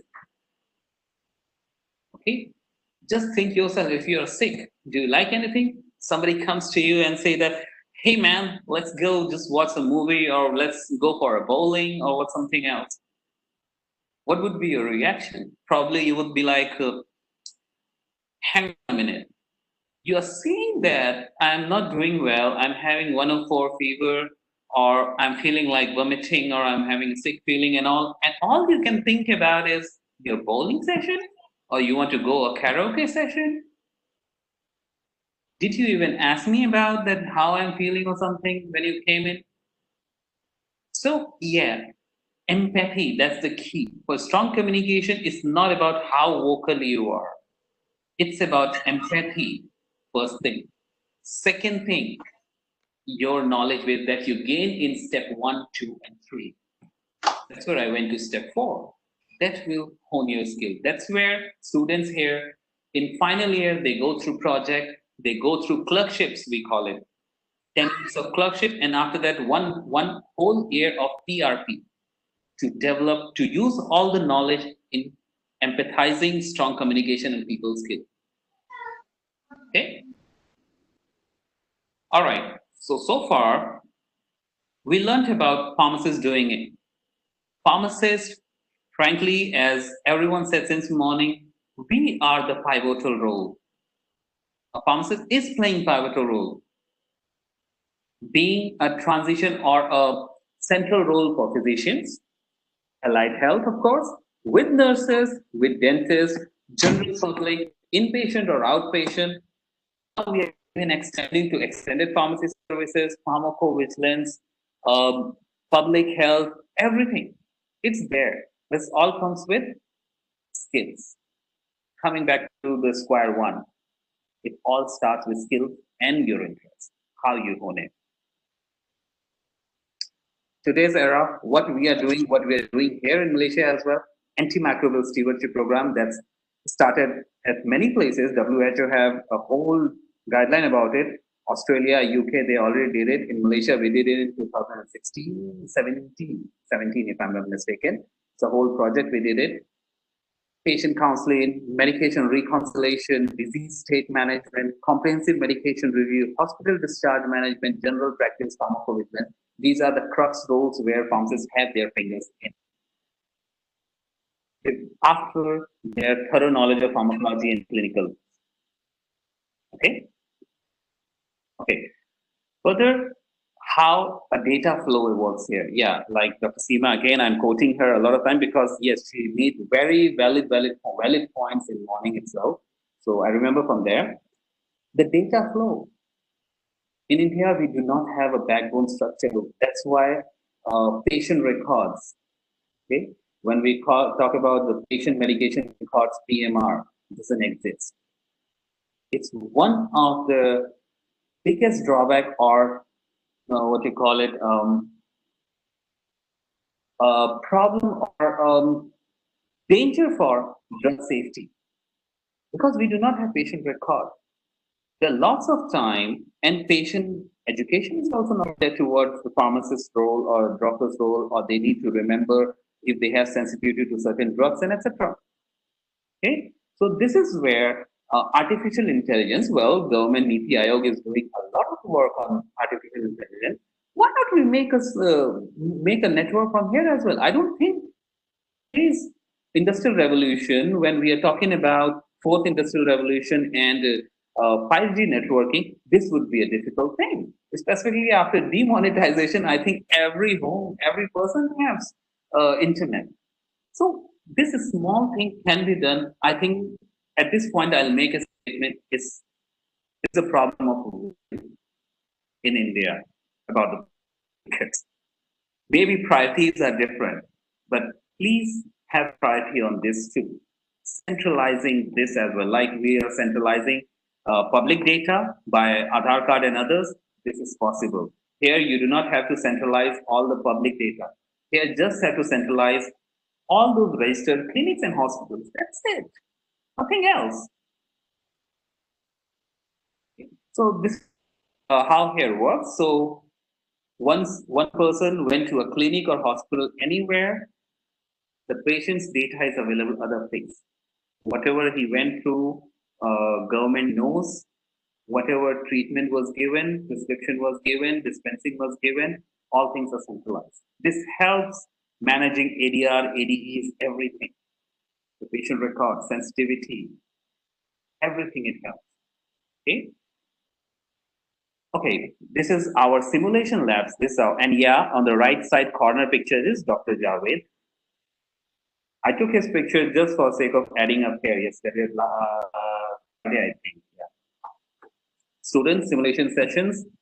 This is our lab, his lab actually, microbiology and chemistry lab. Further above, we have our anatomy lab, where we help students for actually visualizing how actual human body works and others. We have biomechanic labs, just for this thing, a pharmacist to know, tailored to pharmacy practice and clinical roles, future. Simulation labs for wards.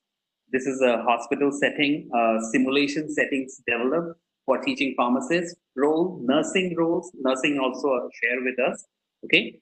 CPR resuscitation techniques, how to resuscitate. Yes, we have our OSHA guidelines, and we have to teach CPR techniques as well to pharmacists, because that's required for everyone actually. Okay, students.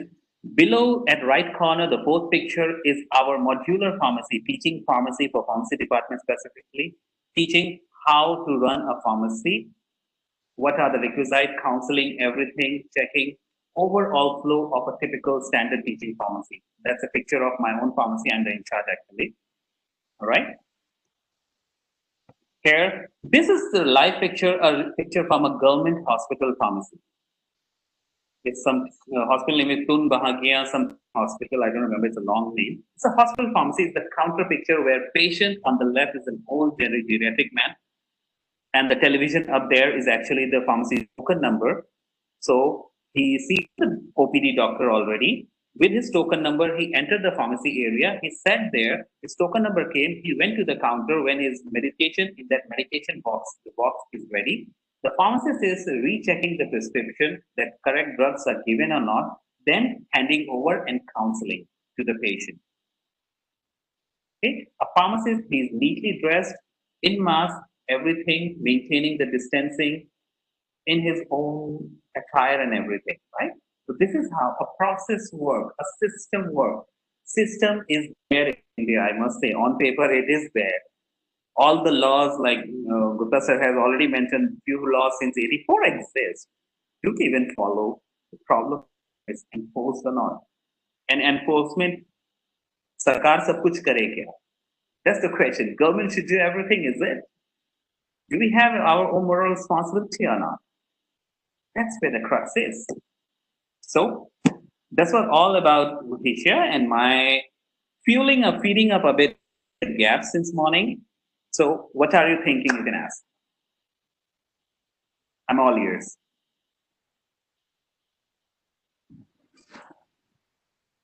So I think it's a wonderful session, and again, it's as I desired. I was expecting all those things which we can have from Australia and Malaysia. I'm up to the mark, and I was thinking that we should have suggestions in the for the education, because definitely education is related to empowering, and then again pharmacy practice, which was the second thing. The third thing is covered with respect to the government authorities, and that is all the governing bodies in the government we have covered in the morning already. So it's again a great discussion. I expect Dr. Roy being Ashutosh, please. Yes. Never mind. Let's change the questions, and then one shot I will start answering. Yeah, okay, fine. So again, before calling Dr. Roy, I think it's the time when the questions can be answered. There was a question from Dr. Saraf Qureshi related to the let me check. His question was related to what the practices are adopted to detect the counterfeit drugs at clinical and post-clinical level. This was the question. I answered actually. Okay, you have answered. That. Okay. So I think it's already answered. So and I think Dr. Saurabh, it's a concern. Yeah.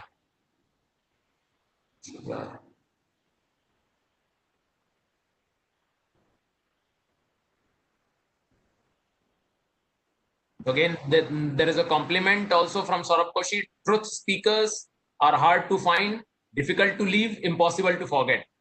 This was the comment. And that's what I said, sir. Whistleblowers blowed the whistle. Everyone liked it because those were true. What next? No, definitely. What next? Again, yeah, I think it's better that if you can you have given your email address also, so they may ask regulatory bodies in different countries. These all comes under regulatory, sir. Then there are regulatory bodies in different countries. I think this is all. So I think there are no questions as such. I think I had a question from your statement, sir. Just before this, when you were making some statement, actually there was one question there. No, actually, I am thinking bigger. Not only about questions, I am thinking bigger. I'm thinking that what are the outcomes? How I can explore the outcomes of this conference? Because that's what the question. That's what the question. I wanted to make some statements on that, sir. No. So I think I believe some of the academicians, some senior director like Dr. Roy, and again being into academics also, Mr. Anil Agrawal ji. Mr. Anil, are you there, sir? Anil, sir. Mr. Anil, are you there, sir? Okay, I'll just call upon Mr. Anil. In the meantime, I just call upon Dr. Roy. Dr. Roy, are you hearing, sir? Yes. Yeah, Dr. Roy, I was expecting that you can conclude and you can have the final remarks on what Mr. Ashutosh has covered, because being an academician, being a PCI inspector, and associated as a director to pharmacy institutions, you have an idea of the academic system, and you are into the committees of the universities, whether universities are into the board of studies and all. So I think your comments about this kind of education which Mr. Ashutosh has covered in Malaysia, they have these kind of practices, and whether we have this kind of exposure or not, I think you are the better person to conclude and say a few words. In the meantime, I'll call upon Mr. Anil also. Dr. Roy. Yes, Dr. Puneet. Really, it was a very truthful discussion, and whatever that Mr. Ashutosh has told, really, that is the practical need, that where that our education system, we can say, or that we are in lacking of that one, that simulation lab and the practical aspects, which really we are very strong in theory aspects, or it is similar to that one, but we are really not focusing on the practical aspects that actually make the skills of that pharmacist and other one. So really it was wonderful. He has pointed out the मेरा camera भी operate करिए. मेरा camera में click कर रहा हूँ, कुछ हो नहीं रहा है.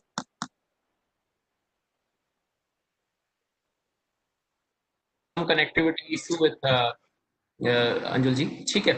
Okay. Yeah, Dr. Roy, please. Yes, sir.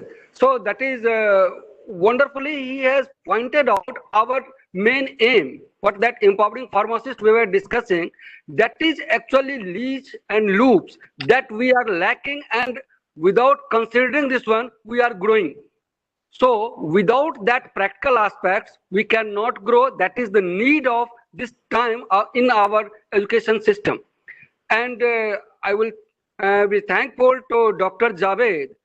Really, he has explained the actual things that where we are lacking, so that we have forgotten the actual path, or that we are not considering it, or without considering it, we are going. So that session is really very, very useful, not only for the students, but for the faculty and the administration also. So now, after all that discussion, that we have to focus once again our that systems, even that in theoretical and in that curriculum, that systems are there, but we are not well focused on it. So we have to focus on that practical aspects. Even that Mr. Ashutosh has discussed simulation lab, that is very, very useful, and now we have to focus on it. Without that, we cannot survive, we cannot give the quality. So it is the problem where leaching, with problems where we are facing and not growing. Another thing is that whatever, we should not depress regarding that one, we are not up to that mark. One thing he has considered, Javed as well as that Ashutosh, we have that theoretical complete aspects, complete in curriculum, but those are already graduating or post-graduating are lacking of that part. That bridge should be there. So getting that our last aim to that really proper handling that pharmacist, or proper educated that pharmacist, that is the need of the society. So we have to really focus on it, on this training, or that lacking of that part, some bridge and skill, so we can cope our main aim, and we can get employed and do the better for the healthcare and for the education systems or for our academic students. It's really that eye-opening for the all of us that what a student should go do, organization should do, academicians should do, and administration should do. Really, it's wonderful. I am really very thankful to all these specialist speakers, and I am very much thankful to Pune that you have really selected for that topic, as per that topic, selected that topic, and experts on this ones, including that first session that Seema Madam was there. So really it is wonderful session, very useful, and it is eye-opening to all of us, and we have to work on it. And whatever already Professor Saraf, our Hon'ble, that Vice President of PCI, has given that different views and pointed out that you make a agenda and draft this one. So that will help for us for the further proceedings and bringing of these actual points in that agenda.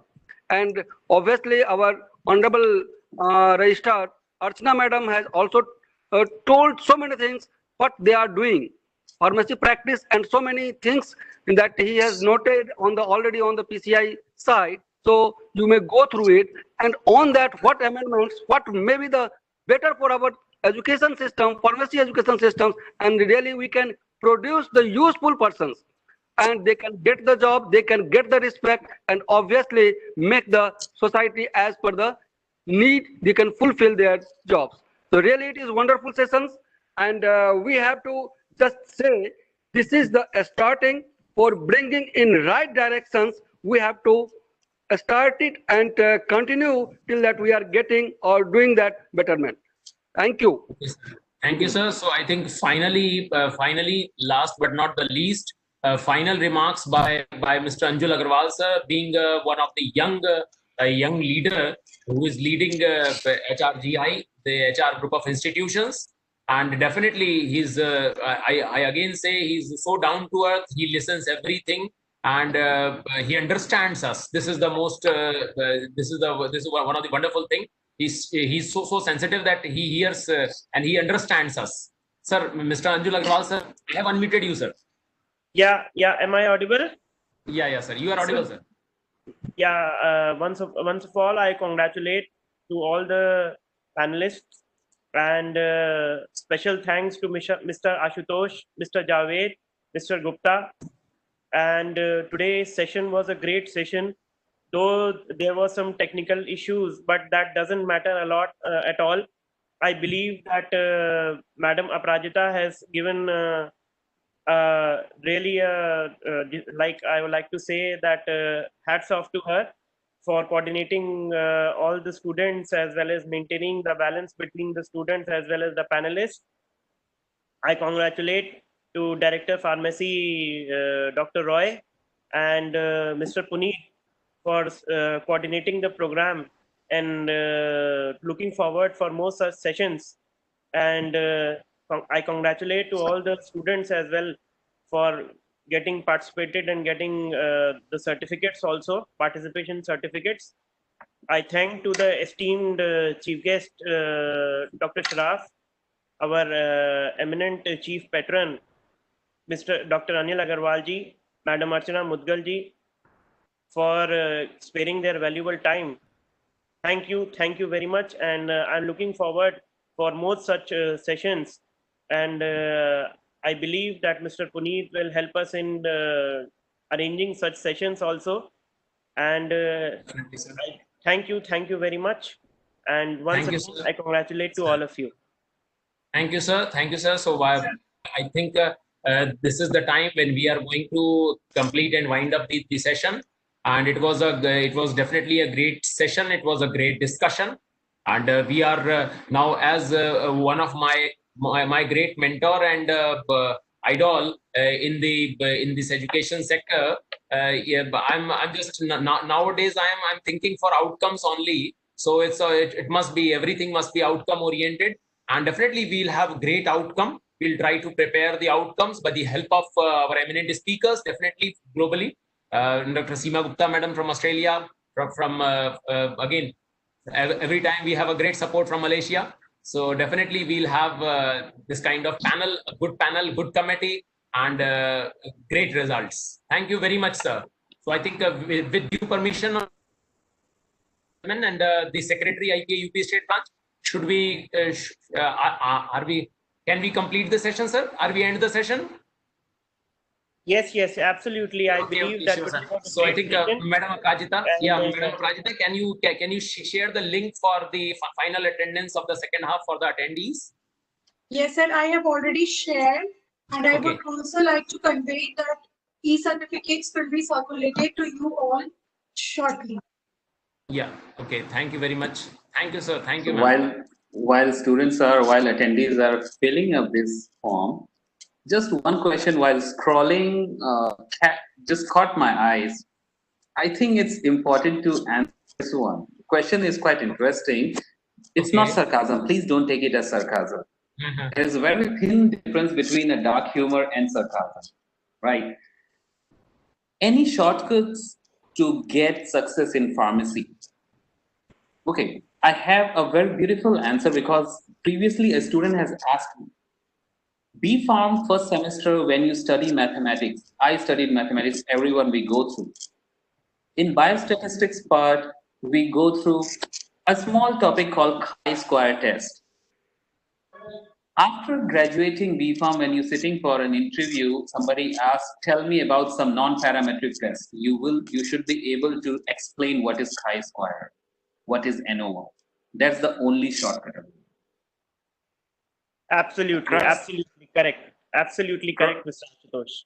Yeah, crux is start on day 1. Don't wait for day 365 to prepare for 366.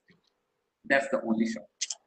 Yeah, I request Mr. Puneet that after post-lockdown, we will have a meeting at HRIP, and when this COVID era will over, then we will definitely conduct a seminar with our students, and looking forward for your team presence.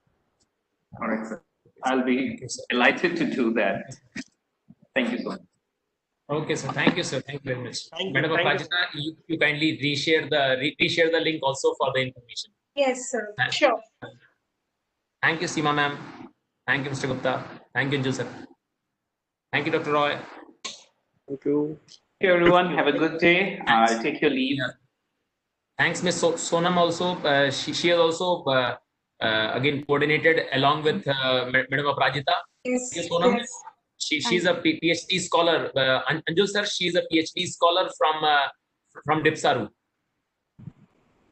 Yes, definitely. I know that she has worked really hard for this session, and special congratulations to her. And we are very proud that we are having such a great faculty in HR Institute of Pharmacy. Thank you. Thank you, sir. Very good. Good. Keep it up, madam.